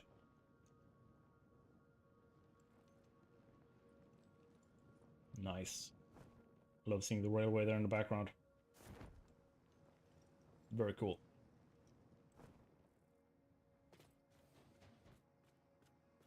All right.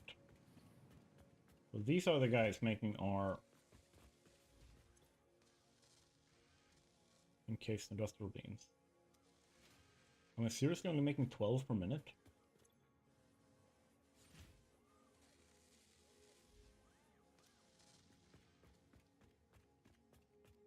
I thought I was making more. I thought I was making 24.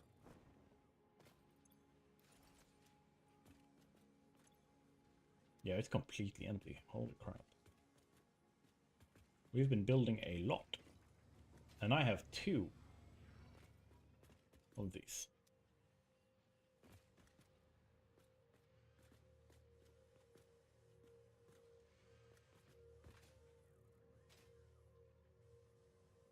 So what I'm thinking is a temporary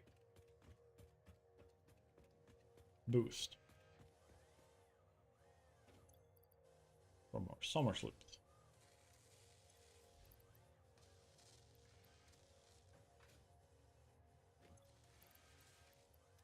There.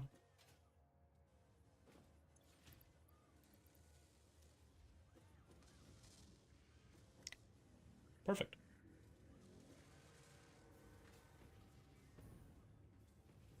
Because they are running 100% efficient. Yeah. They all are. And now they're producing 8 per minute instead.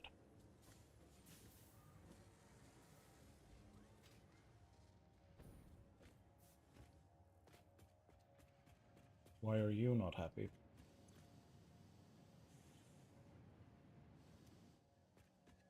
Because you're full. That's why.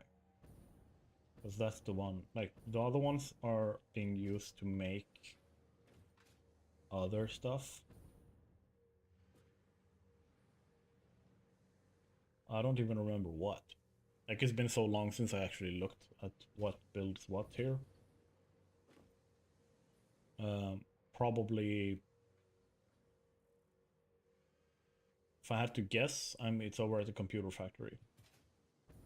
Or computer engineering. That's all the steel beams. Actually, let's go check. I want to see. No, they're making. They're making the. They're making the parts. The space elevator parts. All right. They are being used up here.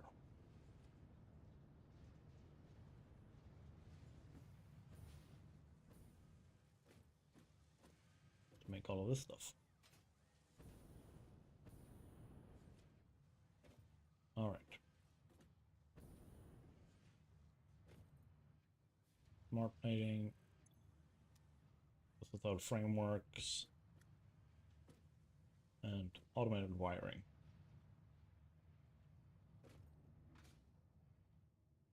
Yeah.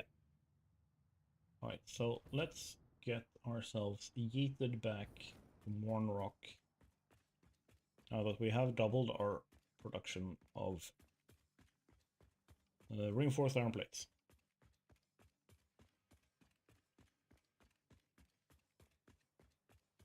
It should be a little bit easier to supplement our production. Did I buy us?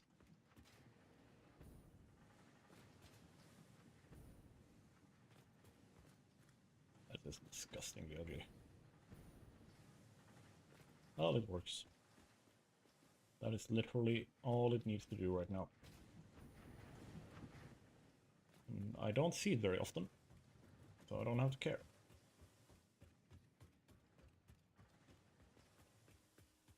I can also do this.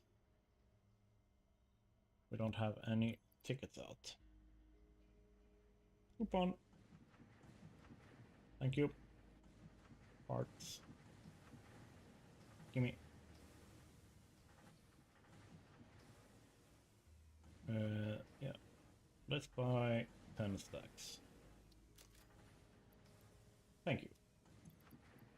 Then you guys can go back into the Dimensional Depot uploader.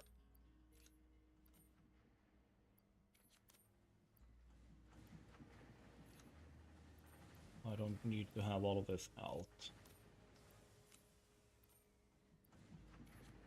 Let's do this.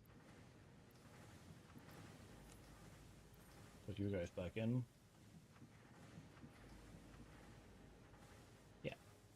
And then let's do the yeet. Let's see if we can. Actually, let's see if we can send ourselves over to where we want to be, Spire Coast. This is aiming straight up to where we need to go. Hello, Famous He. Stream is going very well. I've had a lot of activity today and I'm very happy, and we've done a lot of work. And just charging up, not trying to make you nauseous, just trying to yeet myself to the other side of the planet. Essentially. So we've built... Oh, world's loading. We've built a lot of railway. How are you doing?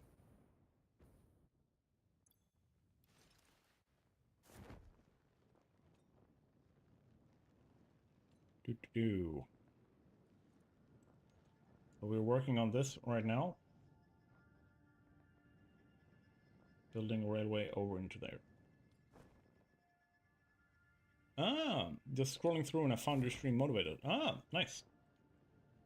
Are you a player, an enjoyer of Satisfactory or factory games in general, or how come?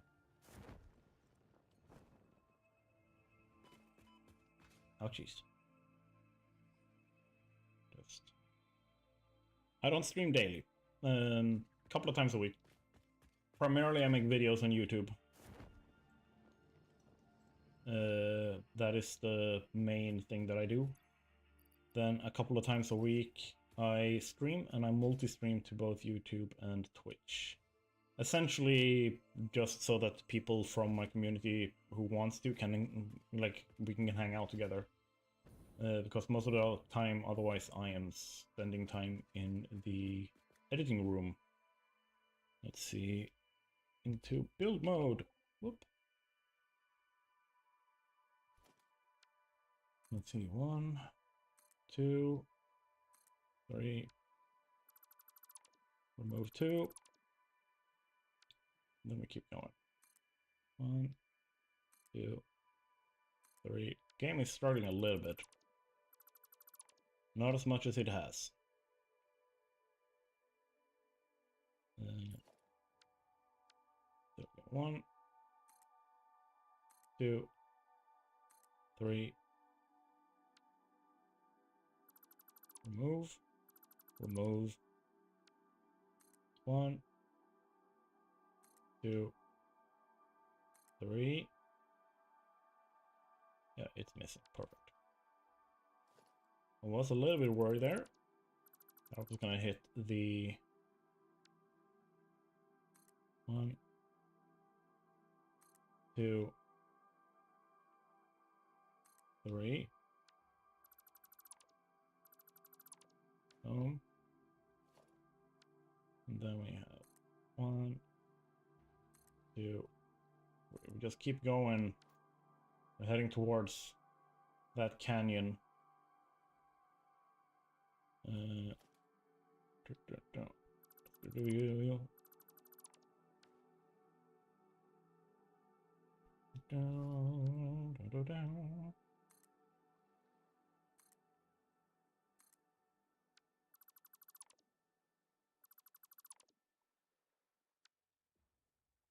So we're trying to build a worldwide like railway system that helps build out the our ability to very, very quickly access all of the resource nodes in the world and bring them back for production. So that's why I am doing all of this stuff. And now I'm missing copper sheets instead. I've really been running my production lines dry here, holy crap. Yeah, you are very welcome to. You can also find links to all of my stuff. It's down below or like wherever it is, depending on what you have, your configuration is. If you want to check out, I have old VODs and stuff like that if you want to check those out as well. They're mostly, like, they're saved permanently on YouTube, but you can also check them out on Twitch for a couple of days. Currently, I'm basically streaming to Twitch to like just get people used to me streaming on Twitch, but most of the time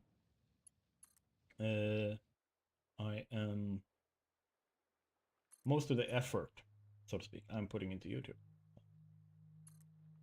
At least for now. We'll see. When I get monetized on Twitch, I might spend more effort there. For now, I'm pretty chill.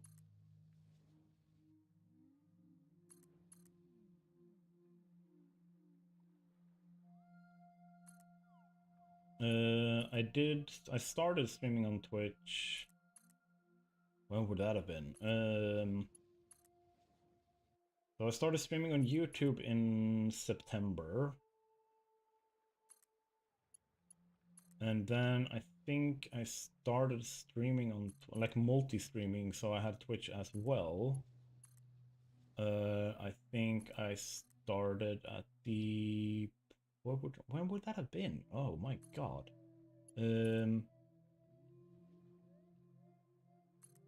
I can actually look that up. Give me a second here. Let's see if I go back in my announcements a little bit.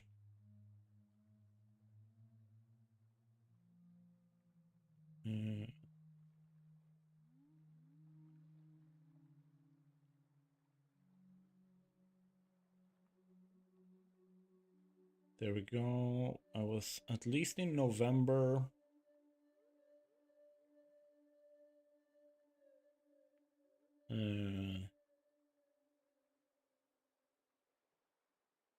Yeah, somewhere in the middle of November, I switched over from YouTube. Or I didn't switch over, but I added the...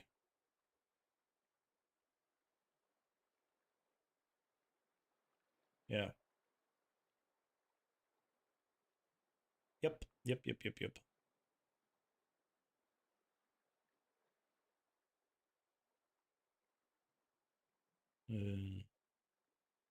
End of November. There we go.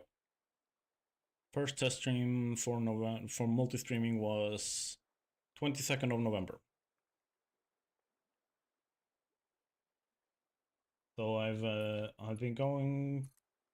Is this the end of the 2 months in? Vortec? No, 3 months. And just been chilling. Like I said, most important thing is like people getting used to where they can find me and when and stuff. But the effort is going into where I am currently monetized, which is YouTube, where I am rapidly approaching 3,000 subscribers.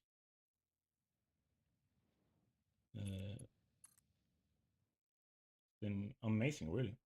I have my 1 year since the first video is in a month, which is bonkers to me. Like, I have made almost 200 videos since I started. It is just mind-blowing to me. Oh wait, that's the end. So yeah, completely crazy. I was not expecting that. At least not at this point. I was expecting the numbers that I'm getting in like a year. Maybe.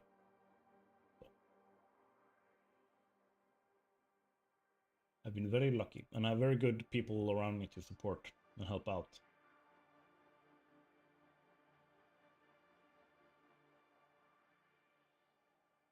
Okay, so we got that.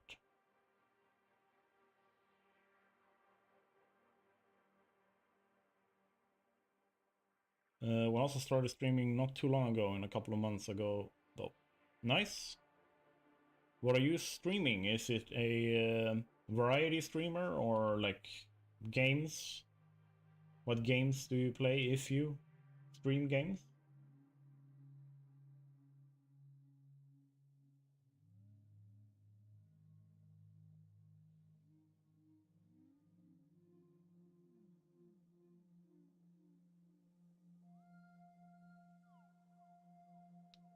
Alright, so let me just double check. I need to pull up which resources I need to look at.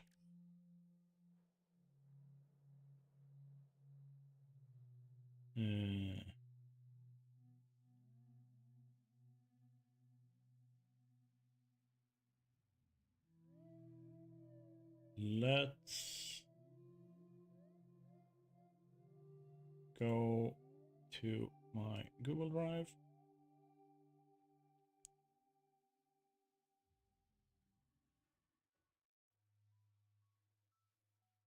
Mournrock. There we go. You.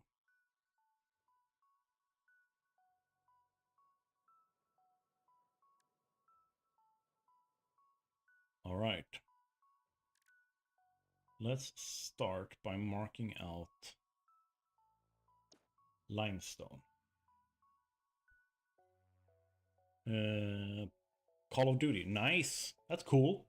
I haven't played Call of Duty in a long time. When I started, way back when I was still young, it was Battlefield and Counter-Strike.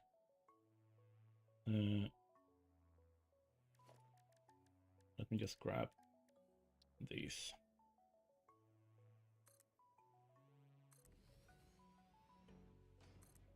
Just marking them out so that I know where they are. Or rather, I can very quickly see where I have built pillars. There.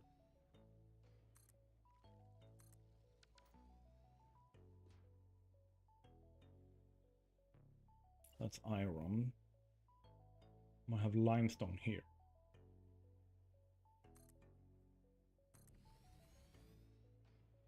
And I need 3,000 limestone. Let me see. There's more. There should be a ton of limestone around here. Have I hidden it underneath here?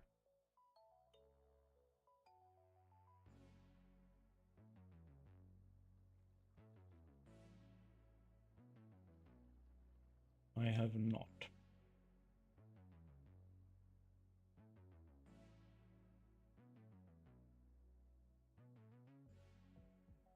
Upstairs here.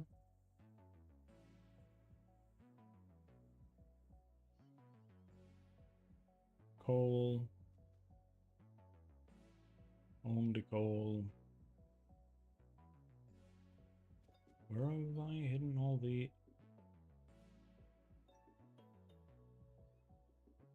limestone nodes?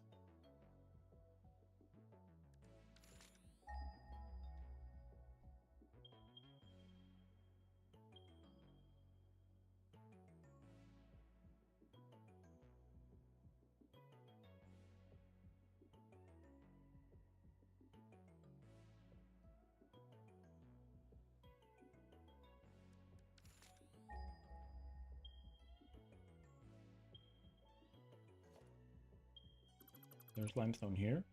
Yeah, there's one.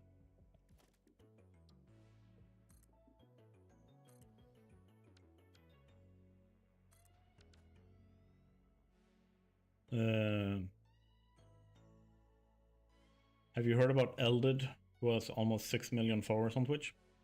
No. I basically don't follow, like, streamers. I basically follow, like, YouTube content creators, like, video makers.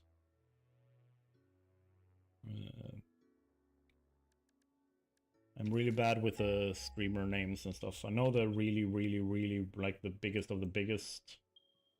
Like Ludwig and those guys, those nine, like I recognize the names of those people. That's about it.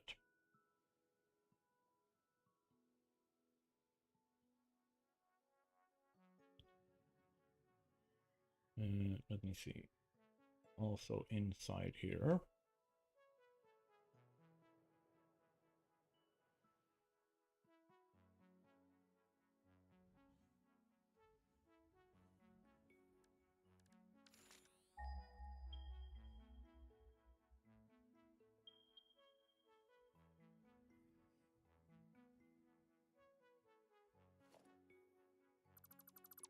Where are you? There you are.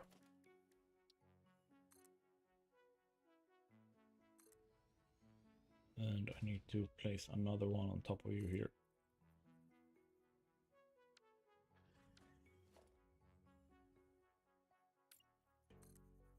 Let's just go to the side so I don't go through the railway.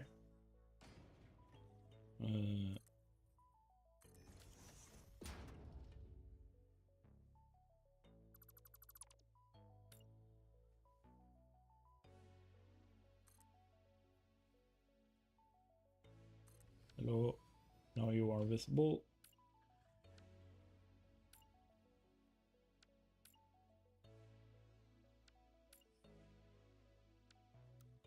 What are you talking about? No. Blueprint mode. You know what? Whatever. I am not in a mood to mess with that. Let's go in here. Carbon still finished. There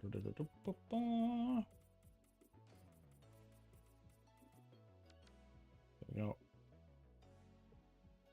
The one over here, I need to make He's a supportive big streamer that loves to help small streamers and even gives them some tips on how to grow their channel. Nice! I might check that out at some point then. Let's see if I can learn something. Ah, how are you looking in terms of followers and stuff? How big are you at this point?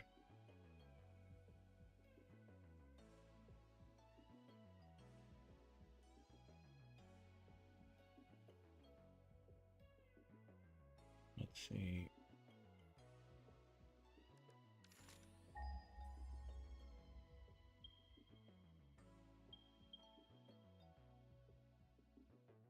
More limestone over here. Get rid of this.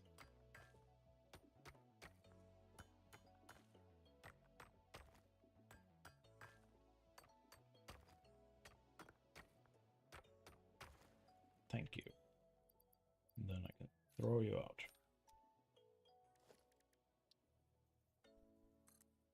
And then we build. Pillar there.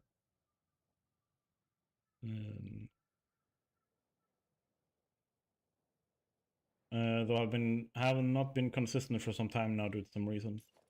Yeah, I mean, life is always gonna be life, right? And your life has to function. If you can't make a won't you mind if I recommend him to you, bro? Like you can recommend him and I can check him out. But I'm gonna do it on my schedule. Not while I'm streaming.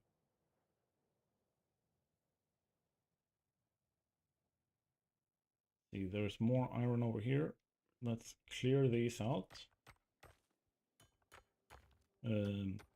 Essentially, I'm not gonna do like admin work and research for myself when my current job, like on screen with you guys, is to be an entertainer.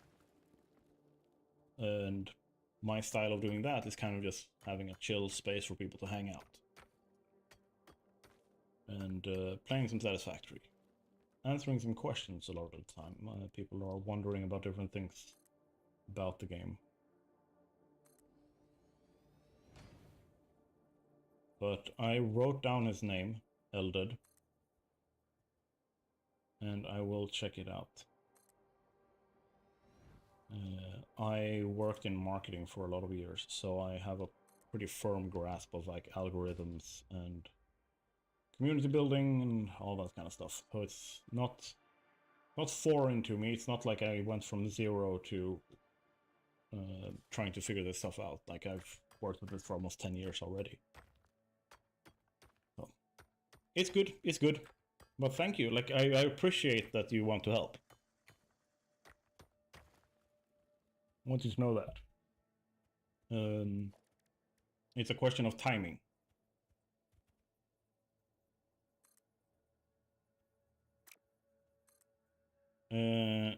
Should I share his personal Discord username then? No, it's fine. Like I will go with the normal channels. First I want to check him out and like watch his streams and see if I'm vibing with what I'm seeing. And if I think it's a good match, I will reach out. I think that's the best way.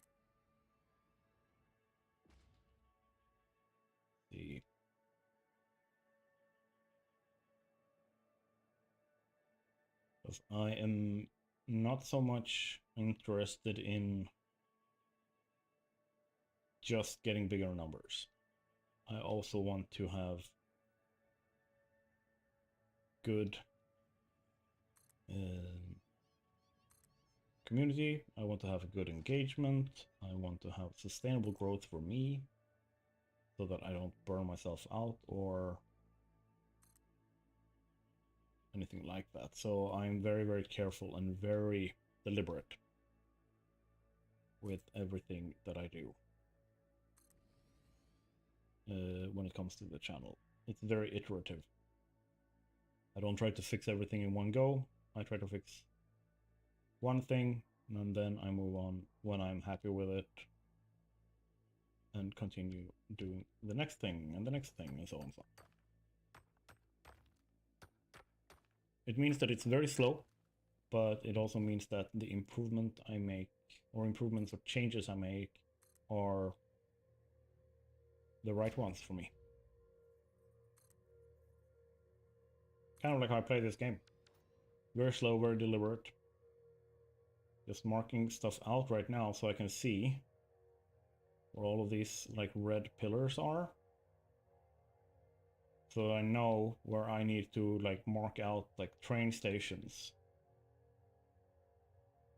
to bring in resources to. And let's also bring up from underneath here, right? I have the coal.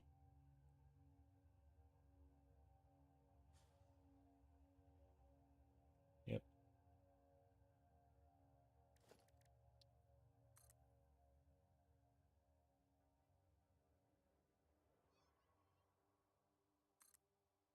There.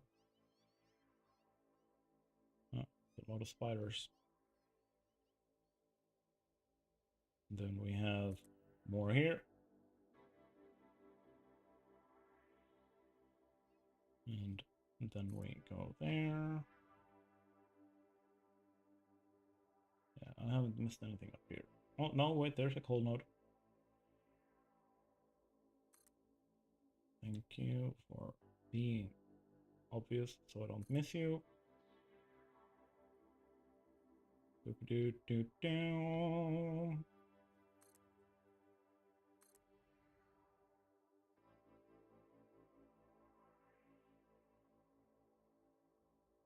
And there should be, yep, another coal node here. Perfect.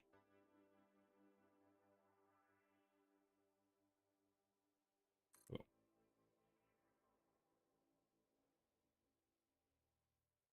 Like I said, I'm just very deliberate about what I do and who I network with. And that is going to be all on my personal judgment.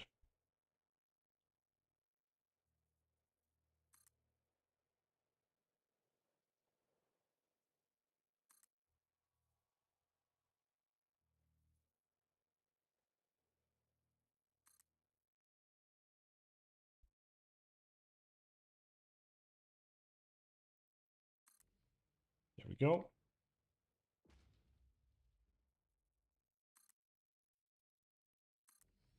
Elded 96. Right. A second here.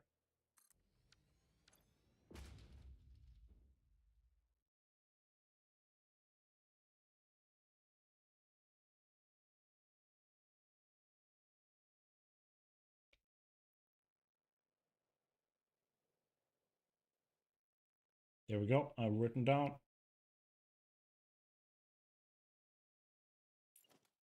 I'll keep an eye on it. And when I'm doing my research, I will, like I've written it down in my to-do list, so I'm gonna be checking out like VODs and stuff like that.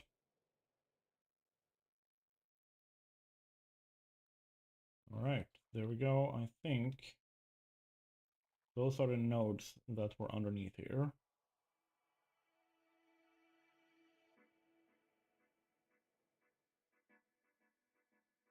Then we need to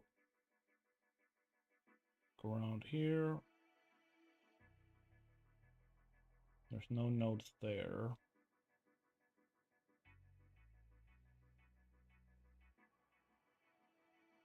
What do we have over here? Oh, we have some limestone.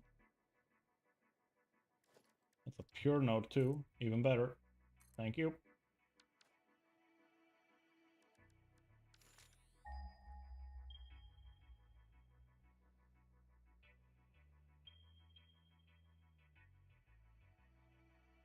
There's another one.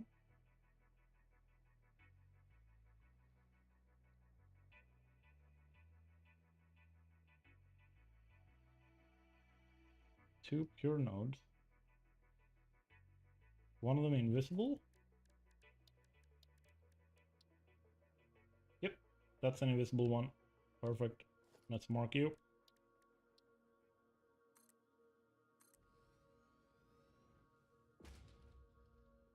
There's always a couple of invisible ones.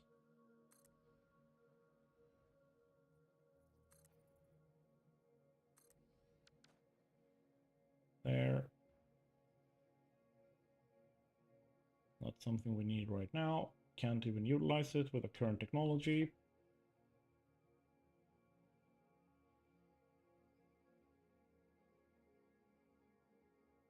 We've marked those.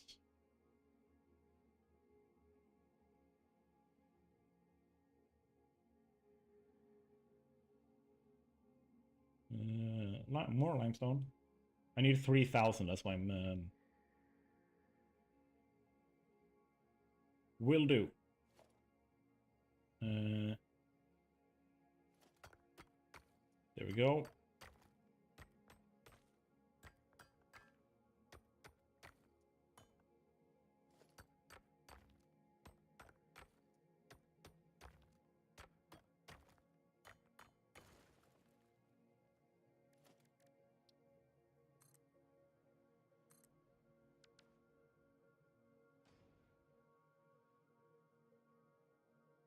Do we have any nodes down here? We do not. We have a copper node here.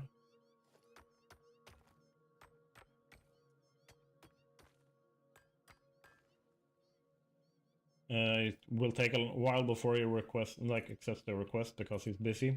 That makes sense. If he has 6 million followers.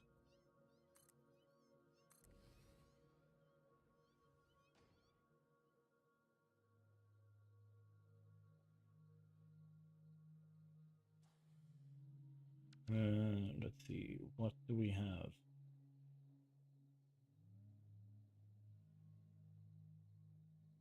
I need to go check.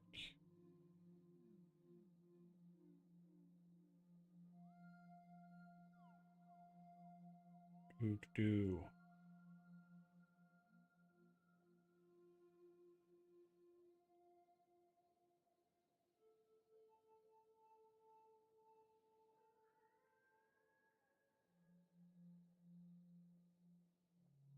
I have marked a lot of these. I haven't marked over there.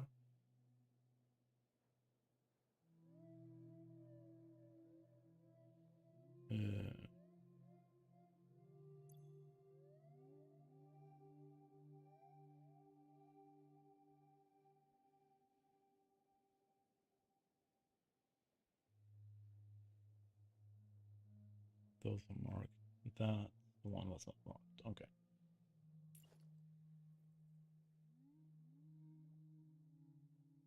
There. That one. Boop-a-doo.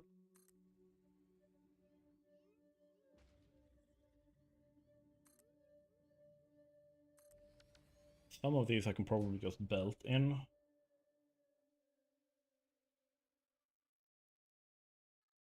The thing is, like I said before, I need 3,000 limestone, and a pure node gives me 480 now. So 1, 2, 3, 4. Have I marked that? I have not. 1, 2, 3, 5, 6, 7. Yeah, that's marked.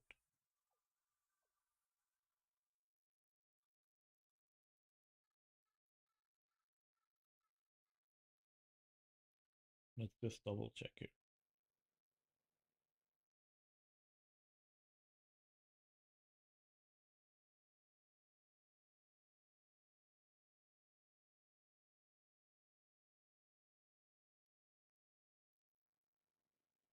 Four coal nodes. 1, 2 pure nodes there. And then I have my pure node there. And then there is a pure node there. All right. So I have those guys marked. And then I have another pure node there. I've marked a pure node there and there. Pure node over there. Then there's another pure node over in that direction. Might be enough. Count them out. Once we have them like marked, so I don't lose them. Just gotta hammer away all the limestone so I can get to the node. There we go. And then painted beam. We go straight up.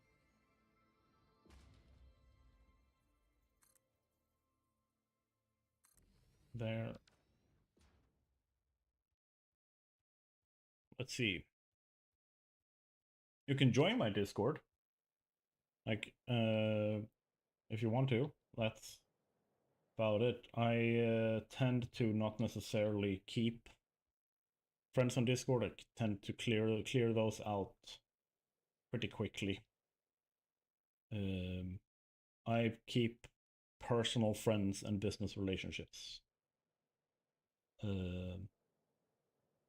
as friends on Discord. So you can join my Discord and we can chat and you can hang out and stream with me. That's perfectly fine. But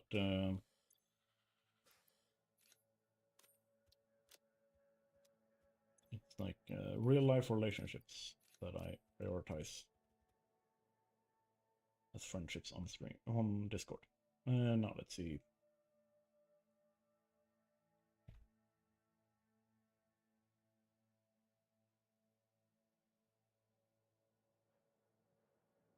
That is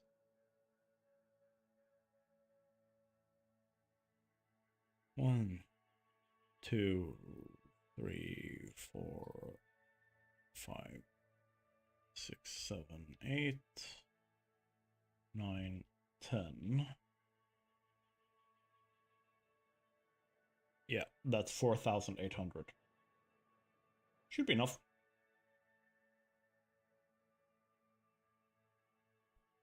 $4,800 limestone.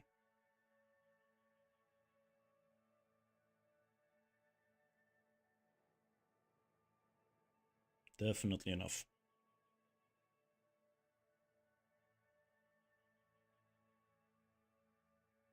Now, question is,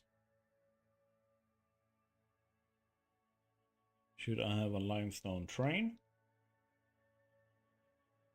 bringing all that in? Or should I just belt it? I should train that. Just realized because there's a ton of stuff around here. All right. And then let's see if we can fix this monstrosity.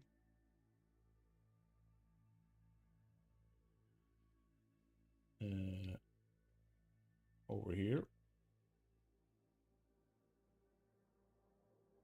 Because yikes.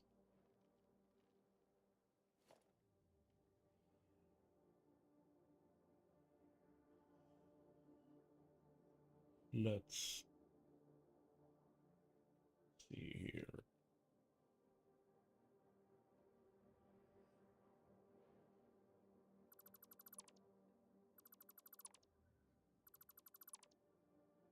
That's just a travesty. Oh my god.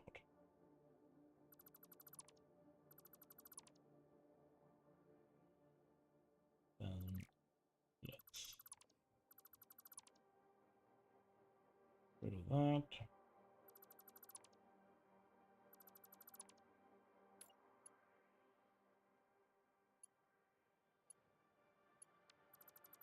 Okay, I need a 4-way intersection here.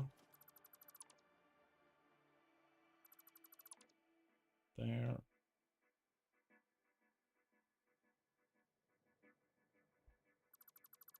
So let's switch this up.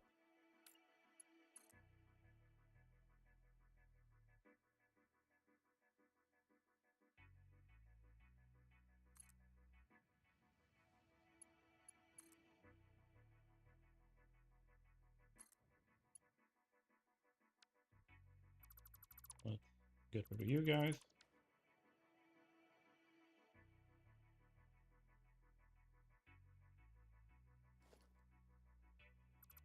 And let's get rid of you guys.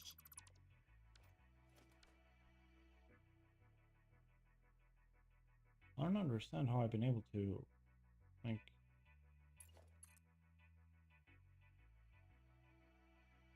Ow.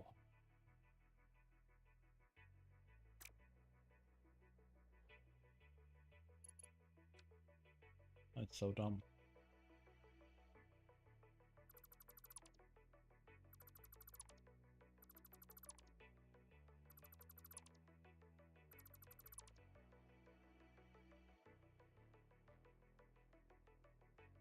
All right.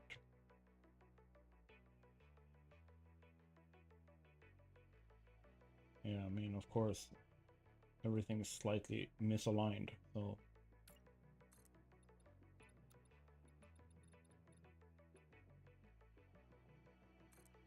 Alright. Was this the right height? Should be, if I remember correctly. It is. Alright. That means... do this.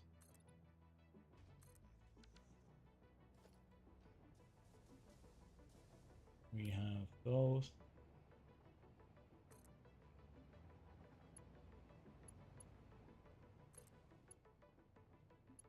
Okay, that's what I need to do. Now I get it.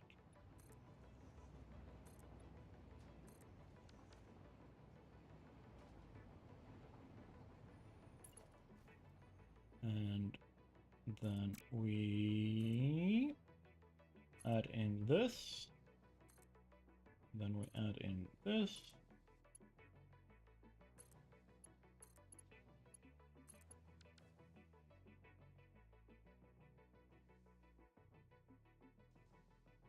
There we go. Then we need to go and configure a path signal in.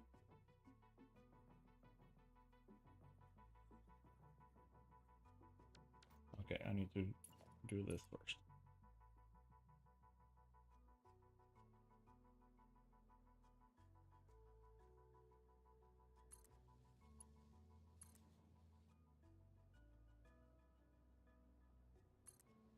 There.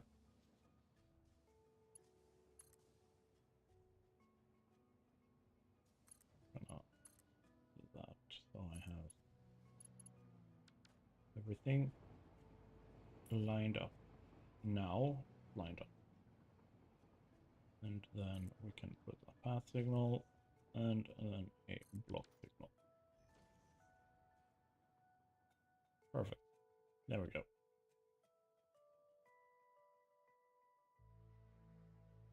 And then can remove this again.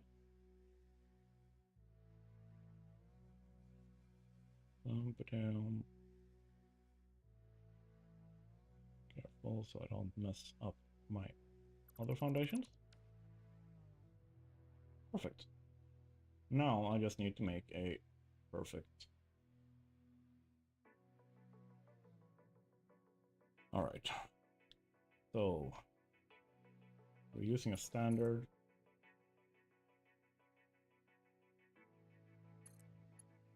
Standard four-way intersection here. So this isn't anything complex. We just need to make sure that it is clean and neat and doesn't make people want to claw their eyes out when they see it. Boom.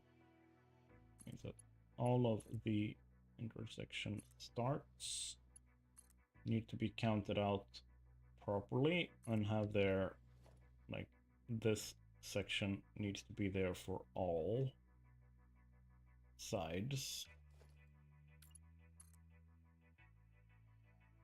And that would be it. All right. So step number one, everything goes straight ahead of each other. Right. Then this one needs to be able to go right and left. And then if we go here, this one needs to be able to go left, right as well.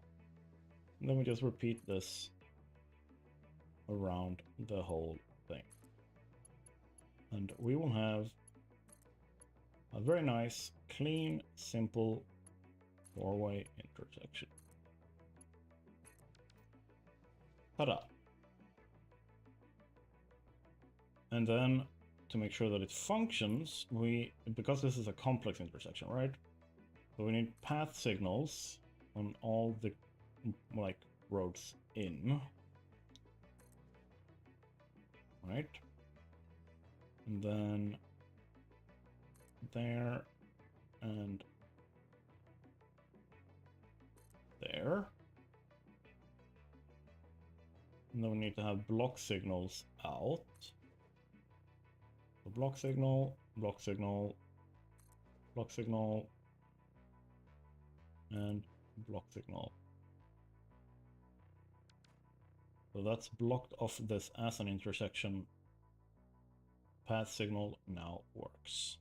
Or crossing now works. And it actually is aligned with the center of the foundation instead of being like a wonky piece of shit.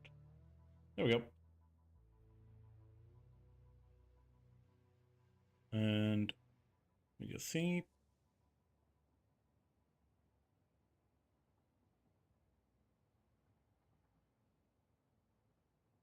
double checking.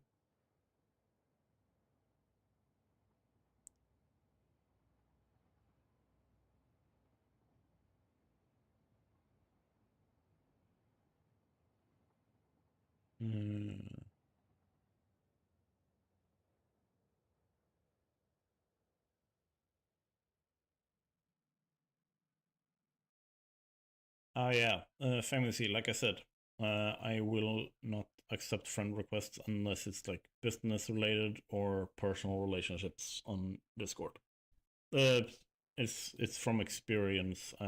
Tends to get very messy otherwise, and there is seriously a period in my life where I responded to over 500 messages a day that could have been just reduced by 90% if people just talked in the Discord.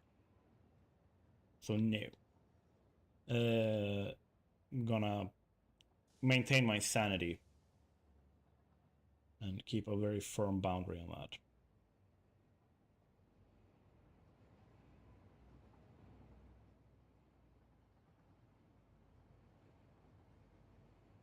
Right.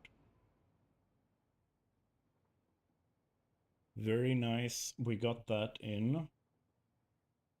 And now that I have this, where are we gonna drop off all of our limestone? That's a good question. I was thinking we do that here. Essentially making a mirrored version of this. Right? Let's just see how many nodes do we have here. We have 10, right? That's a 10 train station we need. So that would be 24. We need more than that.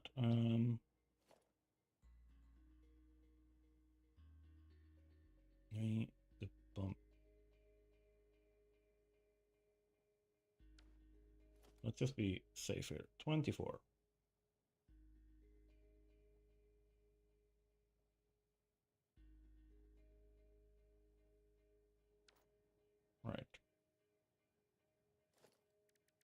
So let's go into transport and make a train station. There we go.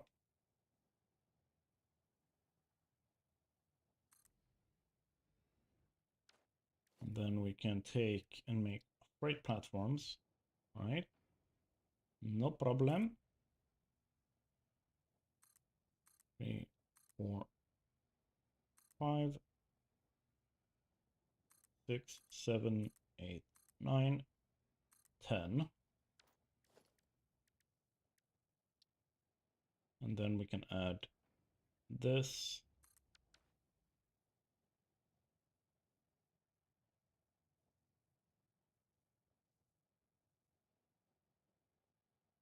So what I'm thinking here, quite simple, is I need to go back 1, 2,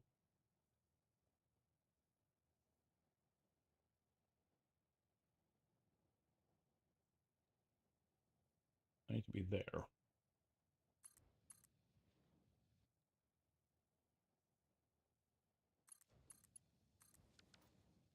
There we go. Other than that, this rail needs to continue forwards, but also be able to receive the returning train. All right.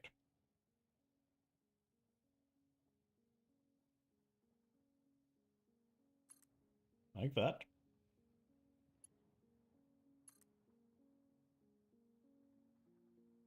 No need to be stingy with space. I think space we do have a little bit. And then from here, what is it? You went forward 1.5, right? And then I connect up like that.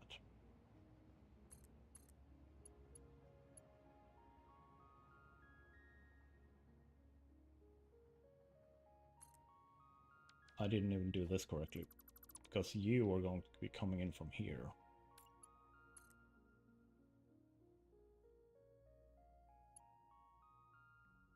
And that means here. Boom, boom, boom.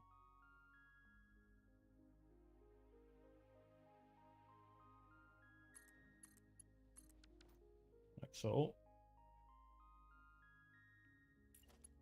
Also need you to be able to continue forward. Like so.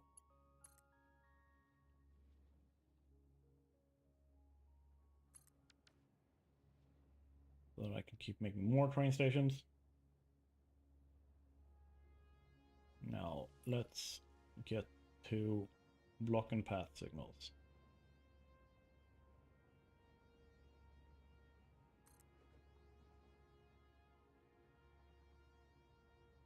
So complex intersection needs a path signal. We're gonna need a block signal out. That was a block signal, right? Yep, it was. Good. But it's going to need a path signal.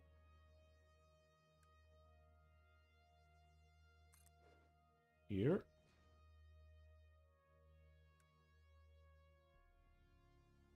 I'll put a block signal over here.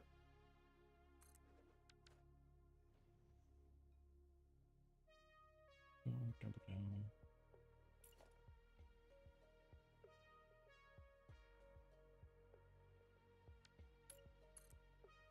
So let's just do this so that I have the space.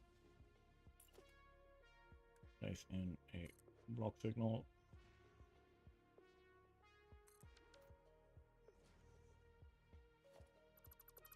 I guess.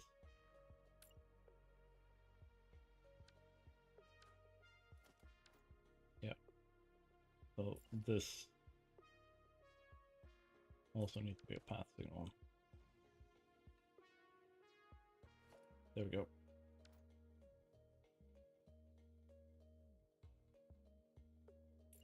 I am just going to leave that as is. And this means we have a bunch of available slots for our limestone intake.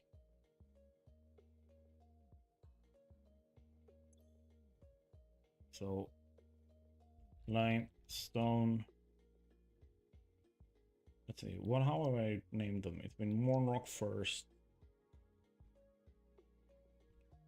Or limestone in.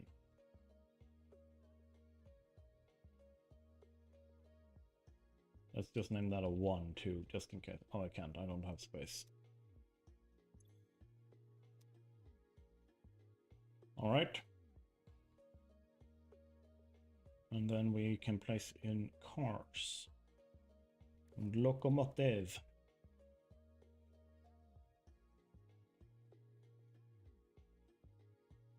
So that's that, and then we need 10 cars. 1, 2, 3, 4, 5, 7, 8, 9, 10. And then we have another support rail or support locomotive in the back. I need to make an extra block signal here. There we go. Means the train can pass by.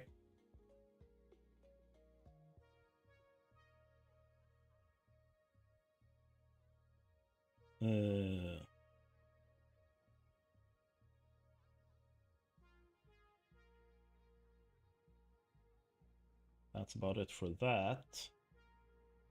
Now we need to make a station out there. Picks up all the limestone.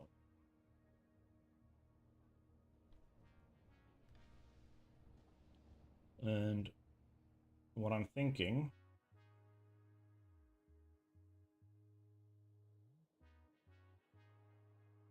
is between these two stations.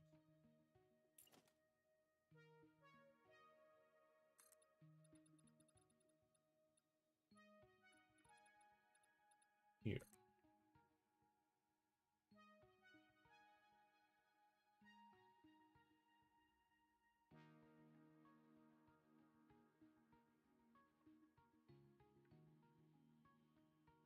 That was 12, right? Meaning the center is going to be a twofer. Perfect. Let's just do this.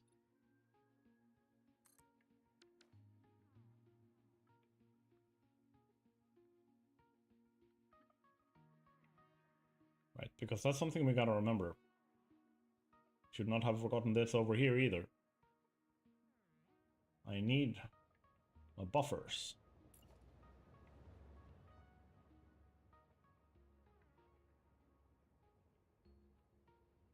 Let's see.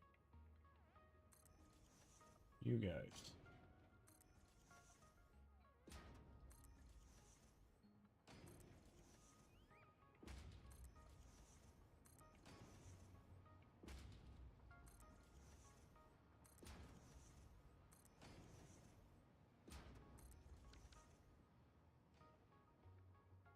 And then we can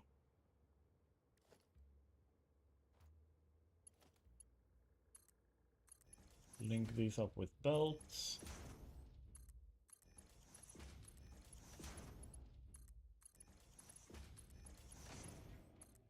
Bada boom. And that's 2 belts out. All right.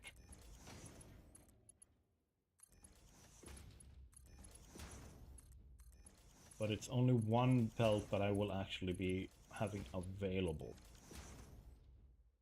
Right. So it's only gonna be one. I'm not gonna use both. Unless that is like a balancing simplification. So. Like so. Oh. Oh. Just gotta set this to unload on all of them. Can I copy that? I cannot. They were like, yes, let's add copy paste to all of the things. Let's just not do it to the freight platforms. That should work. Perfect.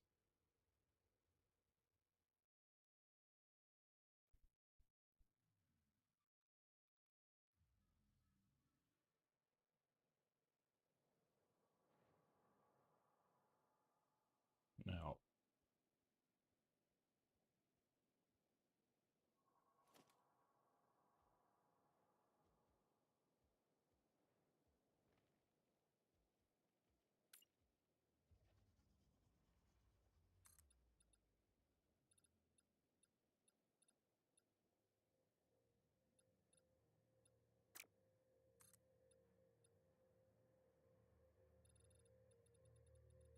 we'll do this.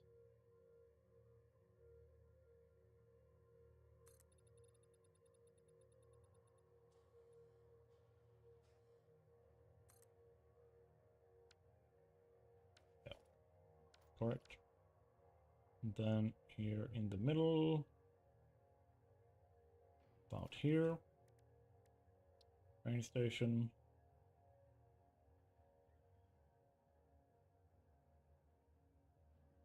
Be about right.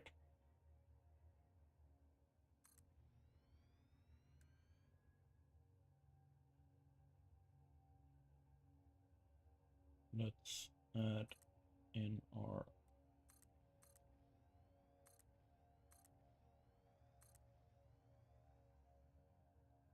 stations here, or freight platforms. 1, 2, 3, 4, 5, 6,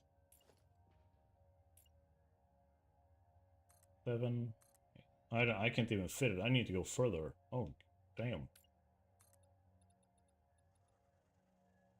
I need like this.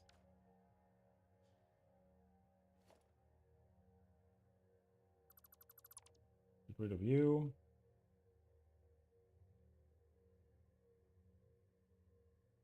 And then let's get rid of you. Count these.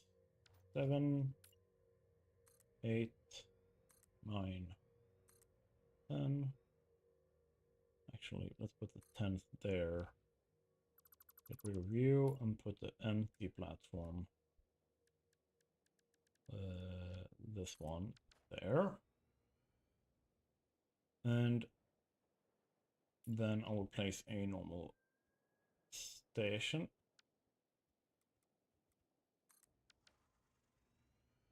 In front like that. And let's blow this up.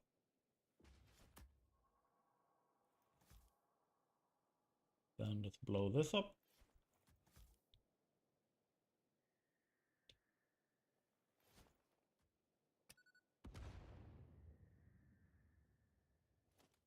There. That has given me the space that I need.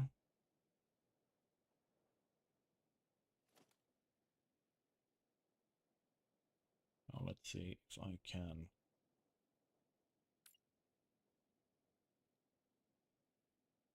create a good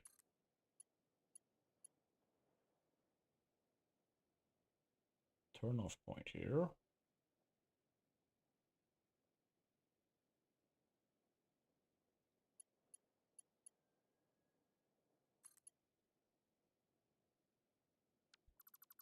Yeah, okay, so that's not the way.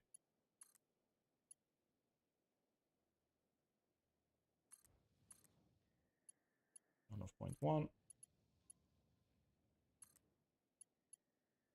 Boom. And then from over here,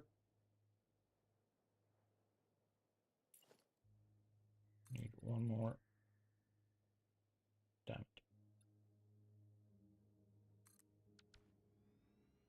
That work?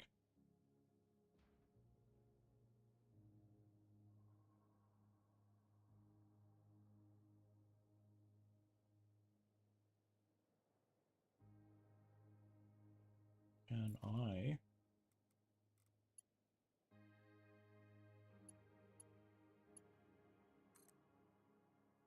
do this?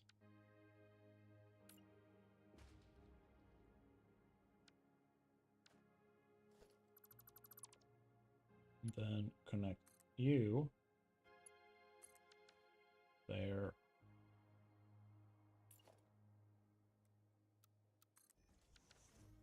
There we go. Let's add in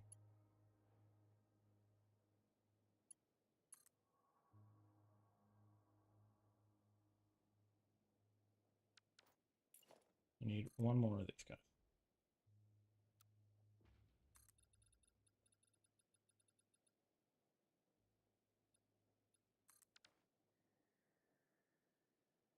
Perfect.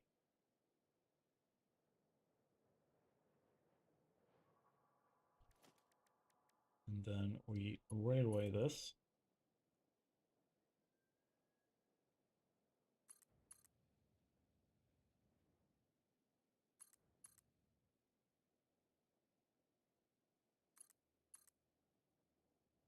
And from here, this needs to be able to turn both right and left. Too far. I lock you.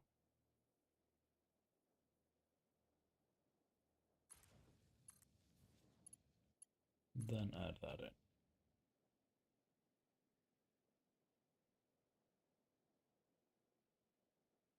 Right, that works. Then we just need block signal and block signal.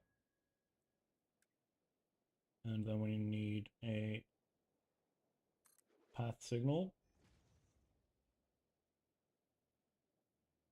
Path signal.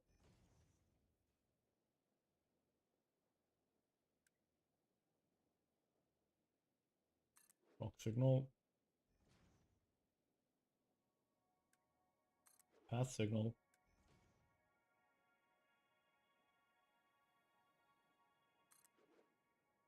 Block signal there.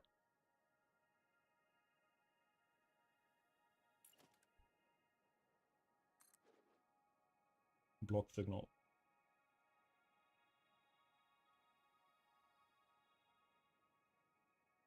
So the reason why I'm having two block signals here is if there's a, like, if this would be red, sometimes it would then force you to stop here. Like, force the train to stop here. By having that extra block, it would stay green here or let trains through that needs to go straight through. So that's kind of something that I want passionately. All right, I need to add this one.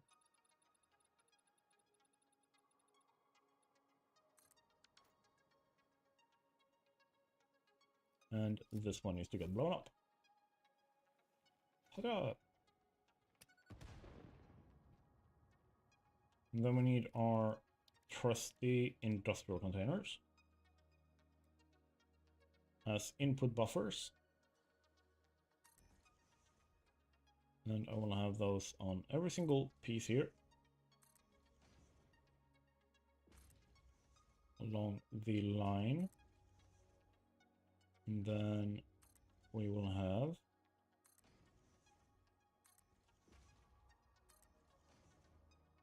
to go and build 10 lines. 10 pure limestone. That's 4,800. So let's just fix this.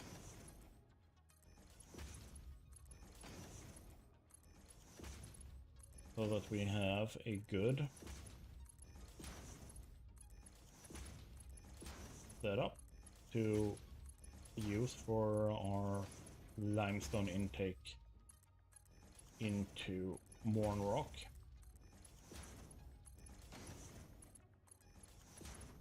I don't mind. We are gonna need so much concrete down the line that it's just gonna be silly. So for me, this is no problem. And like I said, the most important thing right now is that I have the basis for this setup, and then I can do like a visual pass with like blueprints, blueprinted detailing and stuff like that later down the line. But yeah. Now, what we need is to basically take all of these places. I've marked them with painted beams. I need to start hooking them into one of these each. One there, there's another one there, there's two over there. And if I remember correctly, yes, there is a couple of them already in there that that are already in the base. These are coal. These 4 sticks are coal, but that one is a pure limestone node. And then we have this pure limestone node. I also find it very unnecessary to... I mean, that depends. Since we're going to have our concrete production all the way over here, right?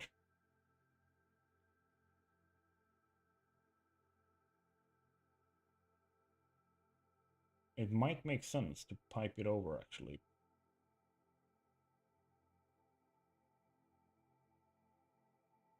Do. Yeah, I'm actually going to do that.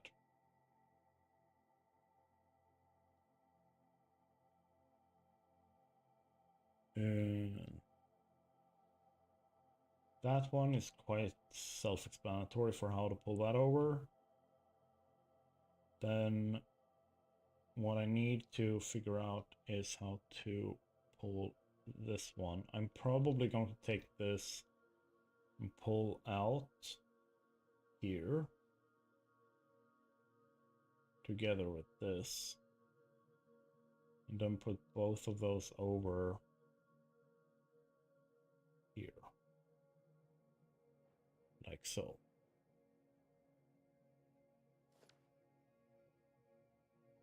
That one is also pretty explanatory, self-explanatory.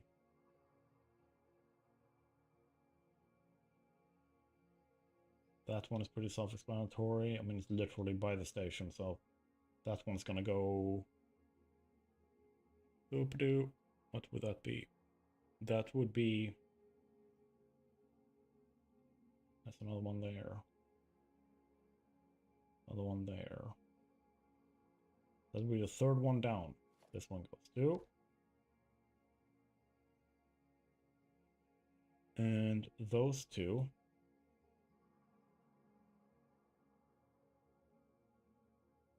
would be 4 and 5 here. Then there's 2 more.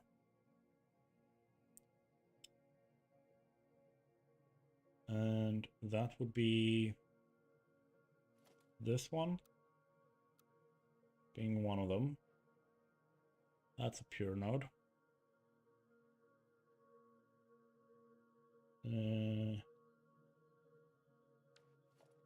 Yeah.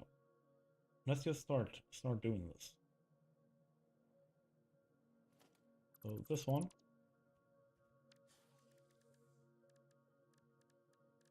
Yeah, production, Mournrock 2.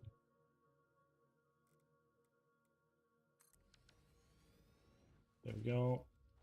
You need to be overclocked. I don't have any power shards.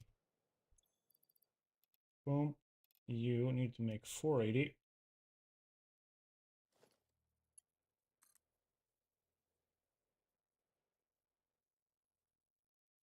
right?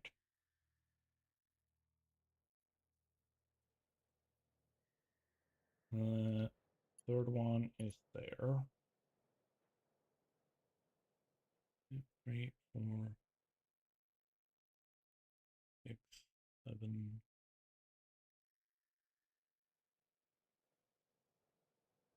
I've prepared for 10 notes here. If I've miscounted, I'm gonna be sad. 1, 2, 3, 4, 5, 6, 7, 8, 9. Alright, so I'm gonna pull together 480 from 2 normal notes.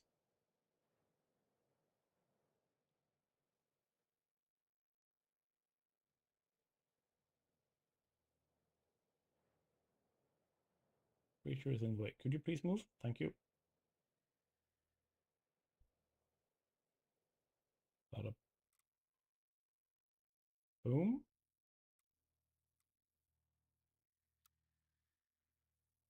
I would assume there.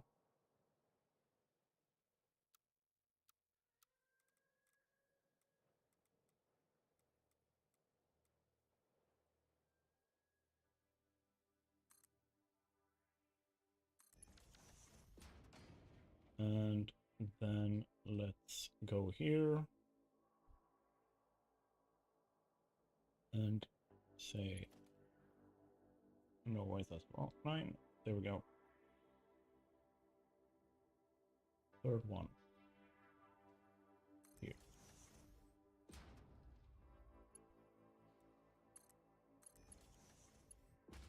Then underneath here.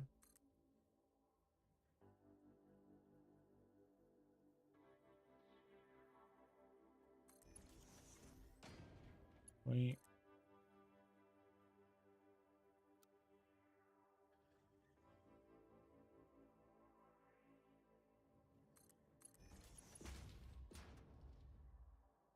All right.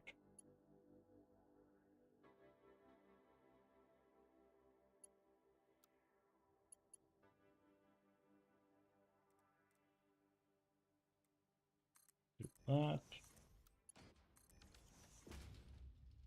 There we go.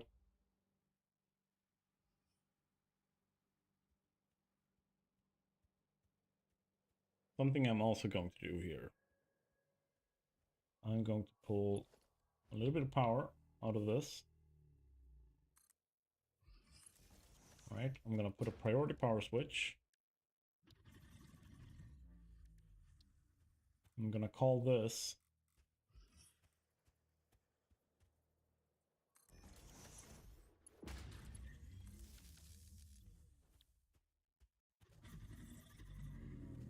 Rock Miners. You went up here.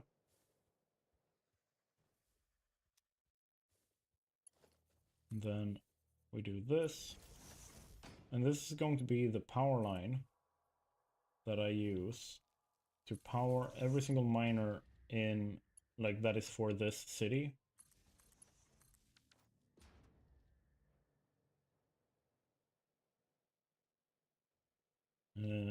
So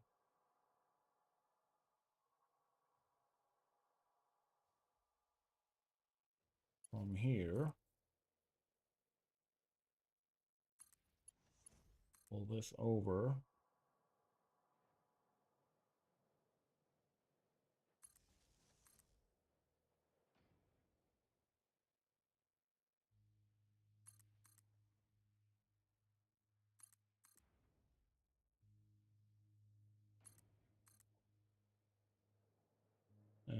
To here.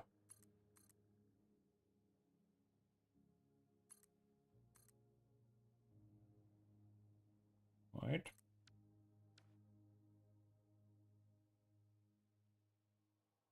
Also, from here we split off.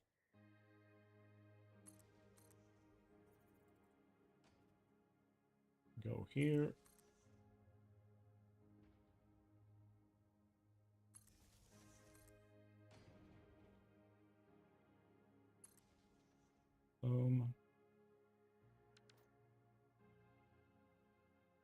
That should work.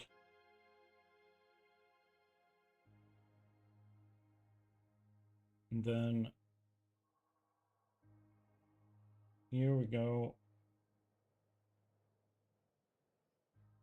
Also need to split this off.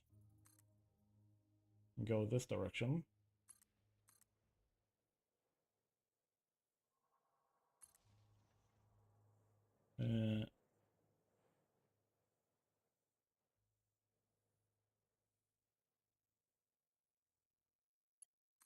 See, we're gonna sneak that around the back here.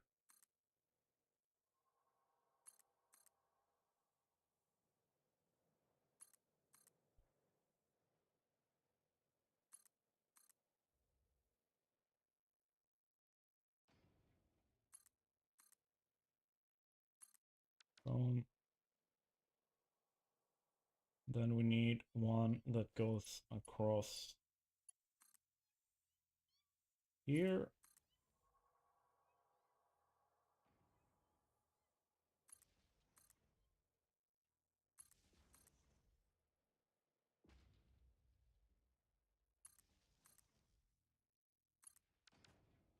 To that one. And I think that's the closest ones there. Right now we're just aiming for the limestone. Limestone, yeah, that's the name. Limestone, no, limestone. And let's go for this one and that one in there. Right, so what is the best way for me to go about that? Let's just open this up, I think. Gonna take a few layers of peeling.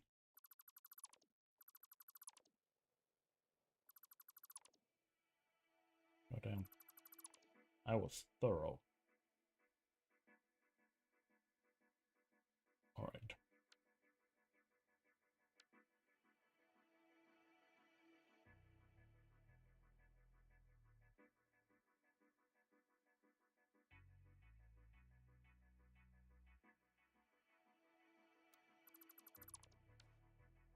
This was the limestone, yep.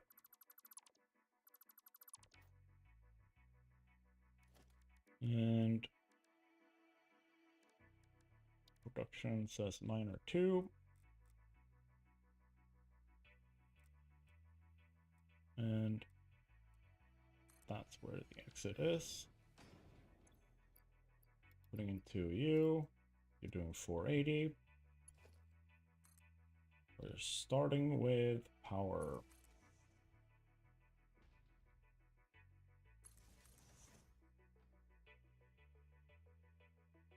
And we are up there.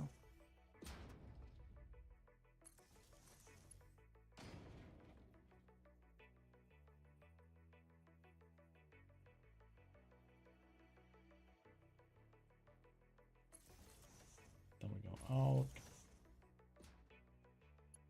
and over. This one can also be removed. Put a miner on that. Do so. 480 per minute.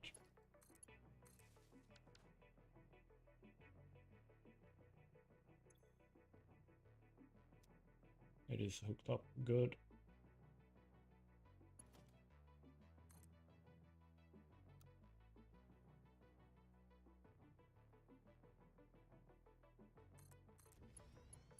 Let's just get you out.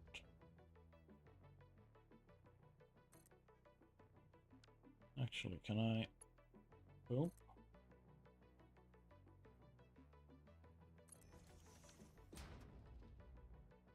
Alright, so if I just do this. Oh, it's literally like one snap too far. Okay. Through that.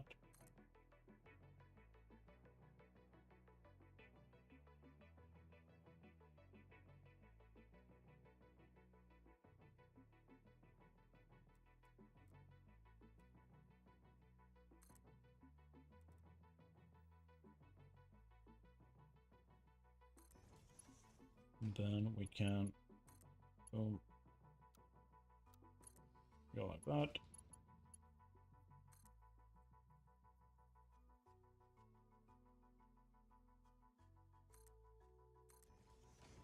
And we can continue up.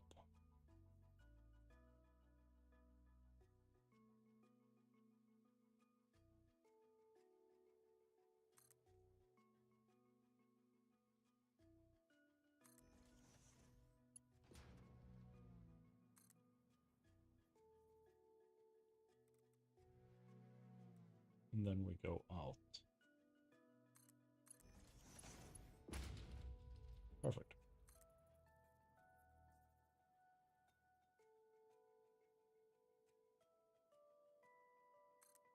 Let's just do this. And then put on here.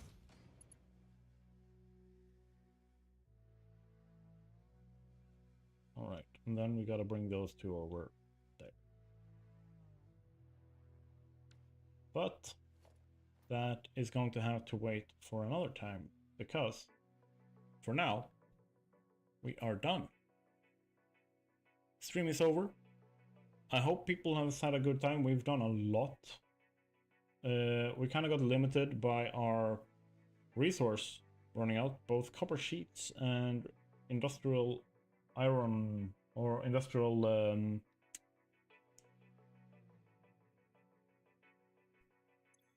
industrial encased industrial beams. There we go. Got completely turned around in my head. So we ran out of these entirely. So we have stopped, but we got a good fair bit. The southern, if we remove the fogs, we can see better.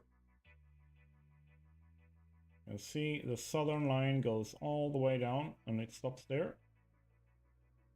And then central line goes all the way over to the eastern side of the map, over to the swamp, and it stops there. And then we have the northern line that goes all the way over, and it's going to continue and go all the way into the desert. And then it's going to stop there. But like I said, that's going to be a different time. For now, we have done a lot today. I've had an awesome chat, and for those who are watching the VOD, thank you so much. And remember to hit the like button, subscribe, share, comment, do all the good stuff. You know the drill. You've been here for a while. But I will see you guys in the next stream, or check out any of my videos over on YouTube. Just links are everywhere. Just look for them in the description and stuff like that. I'll see you guys. Have a great one.